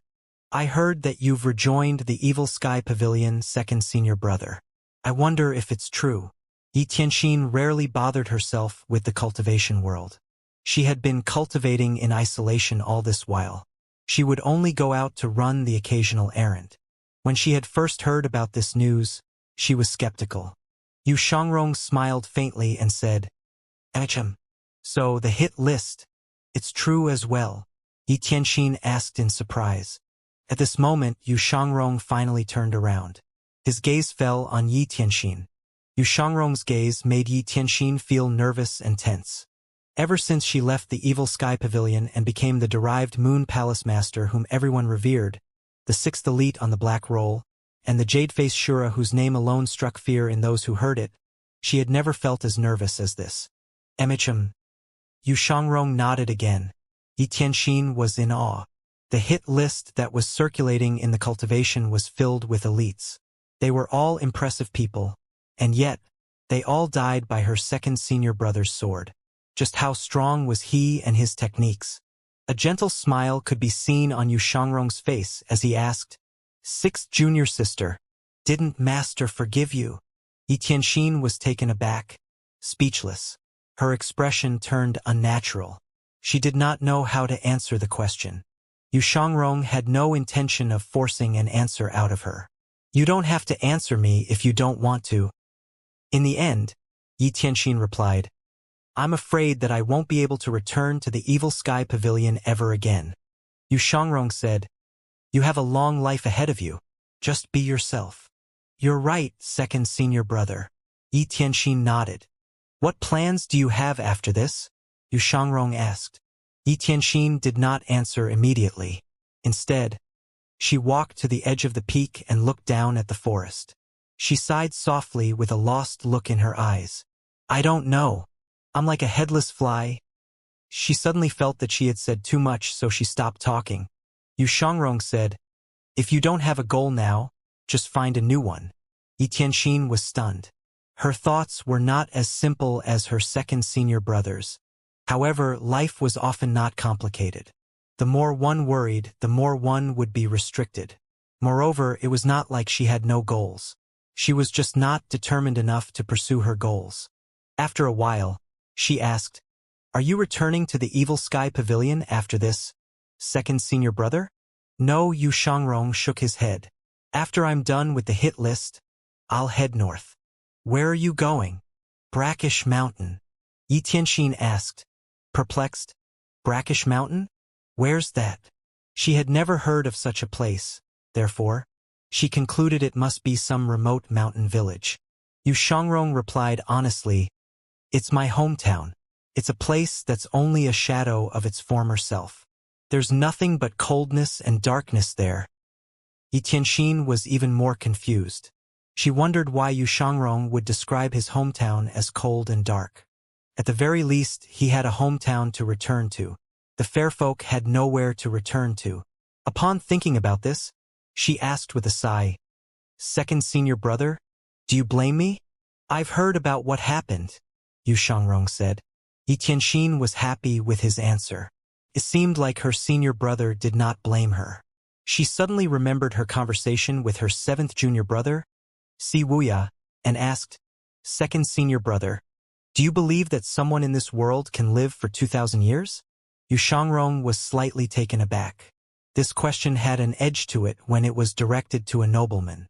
After all, for noblemen it was already a luxury being able to live to 1,000, let alone 2,000. "Why? Do you believe it? Second senior brother.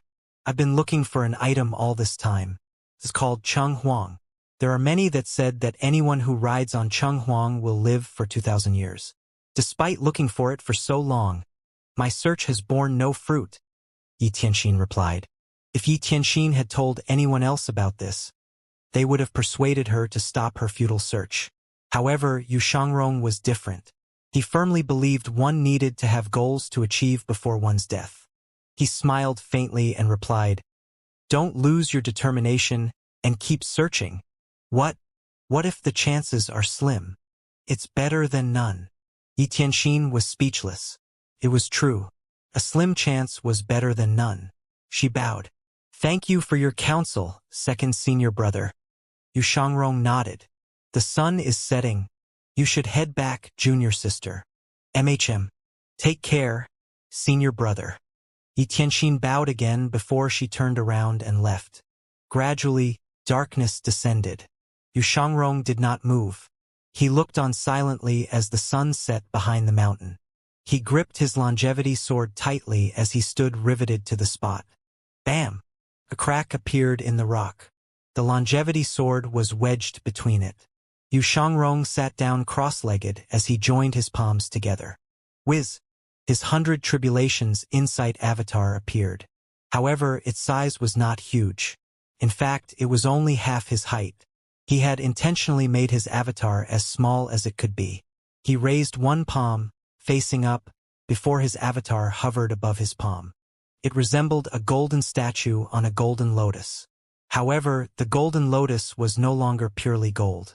Instead, it was mottled with purple spots that seemed to be spreading. It seemed as though the purple spots were pests had infested the lotus leaf. Yu Shangrong circulated his primal qi. His golden lotus spun rapidly and shone brightly. Whiz!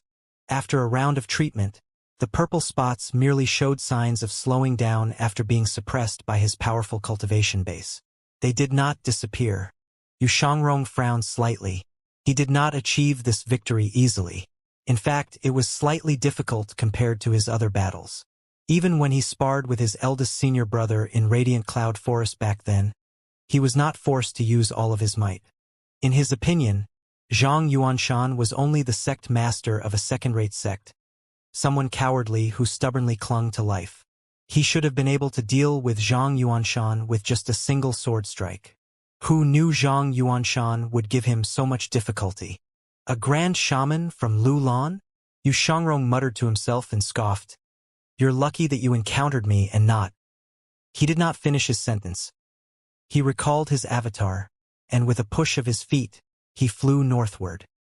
After the battle on the Green Jade Altar ended, the Nether Sect's disciples wrote about it to their sect master, Yu Zhenghai, who was in Yi Province. "Notify the other branches. Just say that things bode ill for Mr. Second after his fight with Zhang Yuanshan. At the very least, this was what they thought based on their observation.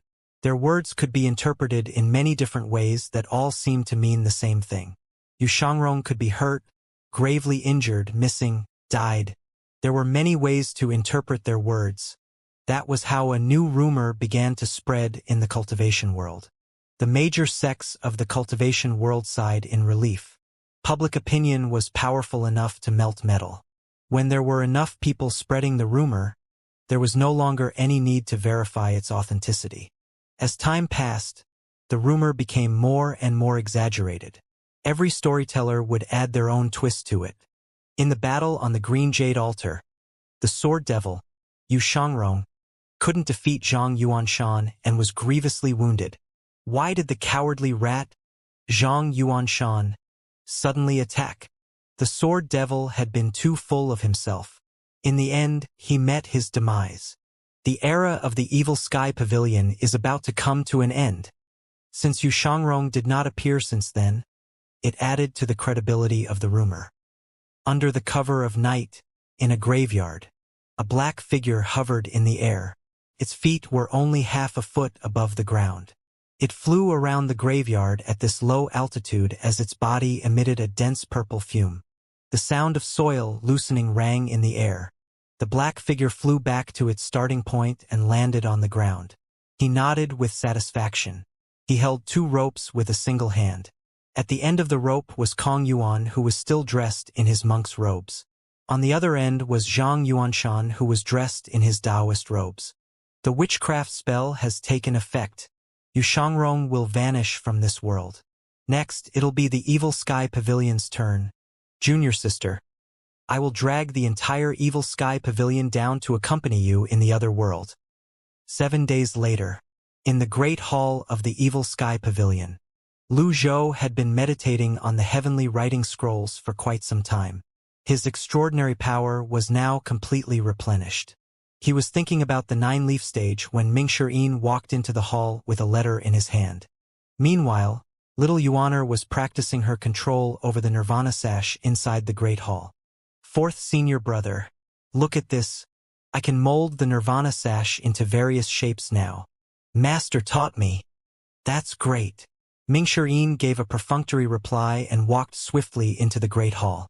Master, a letter from Zhang Aijian. He opened the letter as he spoke. Zhang Aijian was efficient indeed compared to the old men from the Old Age Pavilion who were only skilled in bragging and flattery. He had only been gone for 7 days, but there was already a result.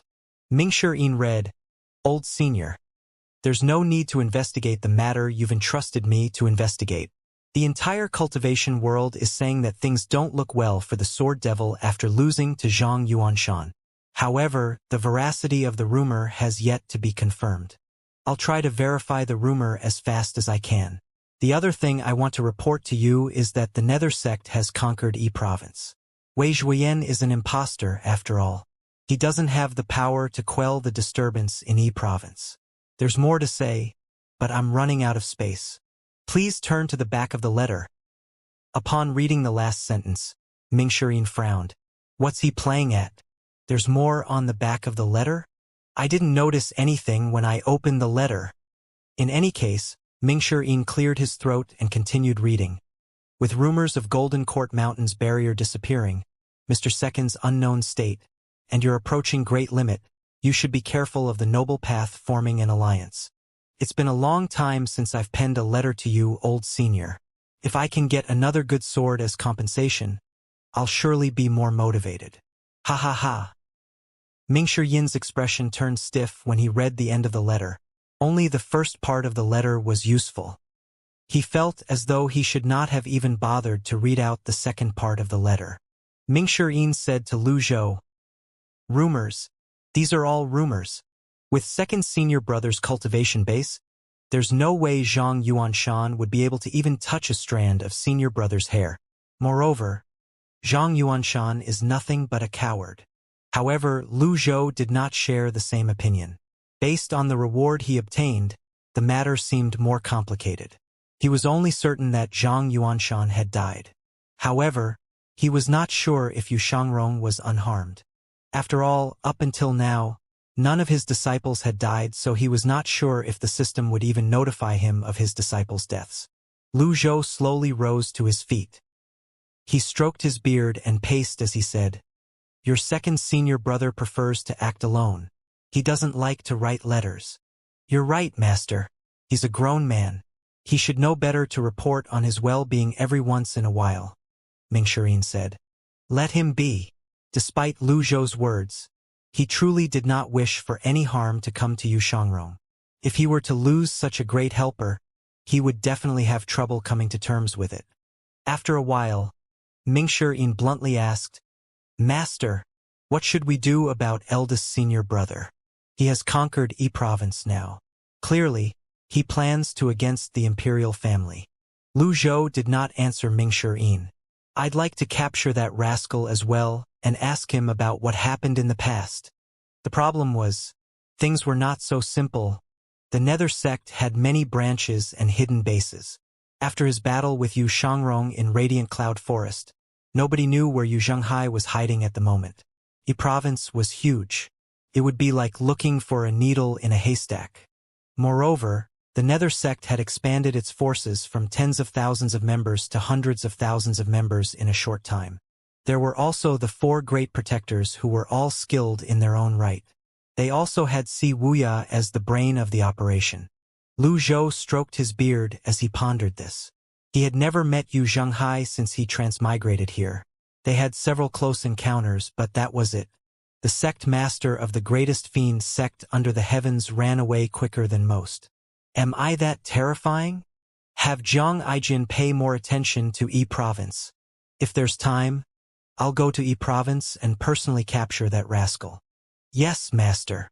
After saying this, Mingxir's eyes darted around as he said, "Master, with the rumors going around, people are going to assume we're a pushover. I ask for permission to descend the mountain and beat those people." At this moment, Duan Mushang walked in with his overlord spear in hand. "You're thinking of playing outside, aren't you?" "Of course not," Mingxirin said. Mingxirin was about to expound on his loyalty when the heavy thud of someone falling to their knees rang in the air. "Greetings, master." Mingxirin frowned. He turned around and saw Zhu Honggong kneeling on the ground. "This won't do. I really must find some time to give old Eighth a good beating." "Greetings, 4th senior brother, 3rd senior brother." "4th senior brother, you look more handsome compared to yesterday." Zhu Honggong boldly kowtowed as he greeted Mingxirin and Duan Mushang. Mingxirin. He did not reply, but he thought to himself, "Oh well, I'll forgive you this once."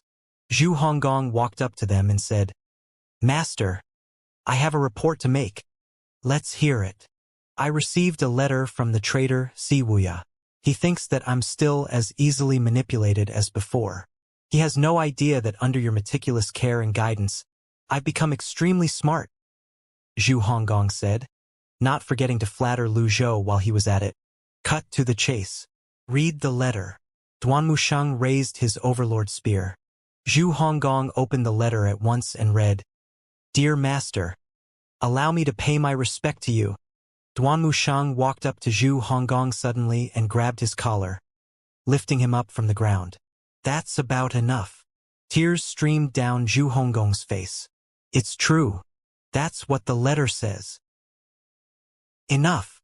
Lu Zhou frowned. Duan Mushang hastily let Zhu Honggong go. The two of them kneeled on the ground, worried their master would take his anger out on them. Lu Zhou glanced at both of them, feeling too lazy to reprimand them. With a wave of his hand, he picked the letter up with his energy and brought it to his hands. Even if Zhu Honggong was the bravest man in the world, he would never dare to stop the letter from flying toward his master. Lu Zhou read the contents of the letter. As it turned out, the letter contained information about what happened between Yu Shangrong and Zhang Yuanshan. Si Wuya seemed to have the answer to the matter of Yu Shangrong killing a high-reward target. However, Lu Zhou was still worried. Mingxirin asked curiously, "Master, what does it say?" Lu Zhou waved his hand and tossed the letter away. Mingxirin caught the letter and read it. His brows knitted as he read the letter. Second senior brother fought Zhang Yuanshan on the green jade altar? Zhang Yuanshan was the sacrificial offering of the Grand Shaman? Ba Ma? Things aren't looking good for second senior brother? Ba Ma is planning to make a move against the Evil Sky Pavilion to avenge Emoli? Master, this traitor, Wuxia, cannot be trusted. Fourth senior brother is right. We shouldn't believe the words of a traitor. Lu Zhou stood up and looked at the three of them as he said, Wuxia should be telling the truth. After all, he had the 2,000 merit points he was rewarded with to confirm some of Wuxia's words. Mingshi Yin and Zhu Honggong did not dwell on the matter anymore. Since their master had said so, there was no need to think otherwise. Both of them nodded and said in unison, Your wise master. Duan Mushang held the letter in his hand and read it. He said, Ba Ma is the greatest witchcraft genius in Lulan. Throughout the years, Lulan's strength has improved tremendously thanks to Ba Ma. What should we do about second senior brother? The three of them appeared worried. Moreover, even Jiang Aijian's letter spoke about the rumors that were spreading. Zhu Honggong said, Master, I have another report to make. Let's hear it. Many low-rank cultivators appeared at the foot of Golden Court Mountain yesterday. I saw that they were trying to make a scene, so I chased them away. Zhu Honggong said with a smile, clearly waiting to be praised. Make a scene? This dimwit is spouting nonsense again. Who would dare to make a scene near Golden Court Mountain? Mingshi frowned and said, Dimwit, didn't you ask them what they were doing? Zhu Honggong scratched his head. They were saying something strange has happened, and they wanted our help, but we're not running a charity here. Mingshi secretly rejoiced in Zhu Honggong's misfortune. Old Eighth. I don't think you're aware of Master's new style of doing things. However, he was surprised to see his master did not seem to be angered. Lu Zhou paced back and forth. The withering of the plants should have something to do with witchcraft. Ba Ma was probably plotting something again. When he recalled the content of Wuxia's letter, he began to worry about Yu Shangrong. If this were to happen in the past, there was no need for him to worry about Yu Shangrong with Yu Shangrong's cultivation base. However, something felt different this time. As Yu Shangrong's master, how could he sit back and do nothing? When Mingshi saw his master deep in thought, he knew what his master was thinking. He bowed and said, I'm willing to investigate this incident. Zhu Honggong bowed as well. I'm willing to accompany fourth senior brother down the mountain to investigate this matter. Lu Zhou's gaze fell on both his disciples. If this had happened in the past, he would not have hesitated to delegate this task to them. However, he had to consider Ba Ma, the Grand Shaman, who was behind all this. Even Yu Shangrong had a difficult time dealing with Ba Ma. Would it not be akin to sending Mingshi and Zhu Honggong to their deaths if he allowed them to take on this mission? After muttering to himself for a moment, Lu Zhou said, There's no need to rush. Since he's coming at the Evil Sky Pavilion, he'll come sooner or later. When the three disciples heard this, they said in unison, Your wise master. 10 days passed by in a blink of an eye. Nothing out of the ordinary happened. On the 11th night, in a graveyard in a forest, a black figure flew, weaving in and out of the trees. Many corpses could be seen crawling out of their graves, forming groups as they moved forward slowly. From above, they looked like ants. Behind the mass of black bodies, a small black carriage flew swiftly at a low altitude. 2 men pulled the carriage. A stocky figure stood atop the carriage. His eyes shone with a green light. He looked at his troops with a pleased expression. These were his troops that he had tirelessly gathered over several days and nights. He said in a deep voice, Evil Sky Pavilion, I hope you'll be satisfied this time. Swoosh! The black carriage shot past the tops of the black figures, taking the lead in front of the troops of corpses. Meanwhile, in the sky nearly 10,000 miles northwest from Great Yan's divine capital, a green-robed figure could be seen hovering above a few snow-capped mountains. He surveyed his surroundings. There seemed to be only trees and snow as far as the eyes could see. There did not seem to be any signs of humans at all. Snowflakes dropped on Yu Shangrong as the wind ruffled his hair. He did not bother to repel the snowflakes. Flecks of white from the snowflakes could be seen on his brows and hair. Yu Shangrong stood with his arms crossed. The longevity sword on his back was gently vibrating as though it could sense something. Against the wind and the snow, he smiled faintly as he said, "I'm home." He took a step forward in the air. With lightning movements, he appeared several hundred feet away. In the next instant, he appeared on the top of the tallest tree. He seemed to be in a slight daze as he looked at the slightly sunken land ahead of him. It was a small plain that extended for dozens of miles and was surrounded by mountains. It was completely covered by snow. Under the snow, vines, trees, parts of collapsed walls could vaguely be seen. Things remained the same while the people have changed. Yu Shangrong tapped with the tip of his foot. Crack! The snow on the tree slid off. The snowless tall tree now stood out among the other snow-covered trees. Yu Shangrong flew forward. When he was halfway to his destination, he gave a muffled grunt and swayed. He paused in the air. He lowered his arms and joined his palms together. Whiz! A miniature 100 Tribulations Insight avatar appeared. He moved the avatar that resembled a golden statue to the top of his palm as he looked at the golden lotus under the avatar. The purple spots had increased in numbers. Roughly 1/3 of the lotus was tainted purple. Witchcraft spell. Yu Shangrong looked at the golden lotus with a frown. However, the frown disappeared quickly. He was neither afraid, nervous, or worried. He sighed and shook his head. I've been careless. The scenes of his battle with Zhang Yuanshan surfaced in his mind again. The only instance his golden lotus was exposed to a spell was during his final attack where he had used his sword, avatar, and golden lotus to crush the tentacles. He tried to determine the time. In half a month, 1/3 of his golden lotus was tainted. In other words, he had another month left before his golden lotus would be completely tainted by the spell. If it came to that, there would be no saving his life. He moved his hand. The 100 Tribulations Insight avatar vanished. He continued flying ahead to the center of the plane. His expression was calm as he swung his arm and shot into the sky. Whiz! His avatar reappeared.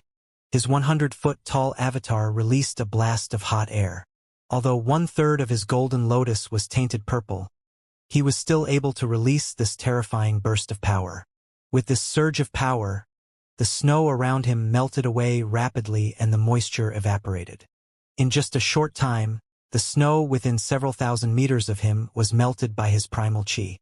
With the snow gone, the original appearance of the land was exposed. Stalks of melilot could be seen. They grew resilient despite the wind and the snow. 2 fallen stone statues could be seen at the entrance where Yu Shangrong passed by. It seemed to be that of tigers. Due to the damage, only half of their bodies were left. The trees and grass covered the ground. Apart from the melilots, there were almost no buildings in sight. Everything from the past seemed to be buried deeply. A pack of wolves howled nearby. The birds seemed to be affected by the avatar, and they fled. The low-rank beasts felt Yu Shangrong's presence and did not dare to approach him. Yu Shangrong shook his head. With the passage of time, things might remain, but the people have changed. At this moment, Yu Shangrong saw a pack of wild wolves standing at the top of a mountain as they stared at him. They aren't afraid? Interesting. Yu Shangrong smiled. He dove toward the wolves. Although they were average of wild wolves in the cultivation world, they were not beasts that their counterparts near human settlements could compare to. These wild wolves seemed to be emitting a faint primal chi. In terms of speed, they were much faster than ordinary wolves. When the wild wolves saw Yu Shangrong diving toward them, they turned tail and sprinted toward the distance. Yu Shangrong's body was practically parallel to the ground as he flew. His energy formed a barrier around himself. He passed by a valley and a patch of forest. Finally, the pack of wolves came to halt under a mountain peak. It was a 90-degree cliff that was covered with snow. The pack of wolves howled as they sat on their hindquarters on the snow. They looked at Yu Shangrong, who was hovering in the air. Yu Shangrong chuckled and said, "Is this where you wanted to bring me to?" The wolves howled as though they were responding to Yu Shangrong. "All right, I'll take that as a yes. The pack of wolves howled again. MHM, thank you for showing the way. We'll meet again in the future. The wolf pack turned around and left, led by the alpha wolf. Xianxia looked at the cliff wall before he slammed one hand against it. Boom! His energy landed on the cliff face, causing the snow to slide off. The original appearance of the cliff face was revealed in just an instant. A stone door. Xianxia was slightly surprised. He walked closer and saw 3 huge words on the rock face. The Melilot Graveyard. The Melilot Graveyard? Although Xianxia was strong mentally and spiritually, he could not help but feel shaken when he saw these words. He naturally knew what these words meant. With fuzzy memories as guidance, he raised his right hand and flicked 2 fingers. A drop of blood shot from the tip of his index finger toward the cliff face. Splat! The veins engraved on the cliff face shone. The light spread from the spot where the drop of blood landed into the surroundings. With this, Xianxia was certain this was indeed a graveyard left behind by the nobleman. Whoosh! The rock door slid open. Xianxia walked into the graveyard without hesitation. The moment he entered the Melilot Graveyard. Whoosh! The rock door shut swiftly. He found himself in a dimly lit environment. However, he seemed unafraid and kept his eyes trained up ahead. The scene that greeted his eyes shocked him slightly. Piles of white bones lay on the floor in neat formations. The Melilot bloomed in the day and withered at night. The inhabitants rather stay and hide in a utopia until they die. Xianxia walked further into the graveyard. When he was in the innermost section, there were finally no bones to be seen. At the center of the graveyard was a round dais. He looked up but saw nothing apart from a script that was carved on the rock wall. It was the word, longevity. Xianxia shook his head. The short-lived noblemen never gave up in their pursuit of a long life. However, reality was often harsh. On average, noblemen who did not cultivate could only live up to 30 or 40 years at most. If they cultivated, they would be able to prolong their lifespans slightly. Even an 8-leaf expert such as Xianxia could only add 500 years to his own life with the help of the longevity sword. In the cultivation world, it was the survival of the fittest. Without sufficient time to cultivate, how could they even think of becoming powerful? This was a vicious cycle in the long run. Each generation was worse than the one that preceded them. The demise of the nobleman country was inevitable. Xianxia was a member of the new generation who did not give up nor submit to his fate. The Evil Sky Pavilion, Golden Court Mountain. Night was starting to descend on the lands. A black carriage pulled by 2 figures flew just above the tops of the trees. The black mass of bodies was approaching Golden Court Mountain. Stop! The black figure's deep voice rang from above the black carriage and spread into the surroundings. The masses of bodies obeyed his order strictly as they stopped moving instantly. He glanced at the crowd below and spoke casually. Henke Branch's Grand Elder, Zhang Jin. Thud! Thud! One of the figures on the ground turned around slowly and faced the black carriage. His eyes were lifeless, his face stiff. A scar could be seen on his neck. Ba Ma produced a talisman, drew a few strokes on it with his hand, and tossed it out. The talisman stuck on Zhang Jin's body. Go! Zhang Jin replied mechanically. Understood. Then, like a rabid dog, he sprinted toward Golden Court Mountain. The current Golden Court Mountain was no longer protected by a barrier. These newcomers were, naturally, not hindered. Zhang Jin had been Henke Branch's Grand Elder when he was still alive. He had a 6-leaf cultivation base. In no time at all, he had arrived at the foot of the Golden Court Mountain. He looked up indifferently before he continued to sprint up the mountain, stirring up a gust of wind as he moved. Who dares trespass upon Golden Court Mountain? Zhou Jifeng flew past on his sword. He glanced at the intruder and was frightened. He had never seen such a peculiar person. Zhang Jin did not reply as he continued sprinting. Zhou Jifeng attacked from the skies. Several energy blades shot toward Zhang Jin. Bang! Bang! Bang! The energy blades could not even pierce Zhang Jin's tough body. What? Zhou Jifeng realized that this was not a monster that he could kill. He hastily flew back to the pavilion on his sword as Zhang Jin continued sprinting up. Zhou Jifeng was flying on his sword, so his speed would be greater than Zhang Jin, who was running on foot no matter what. When he arrived outside the Evil Sky Pavilion, he saw Mingshi Yin and Duan Mushang pulling at each other. He quickly landed and cried out, "This is bad, Mr. Third, Mr. Fourth. A monster is charging up the mountain." "A monster?" Mingshi Yin frowned. He suddenly recalled his master's word about Ba Ma trying to take the Evil Sky Pavilion down. He had expected some elaborate and intricate plan.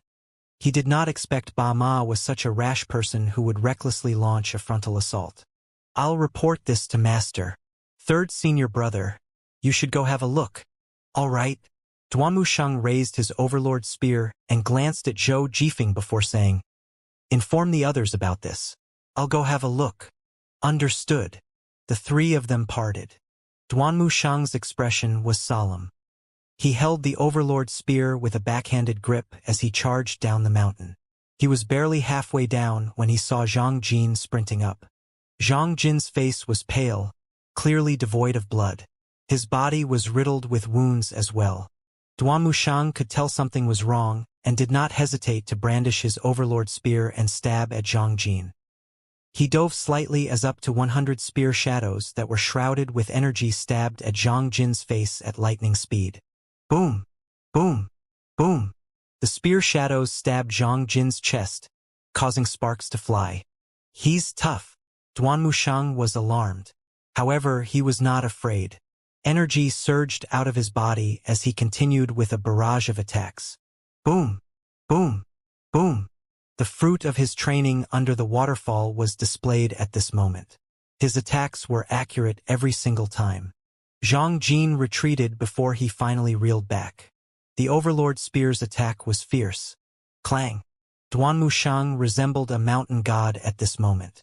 He stood on the steps with his Overlord Spear in one hand as he looked at the reeling Zhang Jin. Zhang Jin rolled down the steps. When he was a distance away, he came to a top and rose to his feet again. "Stand down," an imposing voice said at this moment. Duan Mushang looked behind him. He saw his master riding Witzard's back. Little Yuaner, Mingshi Yin, Zhao Yu, and the Old Age Pavilion's Lang Luo, Pan Litian, and Hua Wudao appeared in the air as well. All of them were looking at the scene. Lu Zhou looked at Zhang Jing with a frown. "Hanku Branch's Grand Elder, Zhang Jin," Mingshi Yin asked. "Wasn't he killed by second senior brother? A dead man?" Many female disciples at the back grew fearful at this. "That's a dead man?" The young female disciples had limited knowledge about the matters of the world. It was only natural for them to be frightened by this scene. Lang Luo, Pan Litian, and Hua Wudao thought about witchcraft at once when they saw the scene. Pan Litian laughed. "It's been a long time since I've witnessed such a witchcraft spell. Panzhong, bring Buddhist Master Su Jing here." Panzhong cupped his fists and flew toward the northern pavilion immediately. At this moment, the talisman on Zhang Jin's body fell off. Crackle! The talisman ignited. However, the flames were peculiar. It formed a purple circle in the air. A voice rang from the circle. "Yu Shangrong has been afflicted by my spell. His days are numbered. If you're powerful enough, I challenge you to a battle beyond this mountain." As soon as the voice stopped, the purple circle vanished. Lung Luo said as he hovered in the air, "A voice projection talisman. He can control a corpse as well. This person's witchcraft is complicated. He shouldn't be underestimated." Pan Litian said, "Didn't you hear him? He's confident that Mr. Second is going to die. How I'd love to spit on his face right now." "Do it then," Lang Luo said provocatively. "I might just do that," Pan Litian said. His voice had barely faded as he dove toward Zhang Jin, shrouded in a golden light. His gourd bottle shone with a golden light as well as it circled him. As expected of the Clarity Sect's greatest expert, as expected of the only geezer with a heaven-grade weapon in the Old Age Pavilion, Mingshi Yin praised. Pan Litian moved swiftly as he dove down. He wielded his gourd bottle with a hand as a fan-shaped energy shot out from the gourd bottle. Boom! Zhang Jin remained expressionless as he reeled from the attack. After sending his target flying, Pan Litian frowned slightly. The corpse has been fortified by witchcraft. The culprit is a witchcraft genius, all right? Hua Wudao nodded. In terms of strength, this person is definitely more powerful than an 8-leaf cultivator.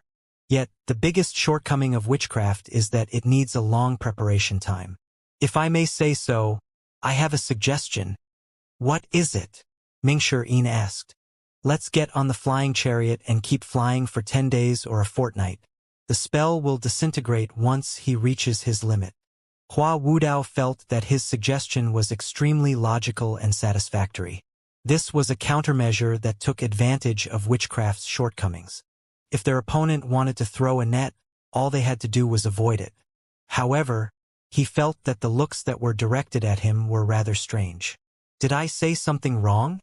After Zhang Jin landed, his chest had caved in at the spot where he was hit by the gourd bottle. Even so, he rose to his feet expressionlessly. It's nothing but a tough puppet. I'll show you. Pan Litian walked on air again. Don't be hasty. Look at what's beyond the mountain, Leng Luo said. The others looked. Under the cover of night, a huge crowd was slowly making their way toward them, emitting a strange aura. So many of them! Zhu Honggong exclaimed in surprise. Good heavens! Master, I think that we should consider Elder Hua's suggestion. You wimp! Grow a backbone, will you? Mingshi pushed Zhu Honggong aside. At this moment, Buddhist Master Su Jing led dozens of his disciples in the air toward them. They formed a neat square formation. Amitba! Finally, I have the opportunity to repay you, Benefactor Ji. Su Jing looked at the horde of puppets at the foot of the mountain. I've told my other disciples to hurry over. Nice one, old monk, Zhu Honggong said with a smile. All in a day's work. Lu Zhou looked at the puppets below, who seemed to be as numerous as ants, and said, Hua Yueshing. Hua Yueshing stepped forward from her position at the back. She bowed and said, I'm here. The skies are your territory. You have the falling moon bow. Do your best and try to take out the spellcaster if you can. Lu Zhou flew higher on Witzard. A higher altitude would provide him with a better vantage point. Hua Yueshing understood what Lu Zhou meant, and she followed him. Lu Zhou glanced at the situation before flying downward. Hua Yueshing leaned forward and looked down at her surroundings as well. She raised the falling moon bow and pulled on the bowstring. Whiz! With a whistle, the arrow sailed through the air. It was especially dazzling in the dark of night. Bam! The arrow hit a puppet on the ground. The puppet fell with a thud, but it quickly got back onto its feet. I have to take out the spellcaster. These puppets are dead. They'll only rise back up no matter how I attack. The others understood this as well. Any intelligent witchcraft cultivator would hide and control his puppets from afar. Who knew where the spellcaster was right now? Lu Zhou swept his gaze across the forest and said, Elder Hua, defend the Evil Sky Pavilion. Understood. Hua Wudao was not suited for attacks. Naturally, he was happy to be in charge of protecting their home base. Mingshi said, Master, why are their bodies so tough? Lu Zhou replied, The spellcaster has absorbed vast amounts of life energy and created a blood pool where their bodies were soaked and refined. However, this technique is extremely evil in nature. The more puppets under his control, the greater the backlash would be for the spellcaster. Leng Luo added, He'll lose at least 200 years of his life. I'm enlightened, Mingshi said. Who cares if they're tough? I'll kill them as they come. Duanmu Shang tightened his grip on the Overlord spear tightly as his energy circled him. Master, I wish to fight.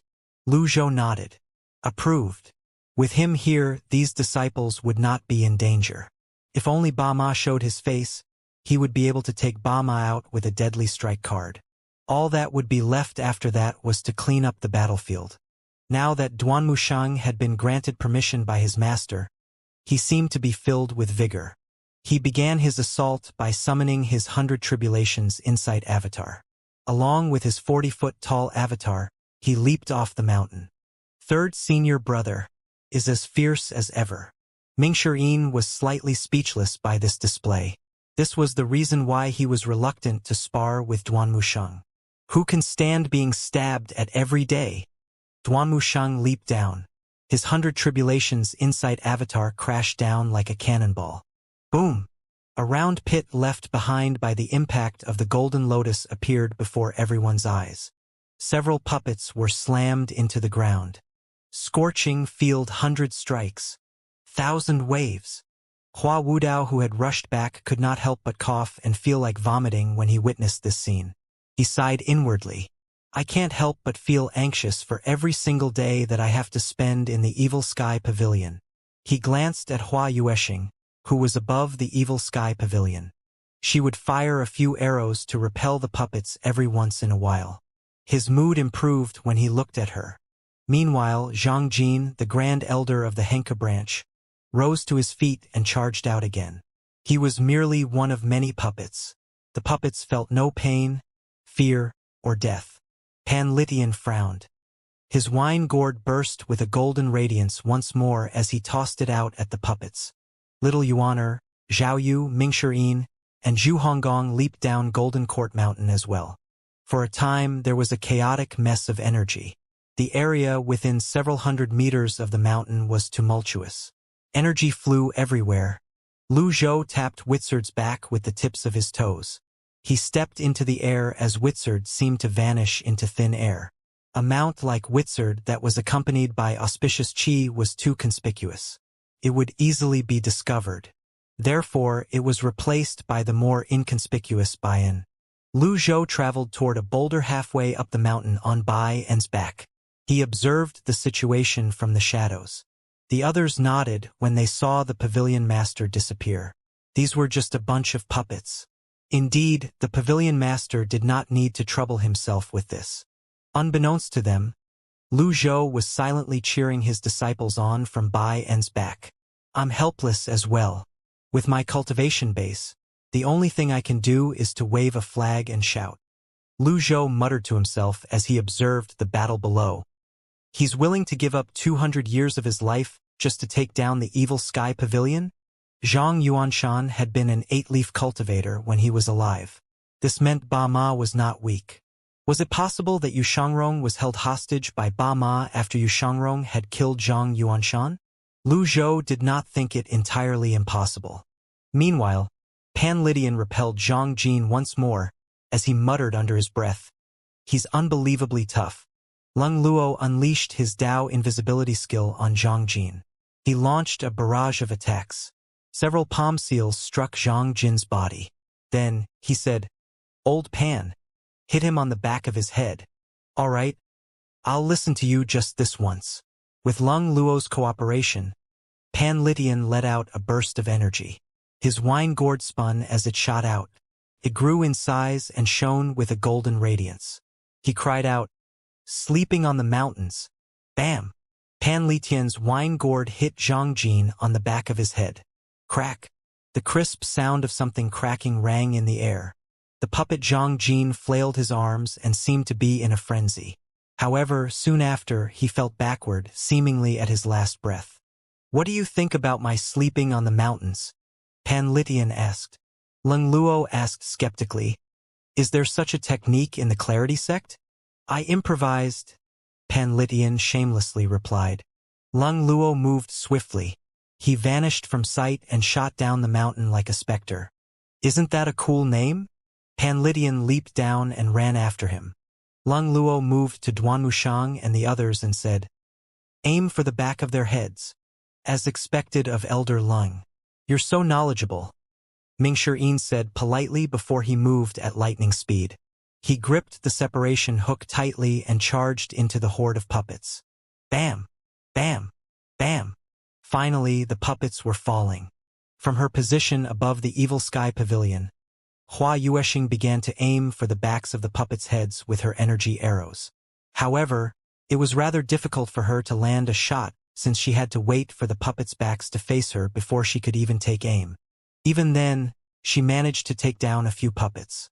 Meanwhile, on the boulder, Lu Zhou sighed. The puppets were dead people. As expected, he was not rewarded with any merit points from killing them. He was beginning to dislike witchcraft. At this moment, Lu Zhou saw Buddhist master Su Jing walking in the air above the horde of puppets. A few dozens of disciples stood behind him. Ba. The Bodhi tree isn't a tree. The clear mirror isn't a mirror. Su Jing and his disciples opened their mouths and chanted in unison. In just an instant, the chants buzzed in the air. The grand enhancing Buddhist technique, the bright mirror. With Su Jing led the other monks to chant. A huge circle spread out and shone brightly as it spun. Then it dropped down slowly. Lu Zhou had seen Wu Nian use this skill on the Lotus Dais previously. He did not expect its power and range would increase so dramatically when so many monks worked together. When the circle of light descended on the ground, the light would flash as the monks chanted. Lu Zhou stroked his beard and nodded. Although Jiang Aijin was lazy and carefree, he could still offer up good suggestions sometimes. With this battle, Su Jing and his monks' values had risen. After all, it would have been more difficult if Su Jing and his disciples were not around. The people who were battling below were all elites of Evil Sky Pavilion. Lung Luo, Pan Litian, Little Yuaner, Duan Mushang, Mingshi Yin, Zhao Yu, Zhu Honggong surged with energies after being boosted by the bright mirror. Soon after, the foot of the mountain was filled with emerging avatars. As the battle continued, a shining monk could be seen hovering at a corner. Meanwhile, Ba Ma frowned upon seeing this. A Buddhist sect? He saw his charging puppets fall as they engaged their powerful opponents. Although he remained expressionless, his fists were tightly clenched. He waved his right hand. Old villain, I don't think that you'll be willing to watch them drown in a sea of corpses. A purple radiant circle flew toward the monk who pulled on his black carriage. The monk's eyes snapped open, and he stared at the sky blankly. Kong Yuan, go. They're all your enemies. Let your hatred run wild. Kong Yun was dead, but he seemed to understand Ba Ma's words. His eyes widened. Boom! With lightning-fast movements, he left Ba Ma's witchcraft circle and charged toward the square formation of Su Jing and his monks. Black palm seals appeared in the air. Look out! Hua Yuexing cried out, projecting her voice. She fired 3 consecutive shots at Kong Yuan. Bam! Bam! Bam! Her energy arrows struck the black palm seals, and they vanished. Meanwhile, Lu Zhou frowned slightly when he saw this. An 8-leaf puppet. He's really going all out. Witchcraft was never pleasant. The higher the level of the puppet Ba Ma controlled, the higher the price he would have to pay. Lu Zhou remembered the withering plants that seemed to have increased lately. Borrowing life from the heavens? At the same time, Su Jing chanted, and a ward mudra appeared. He activated his Buddha golden body. Whiz! Boom! Kong Yuan's black palm seals collided with the golden body and the ward mudra. Their energies caused turbulence in the air. Su Jing's disciples retreated. Hold your positions. Do not separate. Kong Yuan reeled from the backlash. Pan Litian shot toward Kong Yuan with movements like a swallow. I'll be your opponent. Although he had not completely recovered his cultivation base, he was still once an 8-leaf cultivator. It was only fair for an 8-leaf cultivator to fight another 8-leaf cultivator. With his wine gourd, it should not be a problem for him to hold Kong Yuan off. Kong Yuan's primal chi would run out sooner or later. Lu Zhou looked at the numbers of the remaining puppets. Even with his disciples' effort, their number was only reduced by 1/3. He thought about it for a moment before he moved his arm and said, Su Jing, catch. Before Su Jing could determine what it was, he caught the item that sailed toward him. When he saw the item in his hand, he said, Prayer beads. They're Buddhist prayer beads. It once belonged to Kong Yuan. Although it has already acknowledged an owner, it's still better than nothing. When Su Jing heard this, he was overjoyed. I don't dare to receive any more of your goodwill, Benefactor Ji. In Lu Zhou's eyes, that was a rubbish weapon. Not only was it useless to him, but it even had to be refined for it to acknowledge a new owner. On the contrary, Su Jing treated it like a treasure. There was no way he would not feel excited by it. Su Jing placed the prayer beads carefully on his right palm before covering it with his left palm. He said, "Thank you, Benefactor Ji." With these Buddhist prayer beads, Su Jing's strength and cultivation base would greatly improve so long as he cultivated well. When the time came, restoring the glory of the Heaven Choice Temple would no longer be a mere pipe dream. Lu Zhou stroked his beard indifferently as he observed the situation at the foot of the mountain. With the Buddhist prayer beads in his hands, Su Jing's aura seemed to have changed. Regain formation. Understood.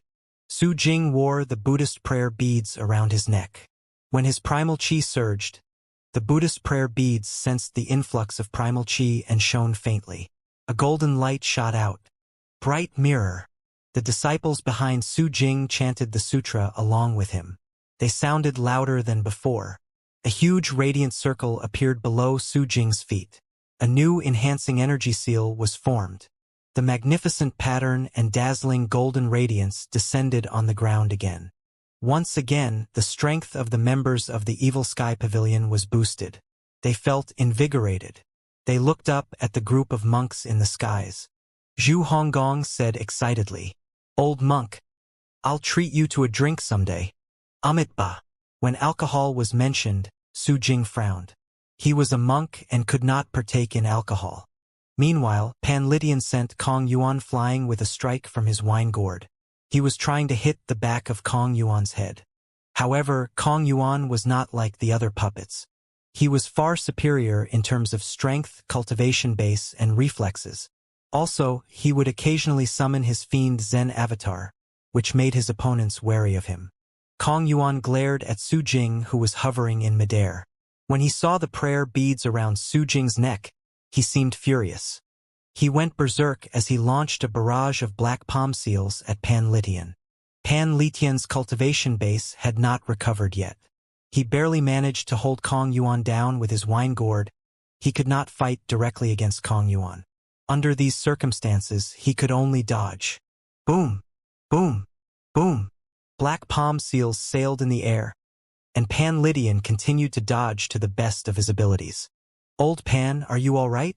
Lung Luo maneuvered his way through the horde of puppets with his Dao invisibility technique. Just as a dozen of puppets charged at Pan Lydian, whiz! A 100-foot avatar pushed them away. Pan Lydian replied, "I can manage." The bright mirror extended toward them. It immediately bolstered Pan Lytian's spirits. His Dantian sea of qi felt much more comfortable as well. For a time, the ground was strewn with corpses. Lu Zhou stood on Bai En's back as he surveyed the area before him. Then he looked at the forest in the distance. Kong Yuan had emerged from that part of the forest. Lu Zhou concluded Ba Ma should be hiding inside a formation in that forest as he maintained control over the puppets. With the support of Bright Mirror, the Evil Sky Pavilion gained the upper hand. The puppets' movements were clearly slower. Meanwhile, little Yuaner picked up her pace. With her 10-foot-tall avatar, she crashed through the puppets and sent them flying with her kicks. She blew raspberries at them. "Little junior sister, why are you pulling faces at them? It's not like they can understand you." Mingshi Yin shot past little Yuaner. Little Yuaner said, "I just felt like it." Up above, the unbroken sutra chant resounded throughout the mountain. Beyond the trees, inside the witchcraft formation, Ba Ma cursed in a low voice, "Bald donkey!" With a wave of his right hand, a purple radiant circle shot toward Zhang Yuanshan. Zhang Yuanshan's eyes widened. With a deep voice, Ba Ma said, "Go and kill them all." Zhang Yuanshan left Ba Ma and charged at the members of the Evil Sky Pavilion. The current Zhang Yuanshan was different from when he was alive. Terrifying tentacles shot out from his arms as he lunged toward little Yuaner, who was closest to him. "Trying to capture me? Dream on." 7 stars cloud treading steps. Little Yuaner retreated. Zhang Yuanshan stretched his arms out. His voice sounded vile and cold as he said, "You can't get away." Nirvana sash. Little Yuaner's Nirvana sash danced in the air, shrouded in energy. It positioned itself before her. At the same time, Duanmu Shang's 1,000 waves appeared to help her.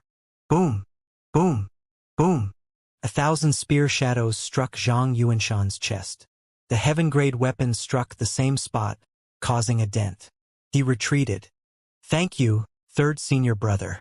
Little Yuaner flung her nirvana sash out and repelled the puppets around her. When the puppets reeled back, several powerful energy arrows came from above the evil sky pavilion and hit the backs of their heads. The puppets fell and no longer moved. Little Yuaner raised her thumb in the general direction of the top of the evil sky pavilion. Sister Yueshing has some skills. Hua Yueshing smiled despite herself after receiving the compliment. She felt much more confident now. Zhang Yuanshan had been boosted after all. He was an 8-leaf expert after all. It was already a commendable feat for Duanmushang to keep him at bay. As expected, Zhang Yuanshan leaped to the side in a different direction and flew toward Su Jing in the air. Su Jing frowned. Ward Madra. Golden Buddha body. When Zhang Yuanshan lunged at Su Jing again, he made a shocking move. He hit his sea of qi with his palms. This is bad. Retreat. Su Jing and his disciples retreated in a square formation in the air with his golden body and Ward Madra. For this reason, the bright mirror was deactivated. Self-destruct. This was similar to what Lang Luo experienced when he faced the 10 shamans. He snorted and pushed away from the ground, leaving several afterimages in his wake. I'll be your opponent. Zhang Yuanshan hit his own sea of qi again. Lang Luo activated his avatar at this moment as well and positioned himself between Su Jing and the monks. Boom!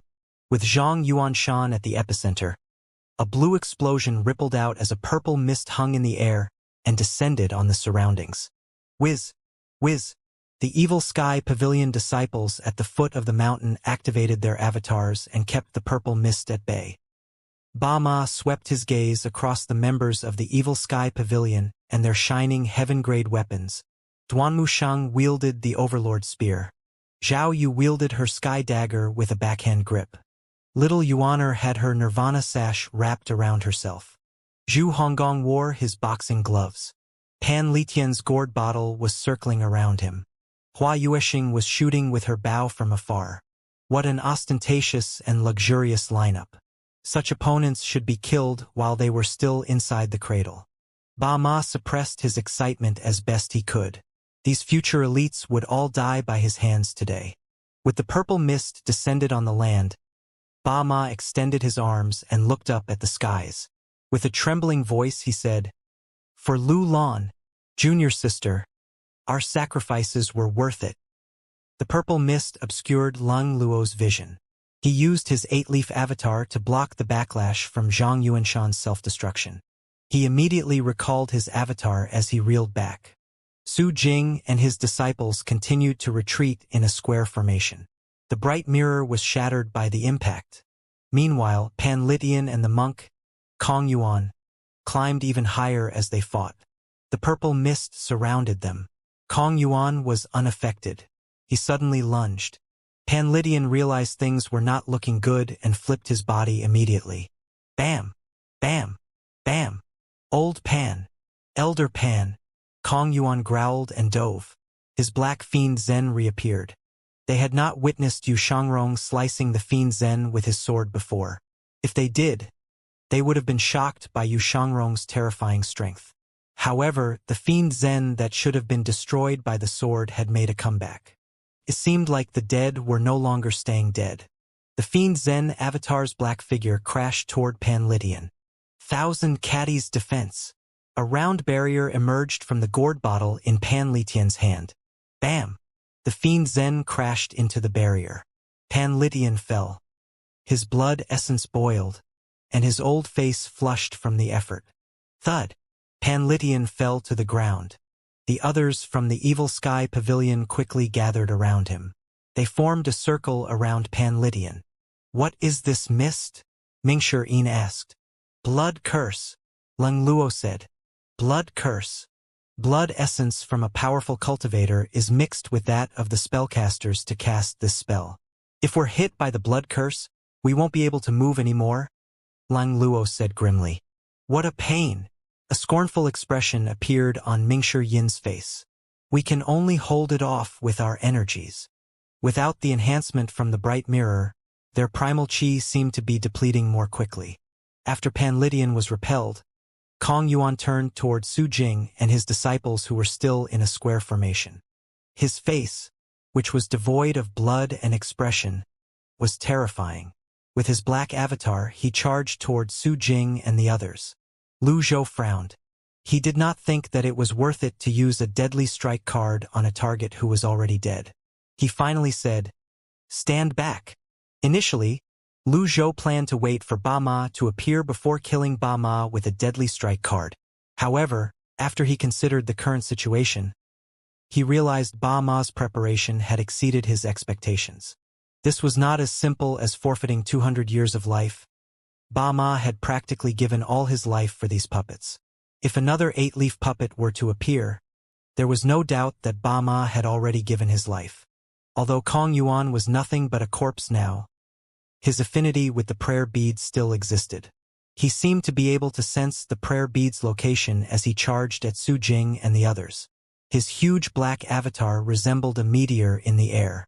Lung Luo retreated with Su Jing and the others. They landed behind the boulder. The person who stood before them was none other than Lu Zhou, who looked calm and indifferent since the beginning. They wondered what method the pavilion master to block the terrifying fiend Zen attack. Regardless, they could only trust him. Everyone looked up at Kong Yuan. Lu Zhou flipped his wizened hand. The item that materialized in his hand was not a deadly strike card. Instead, it was unnamed. Unnamed was emitting a faint blue and purple light. It was the heavenly writing scroll's extraordinary power. The instant the black fiend Zen avatar was upon him, he activated the power of past lives. Lu Zhou swung his sword forcefully. From the lower left corner, Unnamed drew a diagonal line to the upper right corner. Zing! It was a simple and direct move, like a mere mortal swinging his arm. However, the air seemed to freeze over.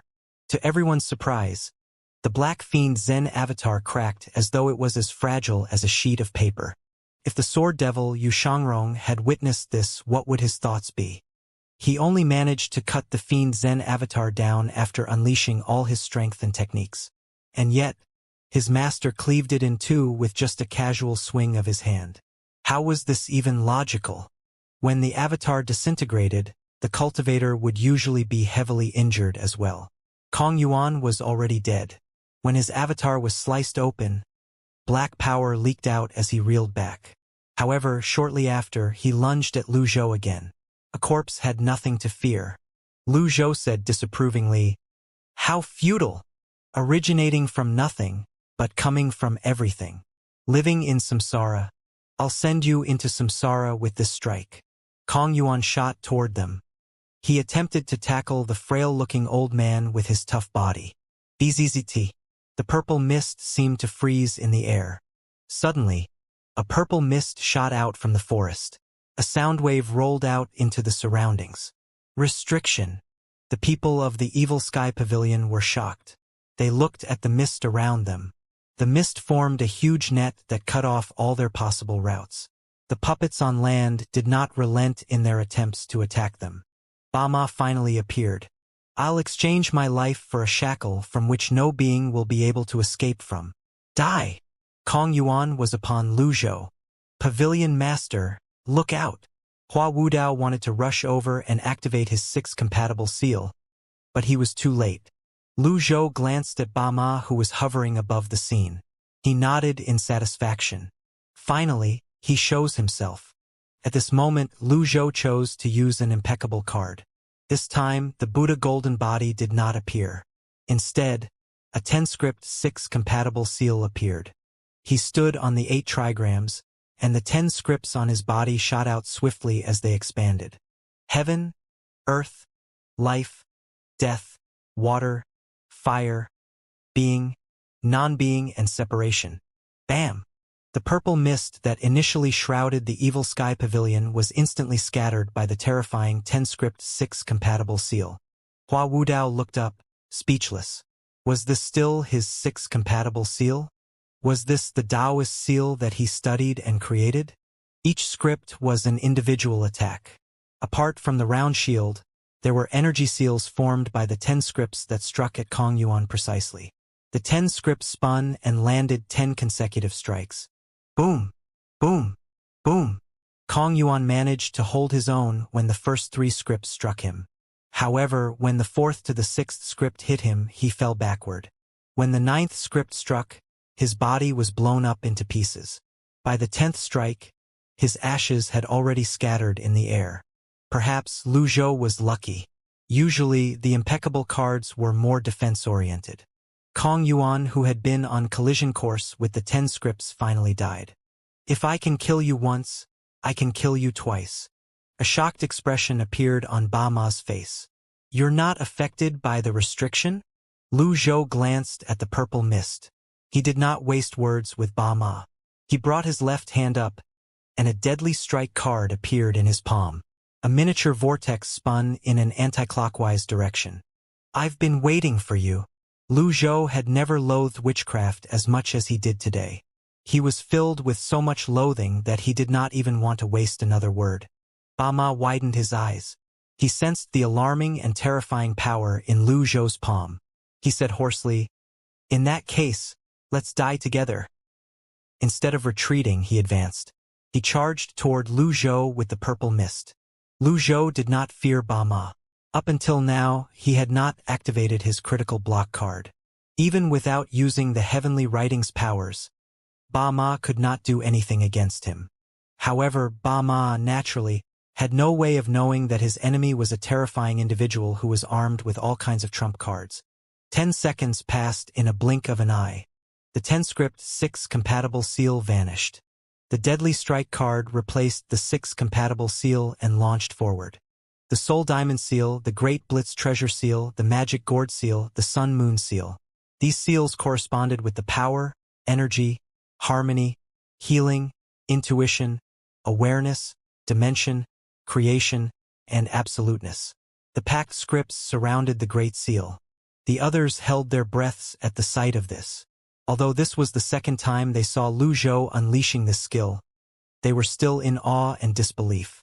One of the great palm seals of the Taoist sect collided with Ba Ma like a normal attack. Boom! Boom! Boom! Similar to Kong Yuan, Ba Ma resisted obstinately. When the 8th palm seal struck his body, something different happened. The mist around him scattered. His face was illuminated by the radiance of the 9 cuts hand seal. At this moment, everyone saw Ba Ma's appearance.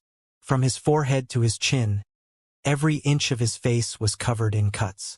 The edges of his eyes had been cut as well. Blood was trickling out of his 7 orifices. At this moment, it felt as though time itself had stopped. Ding! Killed a target. Reward, 2,000 merit points. When he heard this notification, Lu Zhou knew that Ba Ma was dead. However, Ba Ma had cultivated his own body to continue attacking even after his death, similar to his puppets. Lu Zhou thought about using the Great Seal of Fearlessness to grind Ba Ma into dust just to tie up loose ends. When the 9th palm seal struck his heart, Ba Ma's eyes were filled with incredulity. However, he was no longer breathing. A blood-cultivated body. Lung Luo reminded Lu Zhou. Lu Zhou shook his head. He stepped forward and said confidently, "If I can slice you once, I can slice you again." Who was an expert? Lu Zhou gave the others an earnest demonstration of what it meant to be an expert. Lung Luo and Pan Litian had trouble keeping Kong Yuan at bay. However, Kong Yuan seemed so defenseless before Lu Zhou. They suddenly remembered a question in their minds. Everyone had been talking about how the Patriarch of the Evil Sky Pavilion's great limit was at hand. Every year they guessed and they probed, but they were never right. Every time they would find an excuse to attack. The excuse was the truth that everyone believed in, the 1,000-year limit. Under ordinary circumstances, a cultivator's cultivation base would deteriorate rapidly in the final 100 years of their lives. How did the pavilion master manage to maintain his cultivation base? There was another possibility. The Evil Sky Pavilion's Patriarch had truly found a way to attain the 9-leaf stage. If they had not seen this with their own eyes, they would never believe that the Evil Sky Pavilion's master was capable of such a terrifying display of power. The three men of the old age pavilion thought of the same phrase at the same time. The villains had returned to his peak. Perhaps, at the pavilion master's level, his control over his powers had returned to his natural state. There was no grand execution or flashy display of energy bursts. Just like before, when Bama charged toward Lu Zhou, he drew unnamed across Bama's body, just like what he told you Shangrong. If he wanted to kill his opponent, all he had to do was to swing his sword with force alone. Unnamed's sharpness exceeded the understanding of the people gathered present on the scene. Crack! A sound that resembled bamboo plants being hacked off rang in the air. It was crisp and satisfying. The satisfaction they felt could hardly be put into words. The people of the Evil Sky Pavilion felt, for the first time, just how wonderful this cracking sound was. It was so wonderful that the weights immediately lifted from their shoulders. The witchcraft genius of Lulan, Ba Ma, had died. The surroundings of the Evil Sky Pavilion fell silent. Lu Zhou looked at the blood-cultivated body on the boulder and felt no sympathy. Witchcraft had light and dark sides. Unfortunately, Ba Ma chose the path of darkness. Your amazing might knows no bounds, Master. My horizons have been widened. Zhu Honggong was the first to break the silence. The others looked at Zhu Honggong. Can't help it. Can't help it. Zhu Honggong scratched his head. When he did that, he cried out in pain. The chiseled surface of the boxing gloves proved to be hazardous. This was not the time for flattery. After all, they could still see the puppets moving forward, albeit at a slow pace. Without the spellcaster controlling them, the puppets surrounded them like robots. There were too many of them. They had shocking defenses as well. If they were to kill the puppets one by one, who knew how long it would take? Lu Zhou looked at the purple mist in the sky and the avatar under him. He stroked his beard and said, "Wizard, roar." Wizard, standing on auspicious clouds and bathed in auspicious chi, flew above the purple mist. The scene that unfolded during the battle with the 10 shamans was reenacted. Hua Wudao widened his eyes. He looked at Wizard scattering its auspicious chi. The purple mist was being pushed down by the auspicious chi until it was on the ground. Without the support from the purple mist, the puppets fell to the ground. The process took quite a while. When the purple mist was completely gone, and all of the puppets had dropped to the ground, Wizard let out a long howl. As though it knew it had completed its mission, it flew back and vanished into the darkness.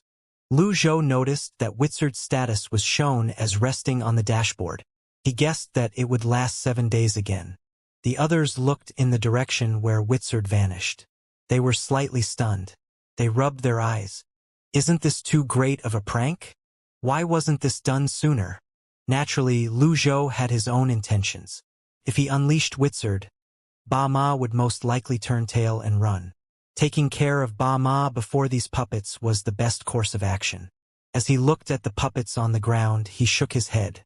He had lost a lot in this battle. There were no rewards of merit points, and he brought much trouble upon himself. That was not all. The purple mist had absorbed half of the plant's lifespans in the area. Many trees were now dried and withered. Su Jing took a few steps forward and slowly descended to the ground. He looked at the corpses strewn on the ground and sighed. He straightened his palm and said, "Amitba, old monk. What's there to be Amitbandi about?" Zhu Honggong was creeped out by the bodies. They were controlled by Ba Ma and had no quarrels with me while they were still of this world. All of this is that grand shaman's mistake. Zhu Honggong nodded. I think you have a point. Su Jing turned around in midair, faced Lu Zhou, and said, "Benefactor Ji, virtue lies in all living things. Everything comes in a circle in its own time. I'm willing to set up an altar at the foot of the mountain to help these souls find peace. Please grant your permission, Benefactor." Lu Zhou surveyed the surroundings. The dead deserved respect. In the end, he replied, "All right. Thank you, Benefactor." Su Jing straightened up and said in a clear voice, "On behalf of the deceased, I thank all the benefactors here. Old monk, you're something else. I'll leave them to you then. It is but my duty." Ming Shiyin looked at Su Jing and said, You're the first monk whom I can actually tolerate. Lu Zhou returned to the Evil Sky Pavilion. Safe journey, Pavilion Master. Safe journey, Master. When Lu Zhou was finally out of sight, the others sighed with relief. Old Pan, are you all right? Lung Luo noticed Pan Litian's exhausted state. I won't die from this. Pan Litian gripped his wine gourd tightly. He coughed twice before he rose to his feet. Pan Zhong flew down to support Pan Litian. He said, Don't push yourself too hard when your cultivation base isn't restored yet. Pan Litian was not angered by this. He laughed. However, in many circumstances, you can only know if you're capable of surviving an ordeal when you push yourself to the limit. Don't try to fill my head with wild arguments. I'll help you get back. The other disciples looked on as Pan Litian and Pan Zhong flew back to the Evil Sky Pavilion. At this moment, Hua Yuexing descended from above the sky of Evil Sky Pavilion.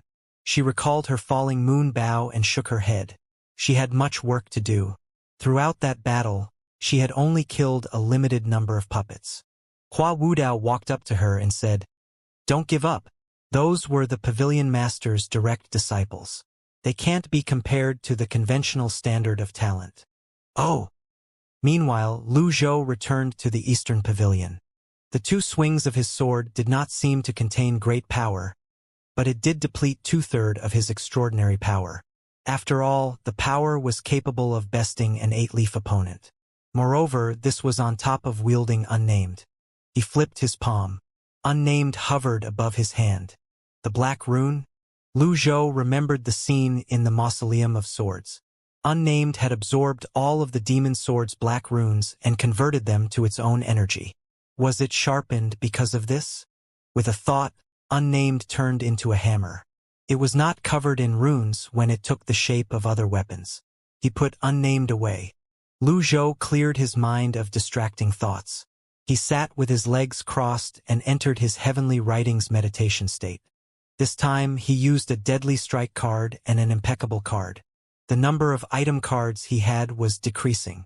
Judging by the current prices, he would run out of cards sooner or later. All he could rely on was the extraordinary power. He had to think of a way to improve his cultivation base. Early the next morning, Lu Zhou had just opened his eyes when a voice reached him from the other side of the door. Master, Su Jing requests an audience. All right. Lu Zhou stood up and gauged his extraordinary power. It had merely increased a little after a night's worth of meditation. He was slightly worried about the pace of his meditation. Could this have something to do with the fourth open heavenly writing scroll? Would the pace improve with every open scroll? However, he did not dwell upon this. Instead, he left the Eastern Pavilion. He stood outside the Great Hall and saw a lively scene. A crowd was gathered between the two majestic stone pillars outside the Great Hall. They wore monks' robes. Golden Court Mountain was not a small mountain. There were several thousand square meters before the Great Hall. However, it was completely occupied by the monks. What is this about? The Great Hall faced the east, so the morning sun shone on the Evil Sky Pavilion. Lu Zhou walked slowly toward them. Su Jing emerged from the crowd, straightened a palm, and said, Amitba. Lu Zhou was puzzled. What are all these monks doing here? Apart from Zhou Jifeng and Pan Zhong, his disciples and the other old men were not present on the scene. Greetings, Benefactor Ji. The monks bowed in unison. Lu Zhou remained silent as he waited for Su Jing's explanation. Su Jing said, The Heaven Choice Temple has recruited 2,000 new disciples. I've called them over as reinforcements, but the battle had already ended when they arrived. However, they arrived just in time to help with the clearing of the corpses. We're fortunate to have accomplished what was entrusted to us. The foot of the mountain is now cleared. Lu Zhou nodded when he heard this. He was pleased. It was not a bad thing to have them help out around these parts. He replied curtly, I see. Su Jing seemed embarrassed as he said, However, many trees and plants near the foot of the mountain are half withered. I've tried the merciful ark of salvation, but it did not help. The withering of the plants was within Lu Zhou's expectations. Fortunately, the purple mist had been quickly dispersed. Otherwise, all the plants on Golden Court Mountain would wither and the mountain would be barren. He was deep in thoughts at this moment. He finally decided to restore the barrier should the chance presented itself. Without the barrier, the defenses of Golden Court Mountain were too weak. Su Jing said, "Benefactor G, the Buddhist prayer beads are too precious of a gift. I can't take it without earning it. Kindly take it back, Benefactor G." He removed the prayer beads from around his neck and respectfully presented them to Lu Zhou with both hands. Lu Zhou glanced at the Buddhist prayer beads. Was any of his disciples thinking of becoming a monk? Who should I give this to if not a monk? Finally, he said, "I've never liked monks, but your performance is worthy of praise. Since I've given you the prayer beads, I won't take them back." Su Jing was slightly taken aback by this. When he received the prayer beads yesterday, he thought it was a ploy by the Evil Sky Pavilion to temporarily bribe them for their help. He did not expect to keep it. When he heard Lu Zhou's words, a contrite expression appeared on his face. His benefactor had sincerely offered him a gift, and yet, he had questioned the benefactor's motives. "I'm ashamed of myself. Was this the bearing and thoughts worthy of an erudite monk?" Su Jing was so ashamed, he wished the ground would open up and swallow him. Lu Zhou, who did not spare any thoughts to his matter, was rather speechless when he looked at Su Jing. He finally understood why his disciples greatly disliked those on the noble path. The people on the noble path assumed too much and thought too highly of themselves. "I'm just giving you the prayer beads because you've been of help to me. Moreover, the prayer beads aren't worth much. To each his own." Su Jing wore the prayer beads around his neck.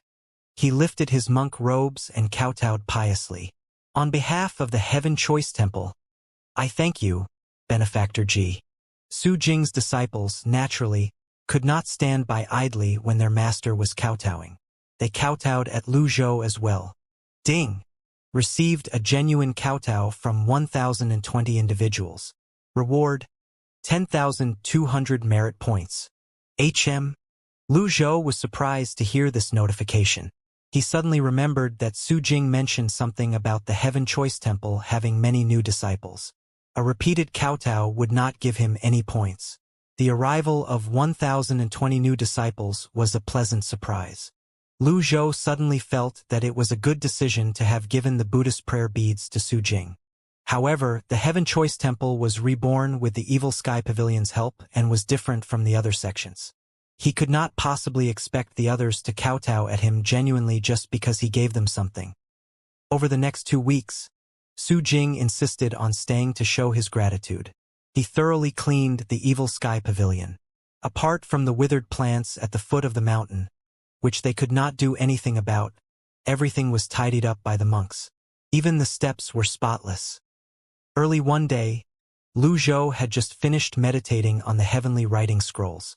At this moment, Ming-Shi entered the Eastern Pavilion with a letter in his hand. He bowed, clearly irritable as he said, "Master, a letter from Jiang Aijian." Lu Zhou could sense the annoyance in Ming-Shi's tone, but he did pay him any mind. "Read it." Ming-Shi opened the letter and read, "Old Senior, has the Evil Sky Pavilion been trampled by a minor witchcraft cultivator? What's the situation?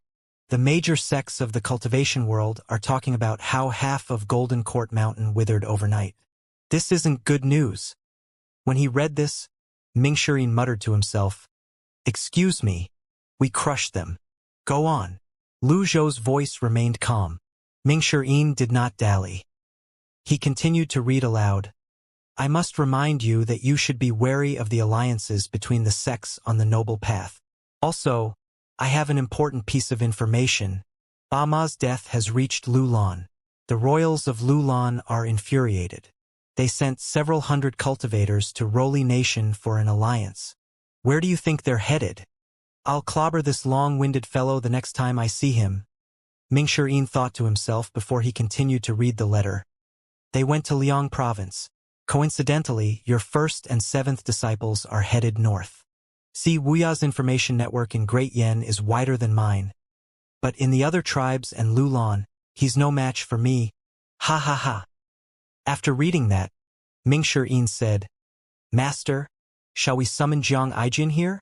I don't think he made himself very clear. No need. Lu Zhou walked out of the eastern pavilion. He stroked his beard, lost in thoughts. Great Yen had defeated Lu Lan many times. In the recent exchange, Lu Lan even had to offer one of their princesses for a marriage alliance. The marriage alliance was, naturally, a good thing. However, nobody expected that Mo Li would go so far as to turn into a woman and become the consort of Lu Huan, the second prince. Clearly, she had planned to infiltrate Great Yen and take it down from inside. Now that Mo Li and Ba Ma were dead, how could Lu Lan not be furious? Back then, Ji Tiandao had lived through the period where Great Yen was in conflict with the other tribes. However, he rarely involved himself in those affairs. Master, I suspect that Lu Lan and Roli are trying to invade Liang province with this opportunity. Jiang Aijin is a prince, after all. This is their matter, Mingshi said. After Lu Gu ascended the throne, he neglected to manage the empire. Even when the second prince died, he didn't make a move. I don't think things are as simple as you think they are, Lu Zhou replied. If that's the case, isn't eldest senior brother just exposing his back to his enemies? Mingshi asked. Lu Zhou glanced at him. Upon hearing that, Mingshi realized he had said the wrong thing. He hastily added, "Oh, right, he deserves it. If they're defeated, it'll be the perfect opportunity to capture and interrogate them." Are you trying to decide my matters for me? Lu Zhou asked. I dare not. Lu Zhou no longer spoke. He decided to just go with the flow. Clearly, there was something amiss with how Lu Gu seemed unbothered with the affairs of the world. In that case, what was the imperial family waiting for? Send word to Jiang Aijin. Tell him to investigate the imperial family's research on the Nine-Leaf stage. Yes, master. Tell him that I'll take back Dragon Song and the Demon Sword if he refuses to cooperate. That's great. Yes, master. Mingshi bowed. Lu Zhou nodded and said, I'll check on Panlydian and Leng Luo. I'll leave the rest to you. If there's nothing urgent, there's no need to report to me. Yes, master. Mingshi bowed again. On Brackish Mountain in the snow-covered northern borders, the cold spring wind blew, and yet, everything was quiet in the Melilot graveyard. It remained unaffected by the roaring of the wind. Whiz! Yu Shangrong summoned a miniature 100 Tribulations Insight avatar on his palm. He shook his head as he looked at it. 2/3 of the golden lotus was now covered in purple spots.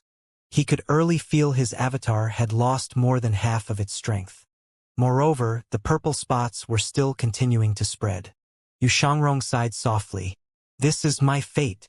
I started with the Melilot, and I'll end with the Melilot. Brackish Mountain was usually shrouded in darkness. Without knowing when it began, it never stopped snowing as well.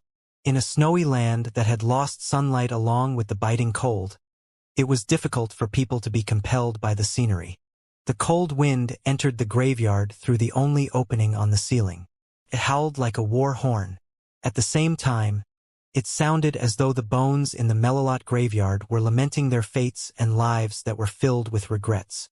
Everyone in the nobleman nation sought longevity. They wanted to go against the heavens, change their fates, and break the bonds of their shackles. Now everything laid in ruins. Yu Shangrong sometimes wondered why the heavens treated them differently when they were all humans. He left this place in his youth to change his fate. With his mortal legs, he traversed the lands, ventured through dangerous forests, and cultivated. He was finally at the peak of human cultivation. He would be lying if he said that he did not feel wronged in the slightest. Woo! The wind's howling intensified, pulled Yu Shangrong back from his thoughts. He rose to his feet and surveyed his surroundings. He looked at the ingenious design of the graveyard and shook his head. He looked at the wall on which the word longevity was carved. He felt slightly emotional. Clack! With a crisp sound, the characters moved. A contraption? Several dozen projectiles shot from the walls to the sides. Yu Shangrong did not even have to use his primal chi. He only needed his protective energy to keep the projectiles at bay. They were weak projectiles. They were arrowheads forged by the hands of men. They were refined, solid, compact, and exquisite. They were truly works of art, and yet they could do nothing against cultivators. The projectiles fell harmlessly to the ground. A hidden bracket appeared on the wall. Without hesitation, Xianxia pressed it. The second stone door slowly slid open, revealing a round space. The lighting in this room was better than the previous one. However, the howling of the wind was still audible. His ears were growing accustomed to the humming sound. There was a round stone table in the center of the round room. A brocade box rested on the table. The box was surrounded by withered melalots. Perhaps it was due to the passing of time, the melalots only left behind vague outlines. The physical bodies had rotted away long ago. Xianxia waved his sleeve softly. The melalots and dust scattered. He looked at the brocade box. Petals of a melalot decorated the lid of the box. He did not think much about it and waved his arm again. Click! The brocaded box opened, revealing several books and pills. Xianxia picked the books up and casually flipped through them. There was nothing special about the books. They were the cultivation methods of the Buddhist, Taoist, and Confucian sections. Indeed, they would be considered treasures for ordinary people. However, for Xianxia, they were nothing but a pile of useless paper. He would not even deign to look at them twice. Some primal chi surged in his palm, and the books were reduced to ashes. As for the pills, after all this time, their effects had certainly deteriorated. Judging from the shapes of the pills, these pills should have been low-grade longevity pills. Like the books, they were not much use to him. These were indeed precious items to the people of the nobleman country in the past. He did not expect them to be placed inside the melalot graveyard. Did nobody cultivate or consume these? Xianxia sighed softly and smacked his palm down. Bam! The brocade box fell to the ground. Suddenly, a strange item that looked like a painting fell from the bottom of the brocade box. Xianxia shifted his gaze toward the painting. To be more precise, it was a sheet of paper with various symbols. He suddenly recalled the paper and mission his master entrusted to him. The symbols on the paper he was given seemed to match those on this sheet of paper.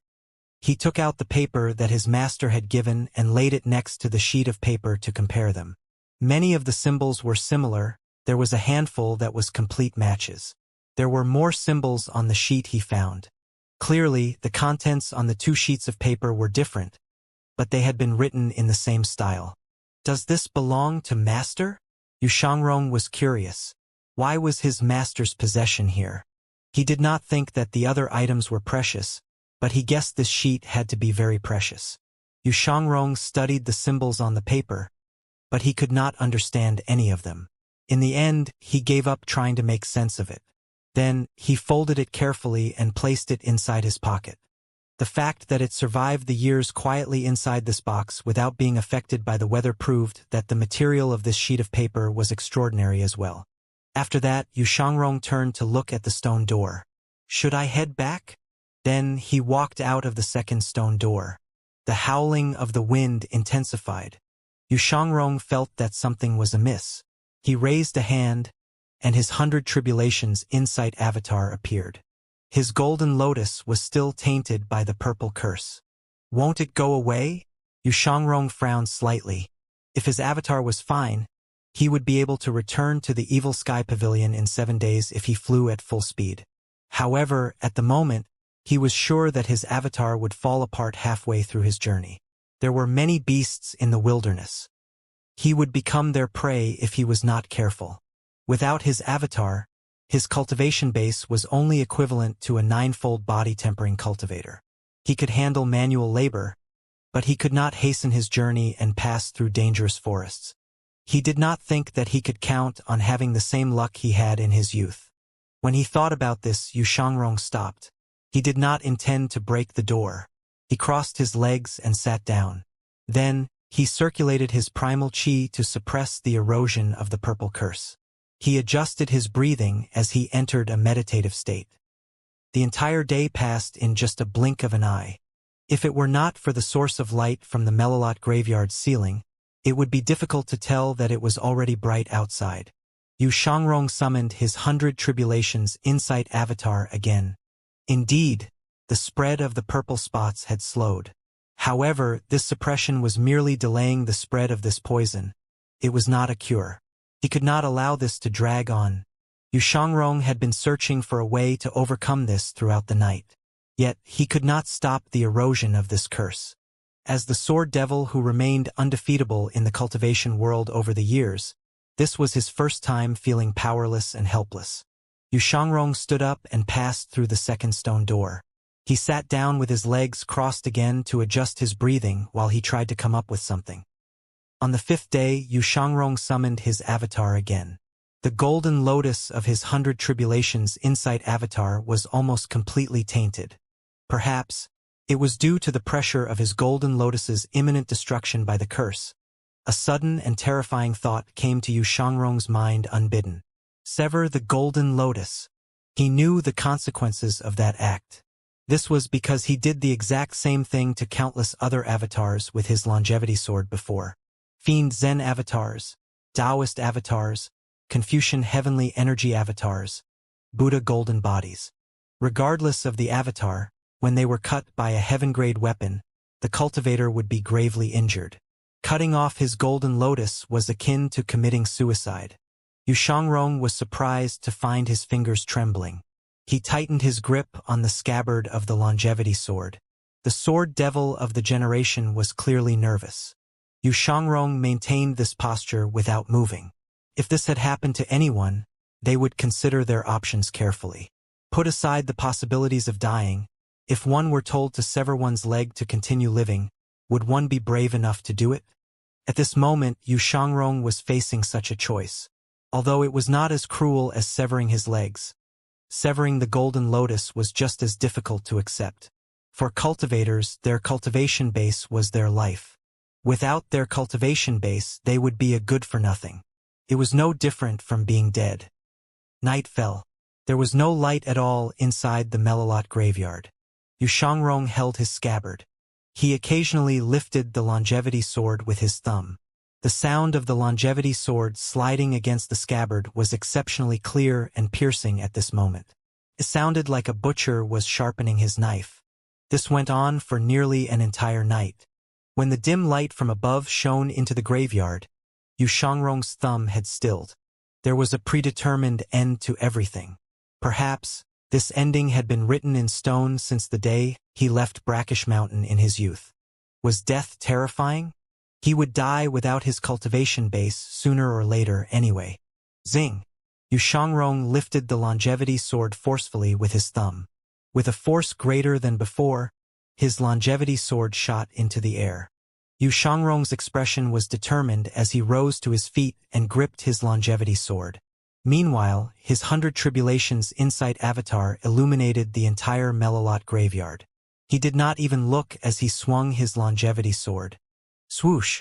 Sometimes, a forceful swing was not used to kill opponents. After Yu Shangrong swung his sword, he looked at his 100 Tribulations Insight avatar coldly. The purple golden lotus was detached from the avatar above, independent of one another. His avatar stayed in the air while the golden lotus fell. Even under such circumstances, Yu Shangrong did not wish to appear miserable. He quickly tapped a few meridian points on his body before he sat with his legs crossed. The instant he sat, his face turned ghastly pale, and sweat broke out on his face.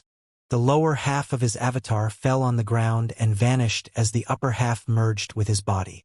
Shortly after, his Dantian sea of qi underwent a sudden change. He felt as though a tsunami had broken out within himself. How powerful could a person be? He was still capable of maintaining a calm attitude even when he was so close to death. His expression remained unchanged. He was determined and indomitable. He felt as though he was being roasted inside a volcano. His primal qi seemed to be trying to escape its vessel as it ricocheted inside his body. He remained unmoving as a mountain and endured it. Time passed. After an unknown period of time, Yu Shangrong sensed that his consciousness was still intact. He opened his eyes suddenly. His cultivation base had deteriorated greatly. From the 8-leaf stage, it fell to the 7-leaf stage and then to the 6-leaf stage. The primal chi contained within his Dantian sea of chi leaked out slowly. 5-leaf, 4-leaf, 3-leaf, 2-leaf, 1-leaf. Blood started to trickle from the edge of his lips. However, Yu Shangrong did not despair from this. On the contrary, a satisfied smile appeared on his lips. Although he was gravely wounded and lost his lotus leaves, at the very least, he was still alive. Without his golden lotus, it was only natural for him to be without any leaves. That much was expected. That's nothing. All I have to do is to sprout leaves again. His voice sounded confident and lively inside the Melilot graveyard. His glory merely existed in his memories now. However, if one failed in life, all they had to do was to start over. Meanwhile, Great Yan's Liang and Yi provinces were experiencing rapid changes. Inside the Evil Sky Pavilion, Mingshi brought Jiang Aijian's letter into the Great Hall.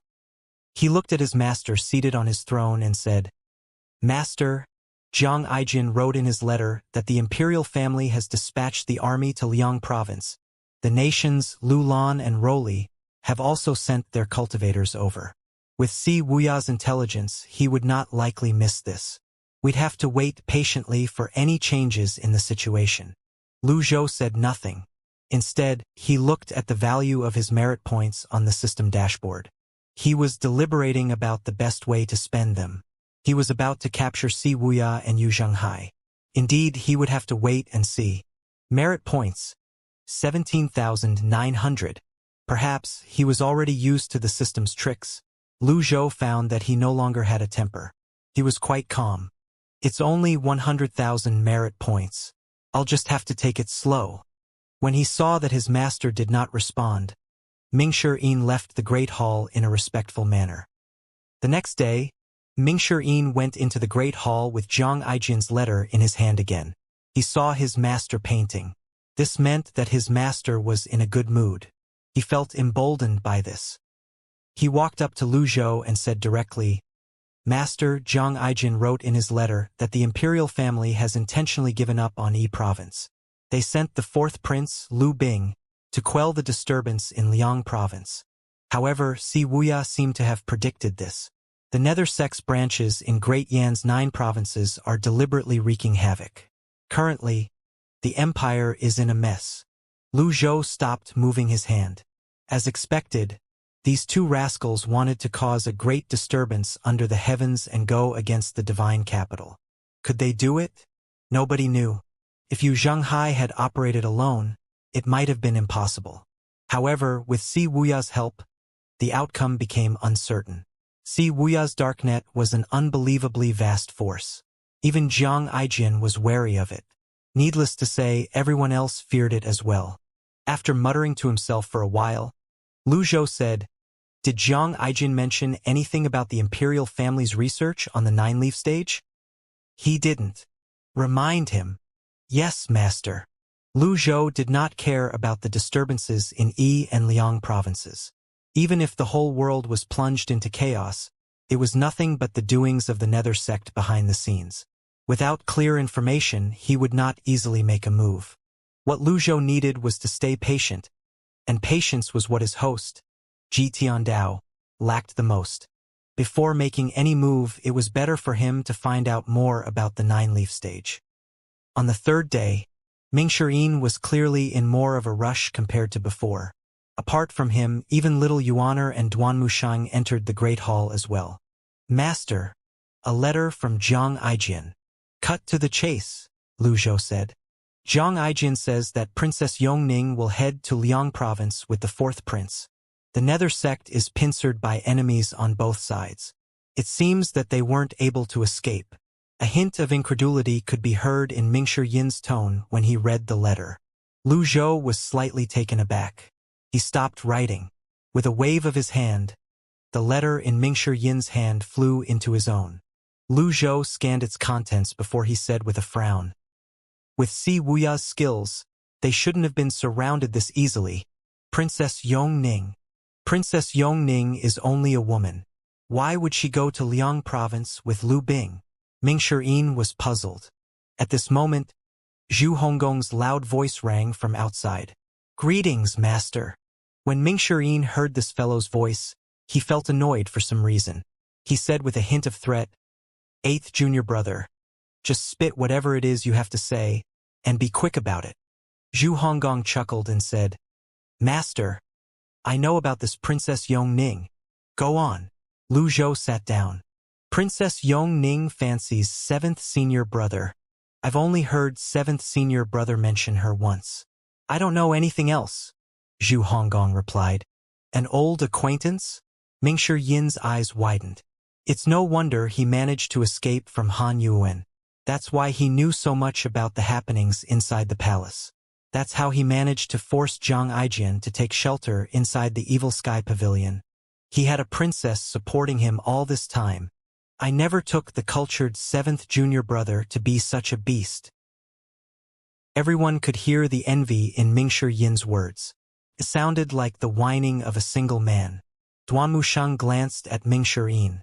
Then, he blew on his overlord spear before he began wiping it with his sleeve. With a smile, little Yuaner said, "Is Sister Yong Ning pretty?" "I've never seen her before," Zhu Honggong replied. Ming Yin said, "Little junior sister, don't interrupt us. Master, this isn't as simple as it seems. It must be a trap by old 7th. Little Yuaner nodded as though she was a chick pecking for grains. Lu Zhou stroked his beard as he nodded and considered it. He had 2 more strengthened binding cage cards, 1 deadly strike card, and his extraordinary power was sufficient. He had the means to capture Si Wuya and Yu Zhenghai. The problem was, where would they show themselves? After thinking about it for a moment, Lu Zhou stood slowly. He looked at Ming Yin and said, "If you were Si Wuya, what would you do?" Ming Yin stroked his chin and said thoughtfully, "If I were Si Wuya, I would never place myself in harm's way. However, I might just act contrary to convention."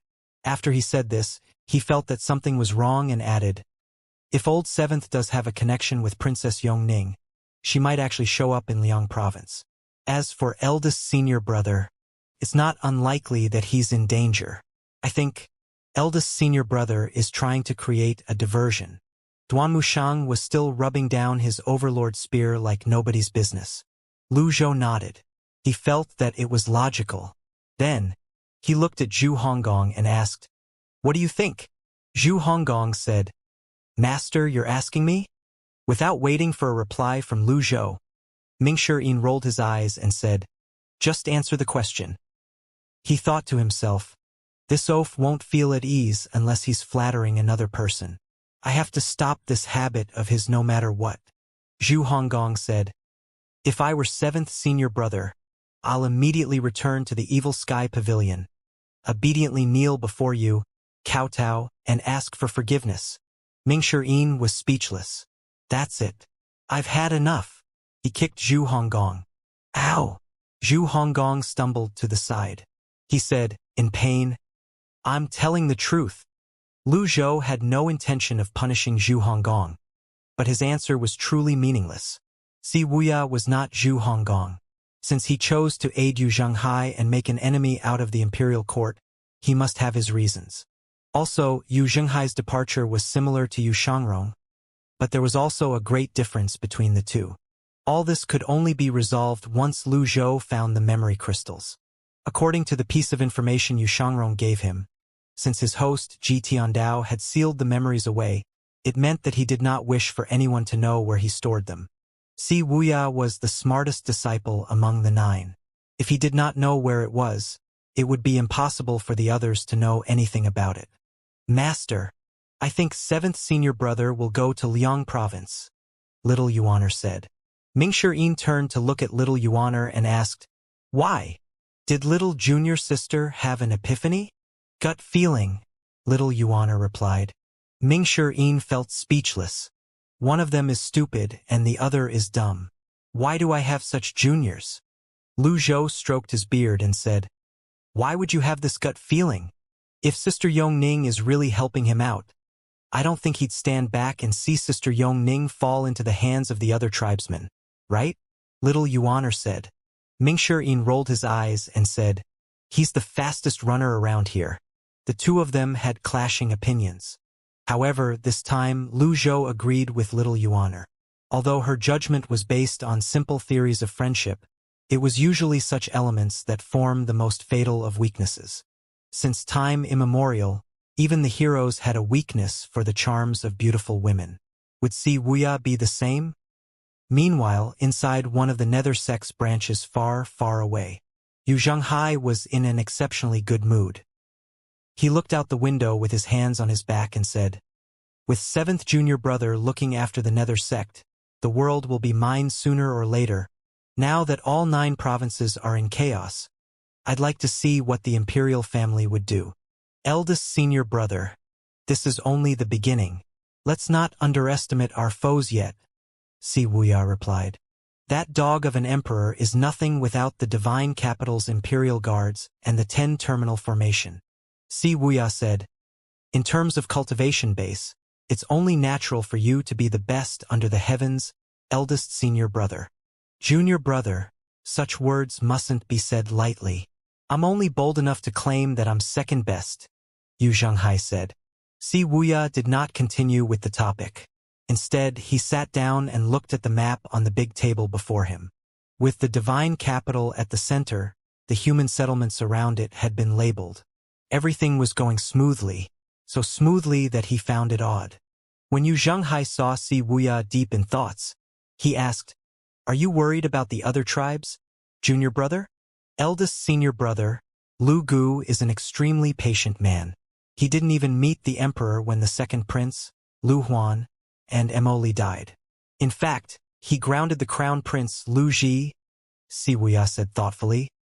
Could it be that he's willing to see his own empire trampled upon by the other tribes? He won't. When the other tribes were mentioned, Yu Zhenghai was suddenly angered. He glared and said, "One day, I'll surely sweep through Lulan with my saber, and I won't return until I've killed every last soul of that foul land. Don't worry, senior brother. Lulan rules with witchcraft, which isn't very powerful when you think about it. We'll destroy them sooner or later, and you'll have your revenge." Yu Zhenghai remained silent when Si Wuya expected him to speak. Throughout the years, he had learned how to suppress his own emotions. Si Wuya said, "Emoli is dead. If we can seize this opportunity and incite a feud, all we have to do is sit back and reap the benefits when the time is right." Yu Zhenghai nodded in satisfaction. "Junior brother, in that case you shouldn't go to Liang province. Stay here with me, have a drink, and let's enjoy the moon together. Isn't it much better to devise strategies in a tent and watch the tigers fight on another mountain?" Si Wuya shook his head. "I'll have to decline. This opportunity is very important, and I must be there. If Jiang Aijian left the Evil Sky Pavilion, my sources inside the palace can no longer be trusted." When Jiang Aijian was mentioned, Yu Zhenghai frowned. The great third prince of Great Yen, and he had to give himself some nonsensical name. "Aijian? I think he's despicable, that's what he is. If I were to see him, I'll surely teach him a lesson on your behalf, junior brother." Si Wuya was not offended by such trivial matters. He shook his head when he heard this. Finally, he stood up, cupped his fists at Yu Zhenghai, and said, "It's getting late. Senior brother, we'll meet again." Yu Zhenghai said in a slightly disapproving tone, "Are you really going? You can't be worrying about that Princess Yongning, right? Please trust me, senior brother." Si Wuya did not want to explain himself at length. He bowed at Yu Zhenghai. When Yu Zhenghai saw how determined Si Wuya was, he shook his head and sighed before saying, "How about this? Let my 4 great protectors accompany you there. Eldest senior brother." Before he could finish, Yu Zhenghai raised a hand and cut him short. He said sternly, "That's my bottom line. My cultivation base is already restored. Why would you worry? You, on the other hand, if something were to happen to you, I won't be able to eat or sleep in peace." Si Wuya had no choice but to say, "Thank you, eldest senior brother." The next morning, the sun shone on the eastern pavilion of the Evil Sky Pavilion. Lu Zhou opened his eyes. He called up the system dashboard to check his remaining life and merit points. Remaining life, 6,769 days.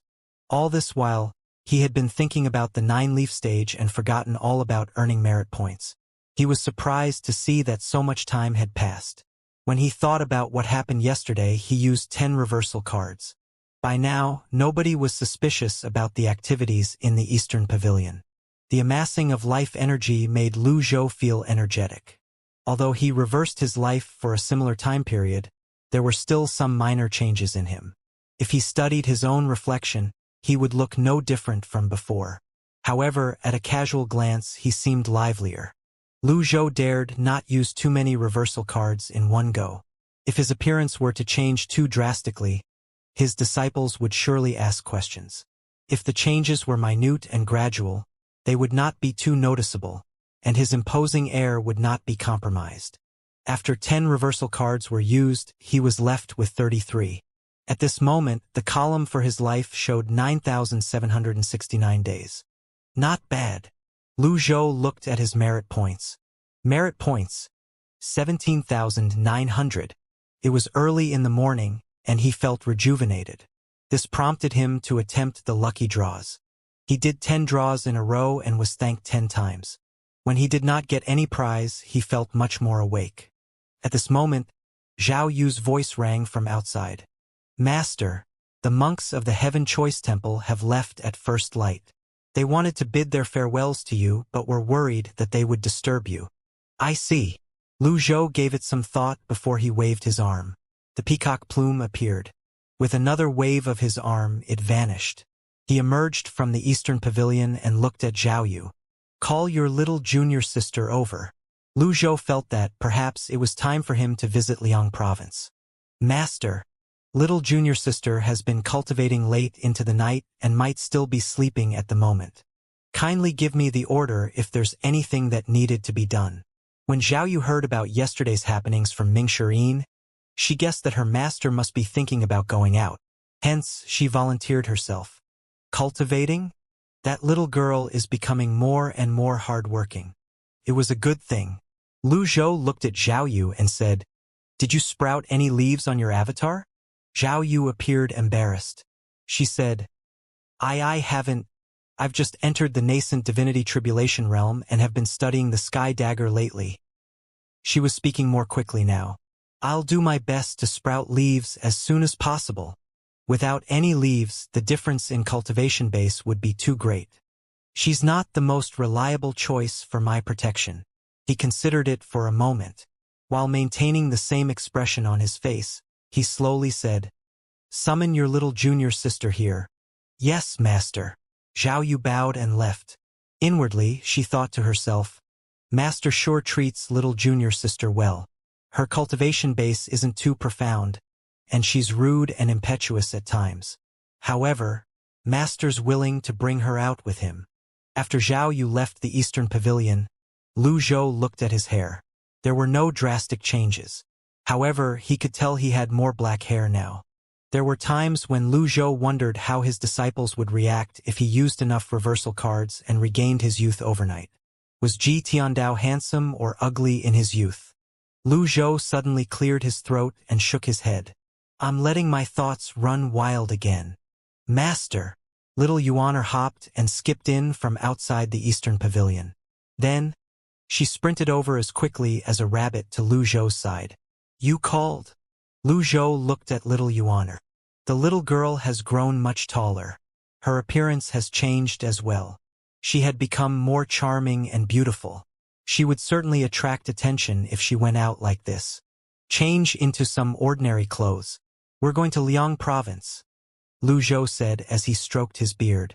Little Yuaner was, naturally, delighted when she found there was an opportunity for her to go out. She quickly said, I'll get changed at once. At this moment, Pan Litian appeared in the Eastern Pavilion. Greetings, Pavilion Master. What's the matter, Elder Pan? Lu Zhou was puzzled. Pan Litian had suffered heavy injuries during the battle with Ba Ma. He should be recuperating in his pavilion. Pan Litian said nothing. He walked up to Lu Zhou reverently and made sure that nobody else was around before he kneeled on the ground. Lu Zhou was taken aback. Although he could accept this gesture, Pan Litian's background made this situation somewhat special. He was once the greatest elite of the Clarity sect and had many glorious titles. He was never a person who would kneel on a whim. "What do you mean by this, Elder Pan?" Lu Zhou asked, puzzled. "I have a favor to ask of you." Pan Litian cupped his fists. "Let's hear it." Pan Litian nodded and said, "I wish to plead for His Highness the Fourth Prince." Lu Zhou was not surprised to hear this. When Pan Litian left the Clarity sect all those years ago, he had been seriously wounded. Fortunately, he was rescued by the Fourth Prince. However, he had served in the military for many years, and the kindness should have been repaid. The Fourth Prince, Lu Bing, spent most of his time at the borders. He guarded his post well and is a respectable person in his own right. However, Lu Zhou asked in a deep voice, "Why should I be repaying the kindness you received?" Pan Litian was slightly taken aback. Lu Zhou said again, "Moreover, I have no quarrel with him. Why do you have to plead for him?" This seemed to clear Pan Litian's mind right away. It made sense. Lu Bing had no quarrel with the Evil Sky Pavilion. The Evil Sky Pavilion would not raise its hand against him. However, he had needlessly come here to plead for Lu Bing. Awkward. Lu Zhou walked out of the Eastern Pavilion with his hands on his back. Pan Litian patted the dust off his garments. "Hold up, you're the great villain. Do you even need a reason to attack someone?" However, when he looked up, Lu Zhou was no longer there. A day later in Liang Province's city. Unlike before, Lu Zhou now wore clothes made from coarse fabric such as those worn by commoners. He blended in perfectly. This could not be helped. Si Wuxia was too cunning and had too many eyes working for him. He had to travel undercover. Even having the Old Age Pavilion's members with him could alert the rascal. Traveling on the flying chariot was even more out of the question. It would send the rascal running. He needed to disguise himself perfectly. When they arrived in Liang Province's city, Lu Zhou and Little Yuaner were slightly surprised. There were no garrisons or ballistae. However, there were bloodstains on the city walls. Clearly, a fight had just taken place recently. The city seemed lonely and desolate now. Small groups of cultivators would appear in the skies every now and then. Thud, thud, thud, thud, thud. A group of men charged through the city at this moment. They looked fierce and brutish. Lu Zhou pulled Little Yuaner to the side of the street. The group was running to the top of the city walls. "They must be the city's garrison." "Master, they seem fierce," Little Yuaner said. "Don't mind them." The two of them continued to walk in the city. In its battle-ready state, the Liang Province's city seemed desolate. It seemed too much to hope for to find an inn to lodge. Just when the two of them were looking for a place to stay, a middle-aged man appeared at the end of the street. He looked to the left and right before he whistled at Lu Zhou and Little Yuaner. "Old mister," the middle-aged man called out. "Are you talking to me?" The middle-aged man walked up to him carefully. He gauged the two of them and said, "You're not from around here, are you?" Little Yuaner urged him on. "Just say what's on your mind." The middle-aged man said, "Liang Province is currently in chaos. I've observed the two of you for a long time. I reckon that you need a place to stay for the night. Come with me. I have a place ready for you." Naturally, Lu Zhou felt suspicious about this. They had just arrived in Liang Province City. How did this man know that they were looking for a place to stay? Also, Liang Province would most likely turn into the Second E Province, which was now in an emergency state. This middle-aged man seemed bold. Since it seemed fishy, something must be fishy. "You can arrange lodgings for us?" Lu Zhou asked. The middle-aged man said mysteriously, "It's a mess outside. You'll see what I mean when we get there." Lu Zhou's expression did not change. He nodded. "Lead the way, please." They had to stay here for a time anyway since he had to wait for Yu Zhenghai and Si Wuya. Shortly after, under the middle-aged man's guidance, the three of them passed through several streets and arrived outside a villa. The middle-aged man moved furtively and whistled at someone in the villa. Soon enough, two men ran out to meet them. The middle-aged man said, "There's two more. I'll leave them to you." Another two. Another two? Lu Zhou had some questions on his mind, but his expression remained neutral. He stroked his beard and said, "Is this the lodging you found for me?" There were two young men. The one on the left said, "This way, please." Lu Zhou suddenly felt that this villa resembled a black brick kiln. Lu Zhou looked at the middle-aged man and said, "Does your master go by the surname Shin?" "That's right. Do you remember now, old mister?" The middle-aged man seemed excited. Shin Liangshou. Lu Zhou suddenly had some vague idea about this place. "Heh, old mister, since you know my master's taboo name, you should watch your manners. If this were any other house, you would have been kicked out," said one of the men. Indeed, Shin Liangshou had quite a reputation. Since the cultivation world had a blacklist, it was only natural that it had a whitelist. The position at the top of the blacklist was indisputably taken by Ji Tiandao, the Patriarch of the Evil Sky Pavilion. If there were black, there would be white. The first on the whitelist was Shang Liangshou, who did good deeds wherever and whenever he could. He was the only one who could carry out silly, motiveless, and uncalled for good deeds such as this one. He was the only one who remained established in Liang Province's city. The underworld and the officials respected him. "This way, please." The man made an inviting gesture again. Lu Zhou stroked his beard, nodded, and walked in. When he stepped into the villa, a faintly discernible and largely transparent barrier that resembled a huge bubble shrouded the villa. Lu Zhou and little Yuaner were quickly settled in. The man who led them here glanced at them before bowing and said, "The master has said that anyone who enters the villa must have their cultivation bases examined to prevent any disturbances. I ask for your kind cooperation." Lu Zhou glanced at the middle-aged man. He did not expect Shin Liangshou to be this cautious. It was one thing for him to do good deeds. Why did he have to examine the cultivation bases of others? The man produced a gemstone from his pocket. When he saw the grade of the gemstone, Lu Zhou knew that Shin Liangshou was not new to this. This gemstone was usually used by the major sects or the imperial family when they recruited their disciples or men. Nobody else would have any use for this item. "Master, let them test mine. I'm worried they'll be scared out of their wits by your cultivation base." Little Yuaner hopped forward. When the man who held the gemstone heard little Yuaner address Lu Zhou as her master, he said with a smile, "Scare us." Judging by the man's mannerism, he seemed to have experienced many things. Lu Zhou stroked his beard and looked at the man. The man added, "Many elites of the Nether sect have appeared in Liang Province City. I've never been afraid of them. Why would I be afraid of you? Little girl, your master should proceed with the test." He passed her the gemstone. Little Yuaner looked at the gemstone. She found it interesting and said, "I want to get tested too. I have a profound cultivation base." This gemstone was quite precious. A mid-grade gemstone's energy would be depleted once it was used 8 to 10 times. Also, cultivators could rarely fake the results of the tests done by these gemstones.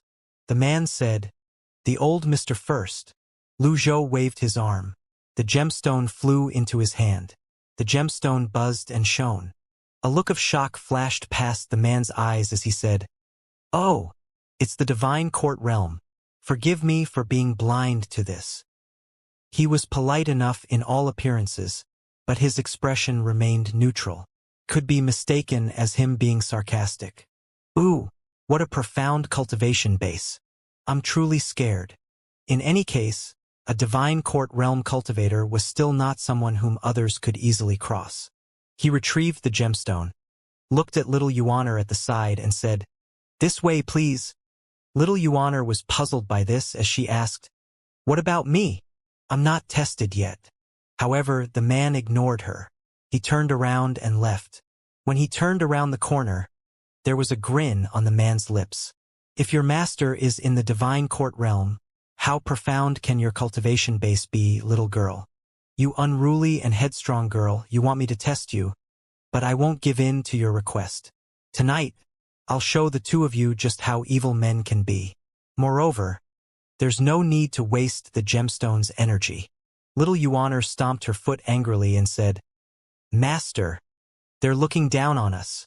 Lu Zhou said, "It makes no difference whether we're tested or not. Oh, Shen Luangshu was at the top of the whitelist. He did every good deed imaginable. However, Lu Zhou was still surprised to see him boldly remaining in Liang province. It seemed like Shen Luangshu was not even afraid of the Nether sect.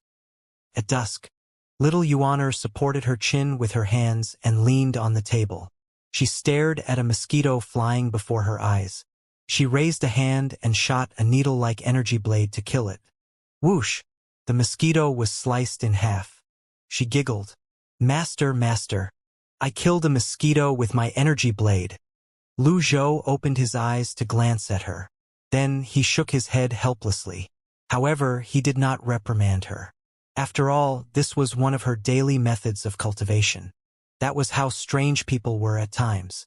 Some would do all they could to work hard and learn but would never be good at it. Some people would only need to take a single glance and would learn everything. Little Yuaner probably belonged to the latter group. Thump, thump, thump. Someone knocked on the door. I'll get it. Little Yuaner ran up to the door and answered it. A middle-aged man in long gray robes entered the room. He swept his gaze across the room. He glanced at little Yuaner. He did not greet them at all and only muttered to himself as he nodded. Not bad. There was another man behind him. He was the one who wanted to test their cultivation bases earlier. The man said, If you think they're good, Mr. Zhou, then they're good. Who are you? Little Yuaner asked. This is Steward Zhou. He oversees the operations of the villa. I'll be taking my leave now. Have a nice chat. The man turned around and left. Steward Zhou cupped his fists at Lu Zhou. Old mister. Lu Zhou looked at Steward Zhou and asked, Where's Shen Liangshou? Steward Zhou frowned. He mused inwardly. Master Shen is at the top of the whitelist. It's normal for outsiders to know about him, given his reputation. However, he did find the old man slightly rude for addressing his master by his name. He did not show any of his annoyance as he calmly asked, Old mister, should we be direct? Lu Zhou stroked his beard with a nod and said, What's this about? Your granddaughter is of good quality. My master is willing to buy her at a great price. When Steward Zhou said this, there were men outside the room who could be faintly seen passing on messages. Creak, creak, creak. There were movements on the roof as well. Clearly, they were being watched. When little Yuaner heard this, she was just about to leap into rage when Lu Zhou raised his hand and signaled for her to stand down. Little Yuaner had no choice but to step back resentfully. Shen Liangshou is at the top of the white list. He has gotten to where he is today by doing good deeds. He has quite a reputation in the cultivation world as well. Why would he have a hand in these shady dealings? Lu Zhou asked. Steward Zhou laughed and said, Old mister, I'm sure that you're an experienced man as well. There's no need to play dumb. Nothing is simple in the world. Do you think that we'd let you stay here for free? He had a point. If charity was all they did, even a mountain of gold and silver would not be enough. You're right. The lives of men are like straw, old mister. You're only in the divine court realm. You'll die by the hands of the other tribesmen sooner or later in Liang province. Why don't you allow this disciple of yours to go to someone better? You'll be able to enjoy a comfortable retirement as well. Doesn't that sound nice? Steward Zhou asked persuasively. Lu Zhou sighed and shook his head. The utmost white is the same as the utmost black. I was surprised, that's all. Steward Zhou chuckled and said, Compared to the evil sky pavilion, Master Shen merely chose a different path. Beasts live for food while men would die for wealth. They're fundamentally the same. Lu Zhou sneered. You mentioned Shen Liangshou in the same breath as the evil sky pavilion?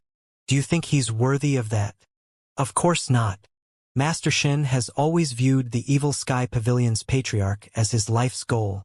He won't dare to claim equality with him, Steward Zhou replied. Lu Zhou felt slightly speechless now. I'm an idol too? To think that I have such a fan. Steward Zhou continued to say, I'm telling you all this because you're in the divine court realm. Liang province is now going through an upheaval. The Nether sect and the people from Lulan and Roli are lying in wait all over the place. With your cultivation base, The most you can do is to preserve your own life. Lu Zhou nodded. What if I refuse? As soon as Lu Zhou spoke, bam! The doors were pushed open. Several cultivators came in. 2 cultivators carried a corpse and flew in the other direction. Lu Zhou glanced at them. He discovered they were not weak. Each of them was, at least in the Brahman Sea realm. Steward Zhou, who was standing before him, was in the Divine Court realm. His aura was also complete.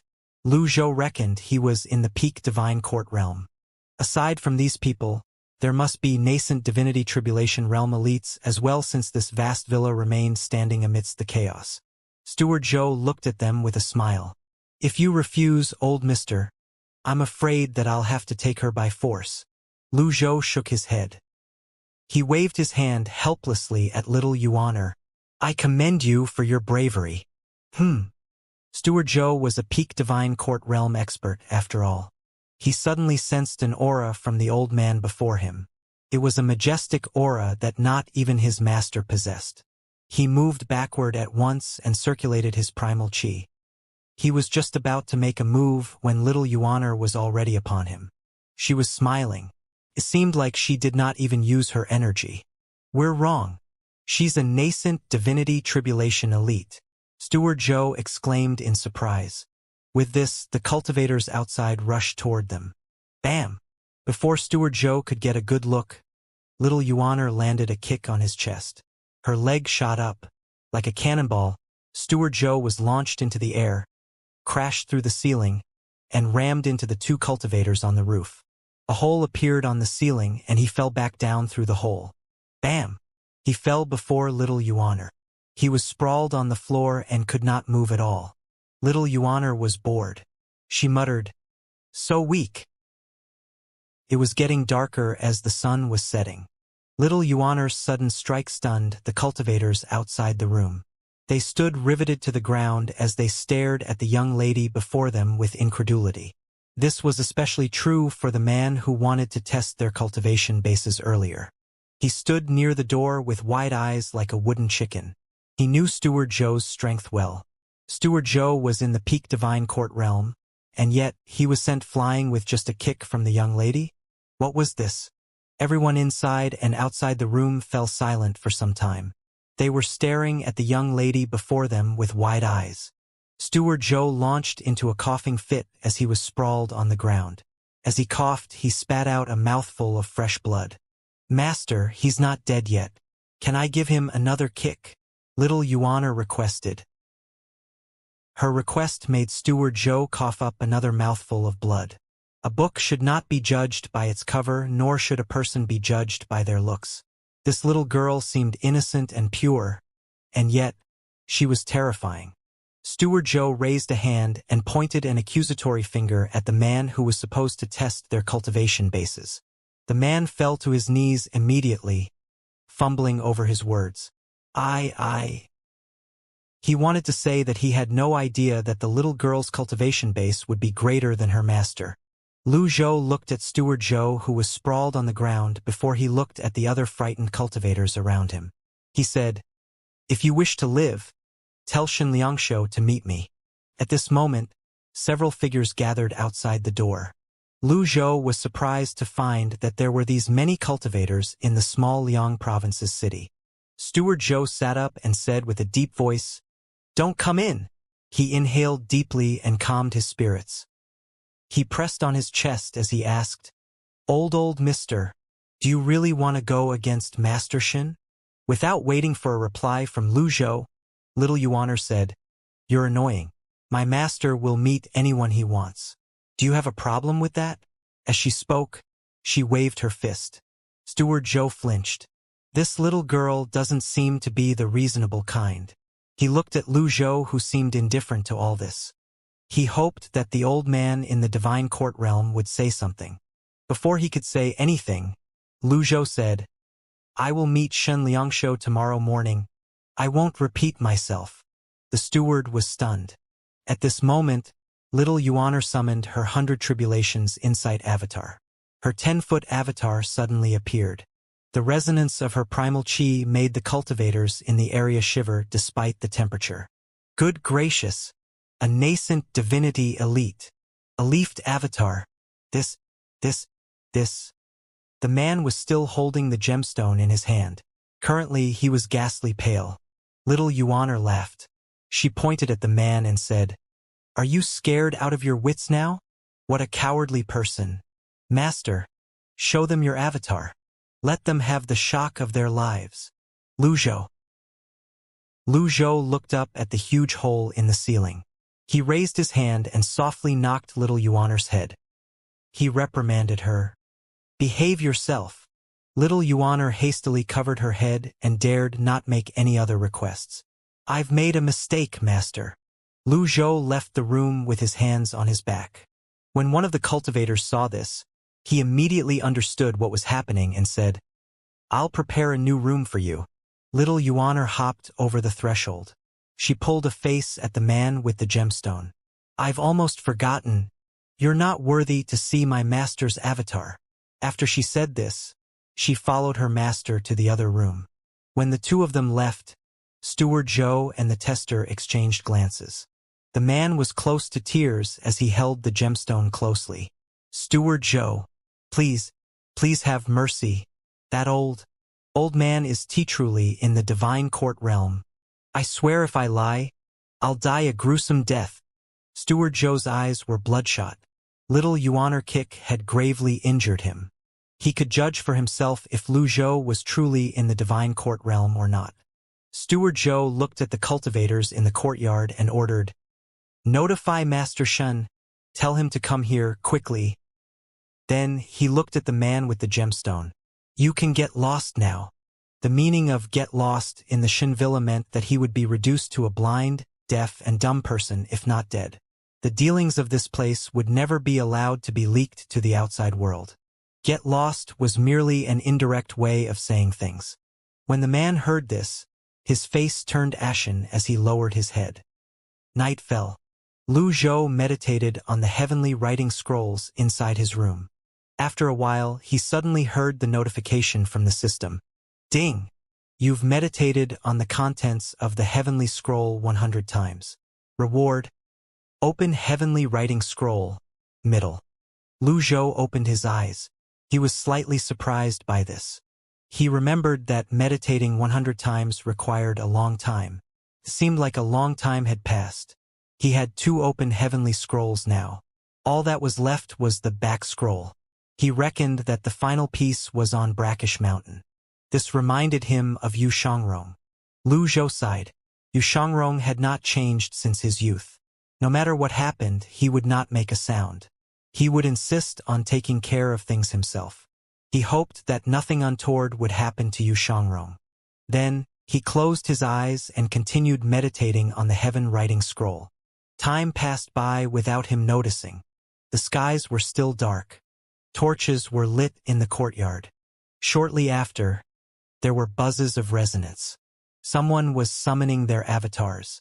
To put it more aptly, there were many who were trying to summon their avatars. Lu Zhou did not move. He was unaffected. About 6 cultivators hovered above the villa. They surrounded a miniature flying chariot, which was just the right size to fit a single person. Lu Zhou sensed the intense surges of auras outside. Although he could not see it, the resonance of the surging auras meant that there were at least 2 nascent divinity tribulation realm elites. Indeed, Xianxia was skilled. The flying chariot landed. The other cultivators landed as well. "Who dares to wreak havoc in my Shen villa?" The voice was deep and forceful. Clearly, he had deliberately raised his volume for intimidation effects. "Is Xianxia an elite cultivator as well?" Lu Zhou waved his hand casually. The door was blasted open by his energy. The villa was illuminated by torches.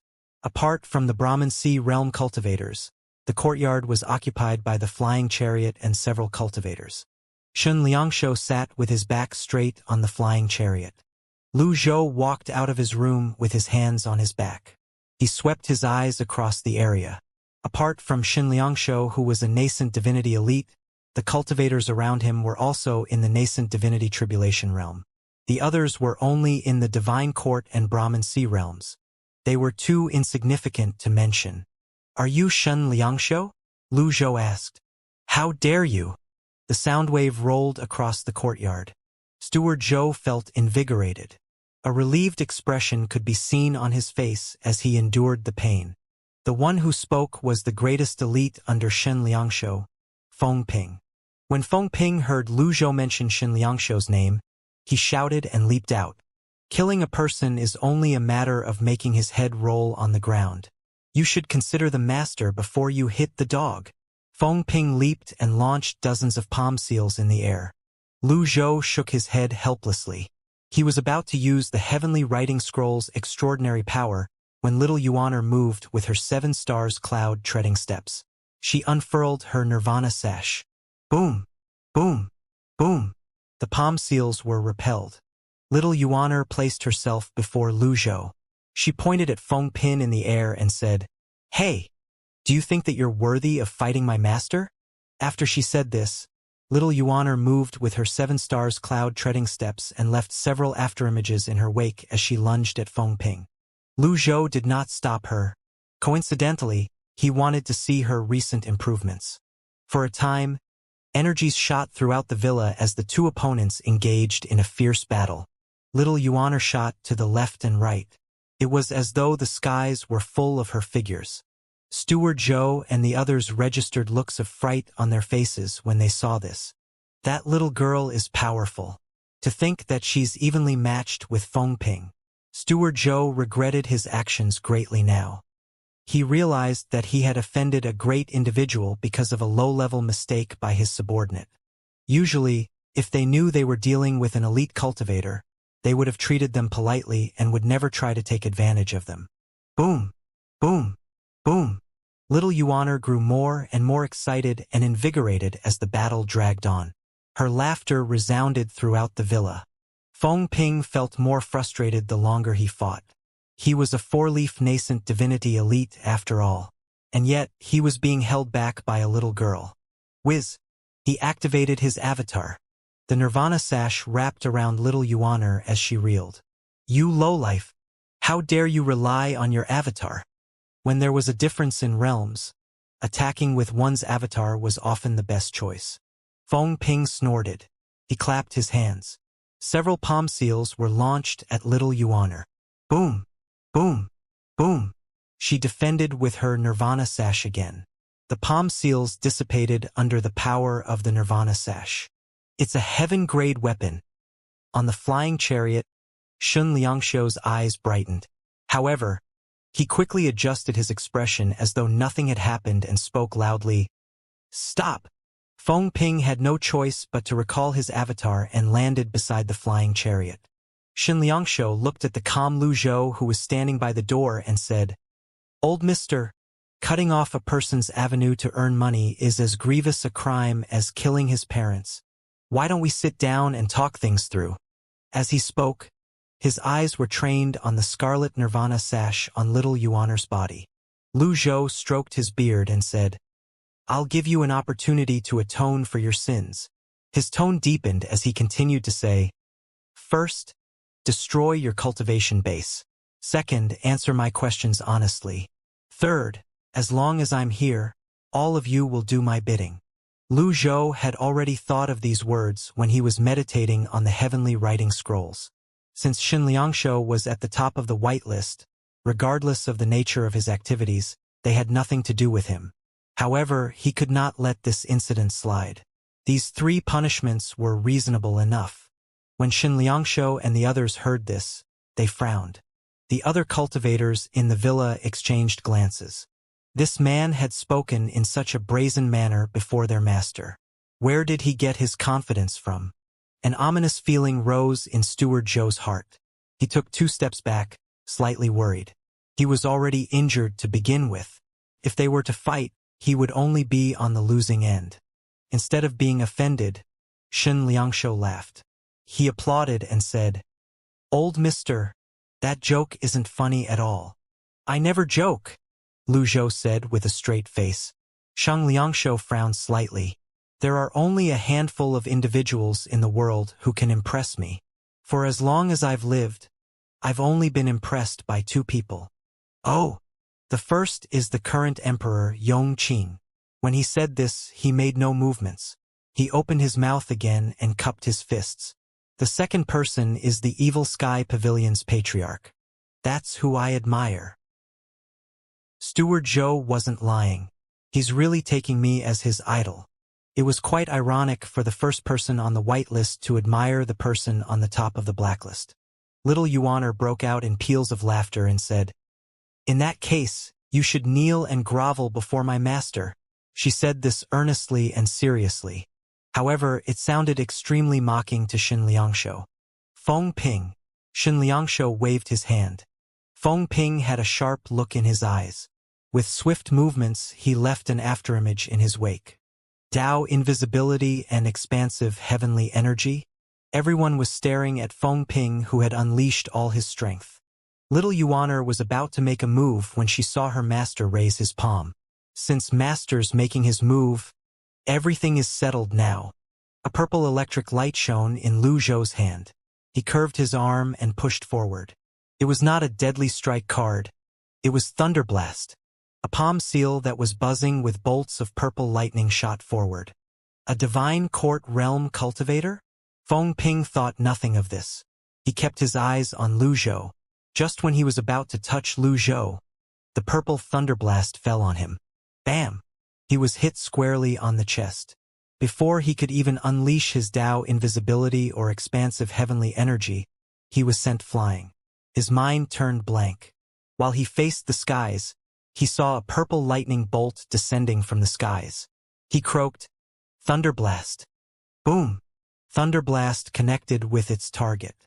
Feng Ping spat out a mouthful of fresh blood skyward before crashing on the ground loudly. His Dantian's sea of qi felt as though it had been heavily hammered by someone. He lost all means of fighting back. The fatality rate of Thunderblast was low. However, the rate for it to land a heavy blow was not bad, and it was triggered this time. The entire courtyard was as silent as a graveyard. Steward Zhou's knees buckled. He fell to the ground. His face was ashen. Is this the Divine Court Realm? Is this still the fucking Divine Court Realm? How can a Divine Court Realm cultivator deal such a heavy blow to a four-leaf nascent divinity elite like Feng Ping? You've got to be kidding me. Steward Zhou was not the only one who was shocked. Xianxia was shocked as well. Xianxia's cultivation base was only one leaf higher compared to Feng Ping. He was among the ranks of five-leaf grand cultivators. However, against the old man who defeated Feng Ping with a single strike, his confidence wavered. Alas, he could not back down at this point. He waved his hand. The other cultivators hovered in the air. They moved forward and surrounded Lu Zhou and Little Yuaner. Stubborn. Lu Zhou shook his head. Little Yuaner rolled her eyes and said, "You're so stupid.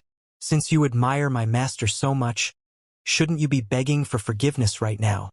Xianxia sneered and said, "Little girl, don't you think for a moment that I'm a gullible person? I'm at the top of the whitelist after all. Seize them." With his order, the cultivators advanced upon them. Naturally, Xianxia would not believe her. He had a portrait of Ji Tiandao in his study. It was a face that he looked at every single day. The old man before him looked nothing like Ji Tiandao. Lu Zhou could not be blamed for this. After all, Ji Tiandao never cared about his appearance. On top of that, his hair was usually disheveled due to his old age, and he had a fiery temper. In contrast, this gentle old man who had an erudite air about him looked completely different. When the cultivators advanced, Xianxia flew into the air from his flying chariot. Bayan! Roar!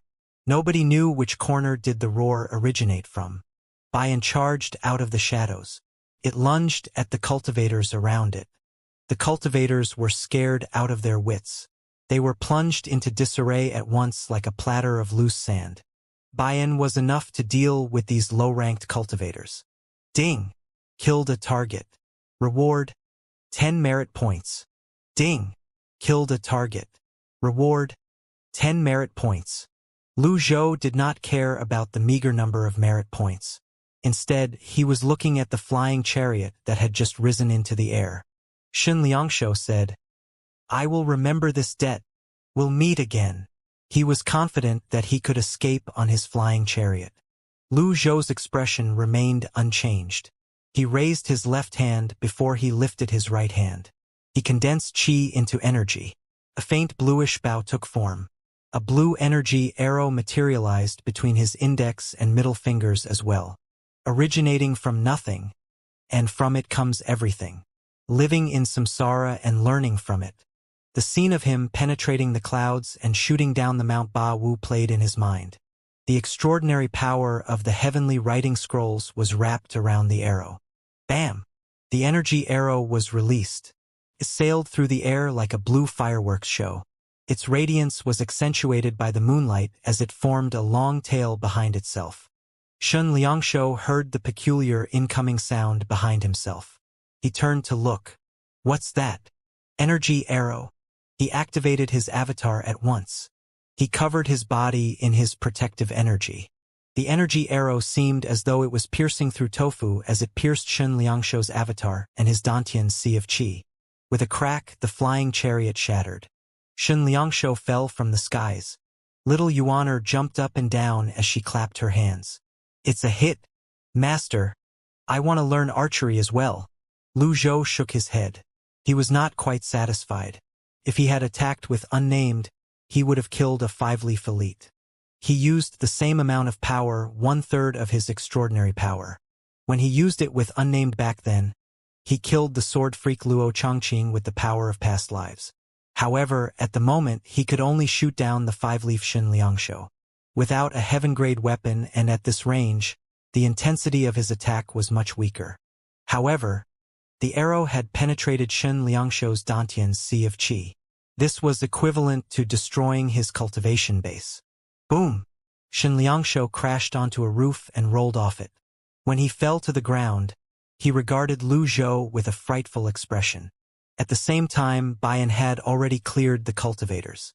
The villa was silent again. Lu Zhou stroked his beard as he looked at Xianxia on the ground and said, I gave you a chance, but you didn't cherish it. Xianxia's expression was extremely dark. He withstood the pain pulsing from his Dantian sea of qi and asked, Are you from the Luo sect? Little Yuaner said, Tui, not the crappy Luo sect. Lu Zhou did not mind. He spoke with a deep voice. Do you yield? Xianxia was sprawled on the ground. I do. I really do. Xianxia could sense the primal qi in his Dantian sea of qi had been destroyed by that peculiar arrow. He was frightened and in pain. After he said the word yield, he spat out another mouthful of blood. He struggled as he sprawled on the ground for a while before he finally calmed down. Lu Zhou raised a hand, and several energy blades flew toward Xianxia. Bam! Bam! Bam! The energy blades hit Xianxia's meridian points. His pain subsided almost immediately. He wiped the sweat off his face. His arrogance and anger from earlier had completely vanished. Bayan, who had finished showing off his might, flew in a circle in the sky before it landed again. The ones who were left standing in Shinvilla were only mortals and low-rank cultivators. Lu Zhou glanced at Bayan, thinking that the mount was rather interesting. It was smart enough to pick targets who would reward him with high merit points. He checked the system dashboard. To his dismay, he only gained 200 merit points.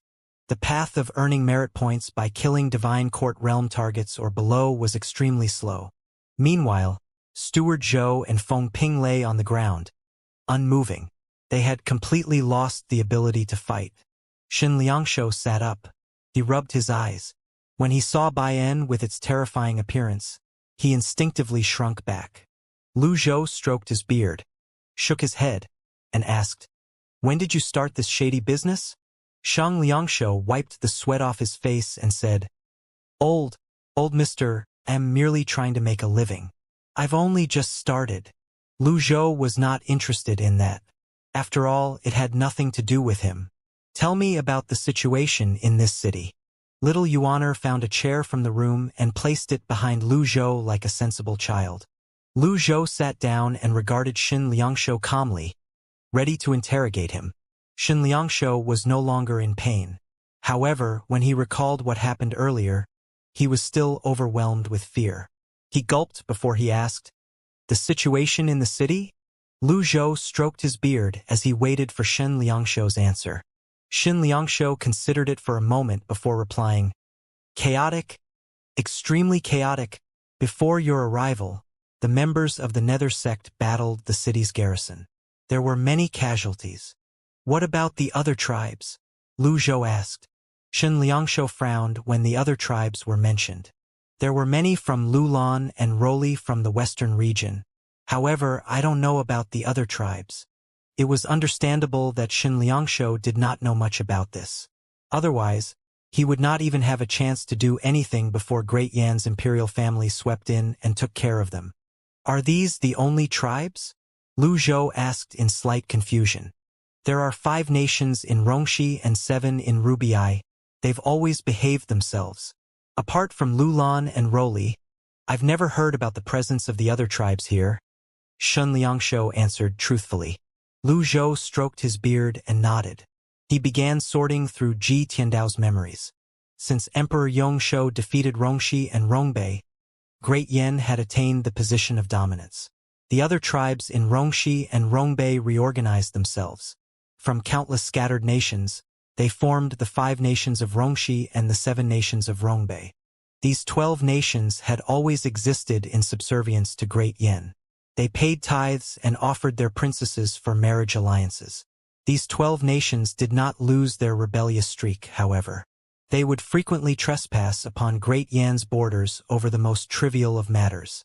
The 4th prince, Lu Bing, spent most of his time at the borders to deter the nations, so they had been able to enjoy some peace as of now. "Where's the 4th prince, Lu Bing, now?" Lu Zhou asked. Shen Liangshou was shocked.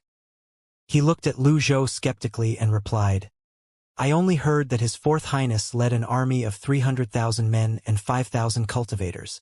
His troops are divided to defend the 10 cities of Liang Province. I don't know which city he's currently in. 5 of Liang Province's 10 cities are protected by formations. 5 of them aren't. His 4th Highness won't put himself in harm's way." Lu Zhou felt that Shen Liangshou was honest enough. He stood up slowly, stroked his beard, and said, "Find out about this with your resources. If you do this well, I'll spare you." Shen Liangshou was overjoyed to hear this.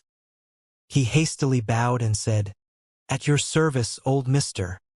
That night, Shen Liangshou could only stay in the villa. He did not stay far. He stayed in the room next to Lu Zhou. It was a restless night for him. After losing his cultivation base, he spent his waking hours feeling worried that his subordinates might stab him in the back. In Liang Province, the people would swallow you whole and leave nothing behind. There was no such thing as reason. Shen Liangshou wanted to live even after his cultivation base was destroyed because he had a way to restore his cultivation base. Although it was a slightly difficult feat, he at least had hope. He was at the top of the whitelist after all. This title alone gave him the means to find a way to restore his Dantian Sea of Qi, such as the Sable Magnolia. However, before anything else, he had to come up with a way to protect himself. The safest place would be next to the old man. The next morning, Shen Liangshou immediately sent his men to gather information from the 10 cities. He poured all his effort into this task. When afternoon arrived, Shen Liangshou approached Lu Zhou respectfully. "Old mister, I've had my men investigate the matter. His 4th Highness is most probably in the city of Mo in the northern parts of Liang Province." He dared not leave before he got a reply. After waiting for a moment, he heard a voice from inside the room. "Any movements from the Nether sect? I heard that Yu Zhenghai, the sect master of the Nether sect master, and his 4 great protectors have gone to the city of Mo as well," Shen Liangshou said with a sigh. "The Nether sect has plunged the whole world into chaos. Yu Zhenghai is also the Evil Sky Pavilion's first disciple. His cultivation base is terrifying.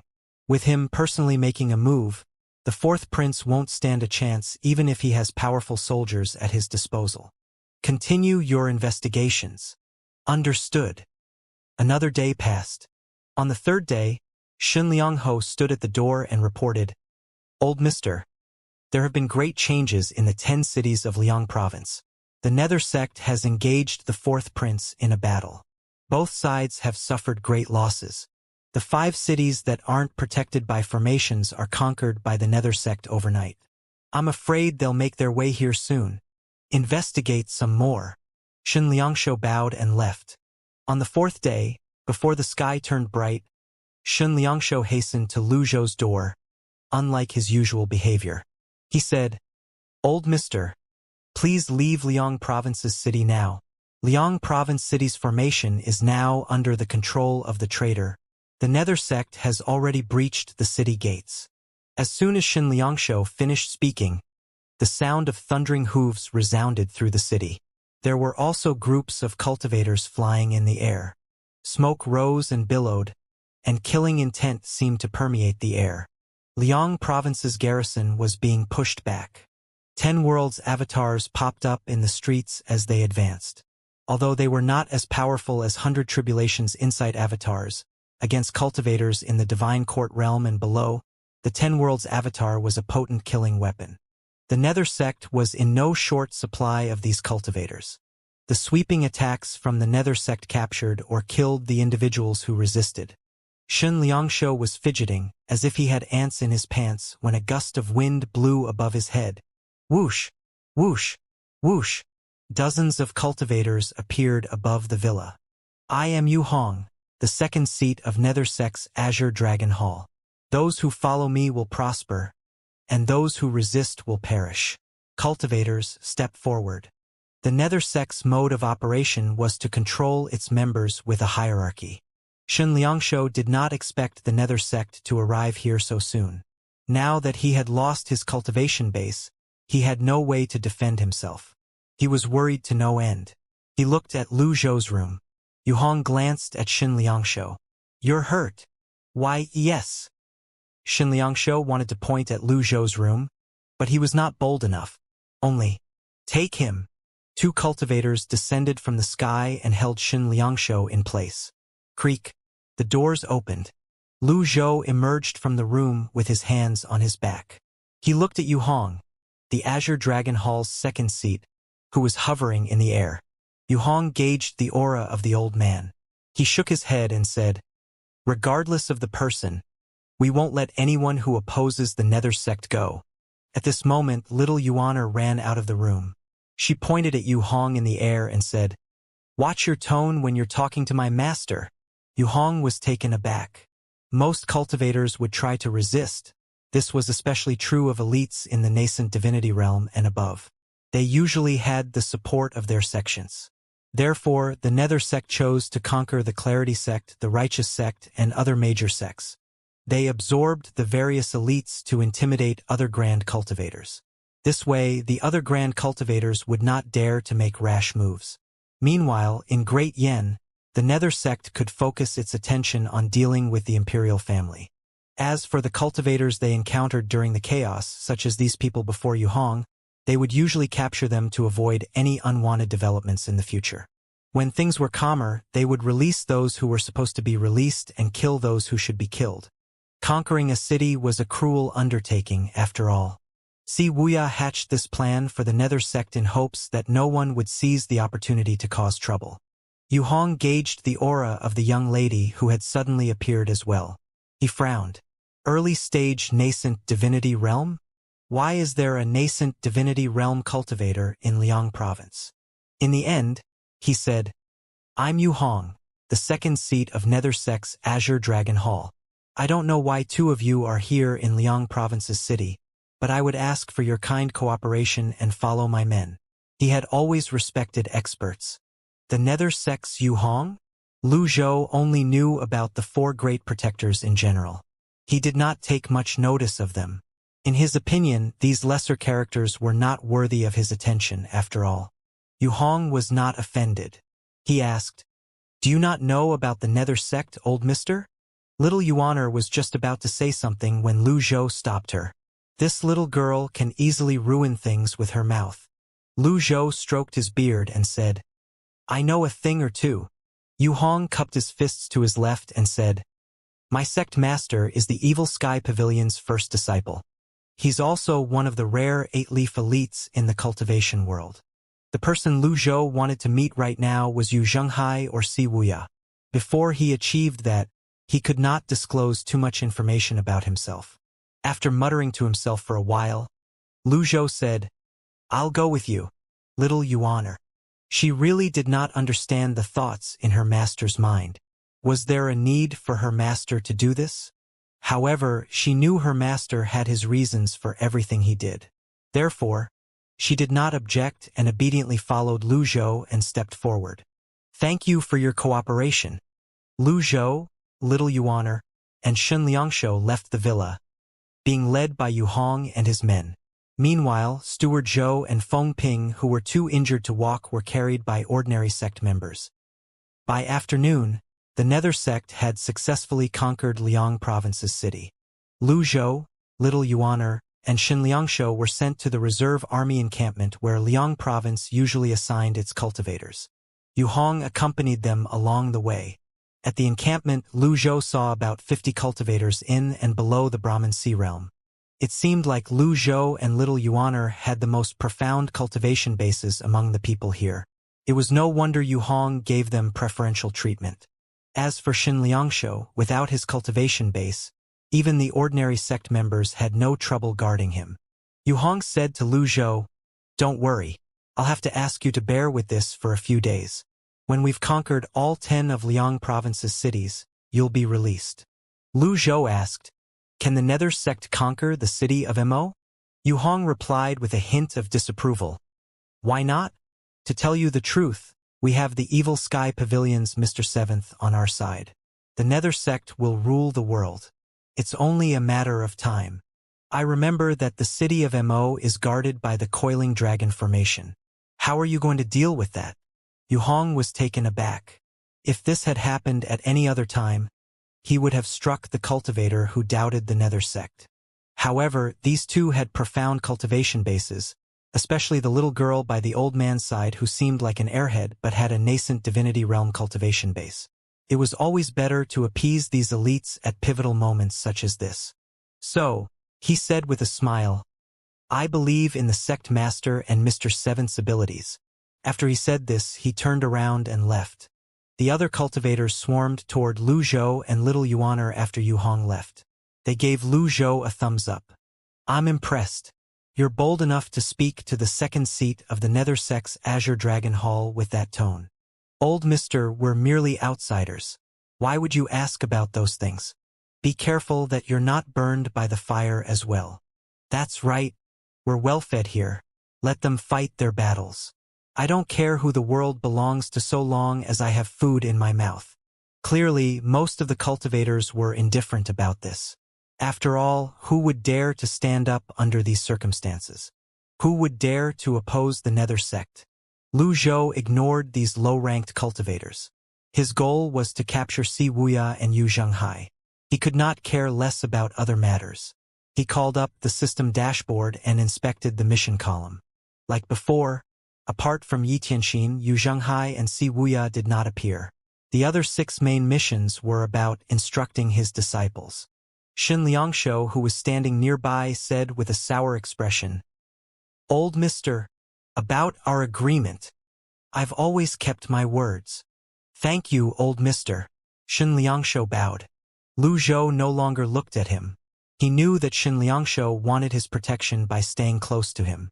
Now that dangers lurked in all corners of Liang Province's city, Xianxia might lose his life.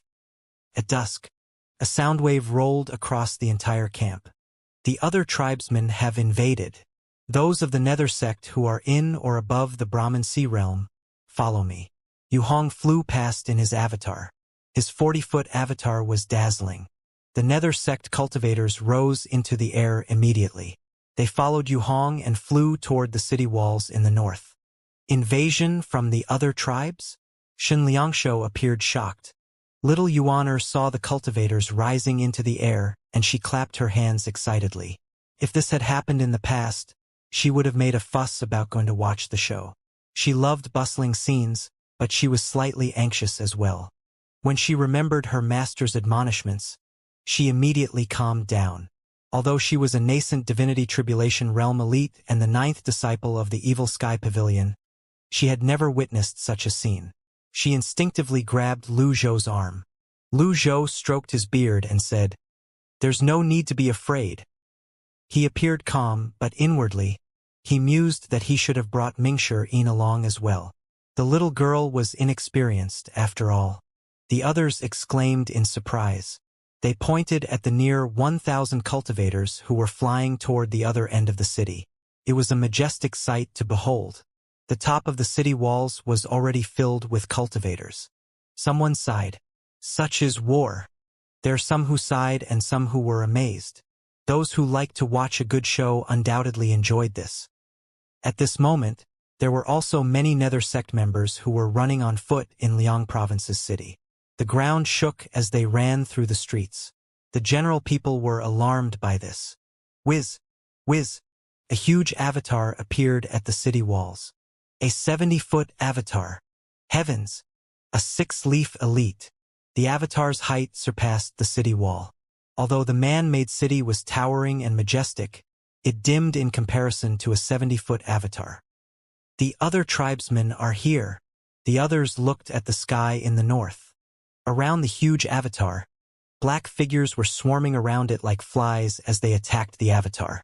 The avatar was moving toward Liang Province's city. "They're from Roli." If there was a tribesman from Roli, it was only natural for there to be someone from Lulan as well. Shen Liangshu looked around himself and said, "Old mister, the Nether sect no longer has the time to care about us. This is a great chance for us to escape." Lu Zhou glanced at him and said nothing. Shen Liangshu wanted to leave very badly, but in his current state, he would be cut into a million pieces if he were to try to escape on his own. Someone said with a clear voice, "A 70-foot avatar. It must be one of the Nether sect's 4 great protectors. It should be either Di Qing or Yang Yen. We can't see anything from here." Swoosh, swoosh, swoosh. Some of them flew to the tops of the nearby buildings, and some flew to the treetops to watch.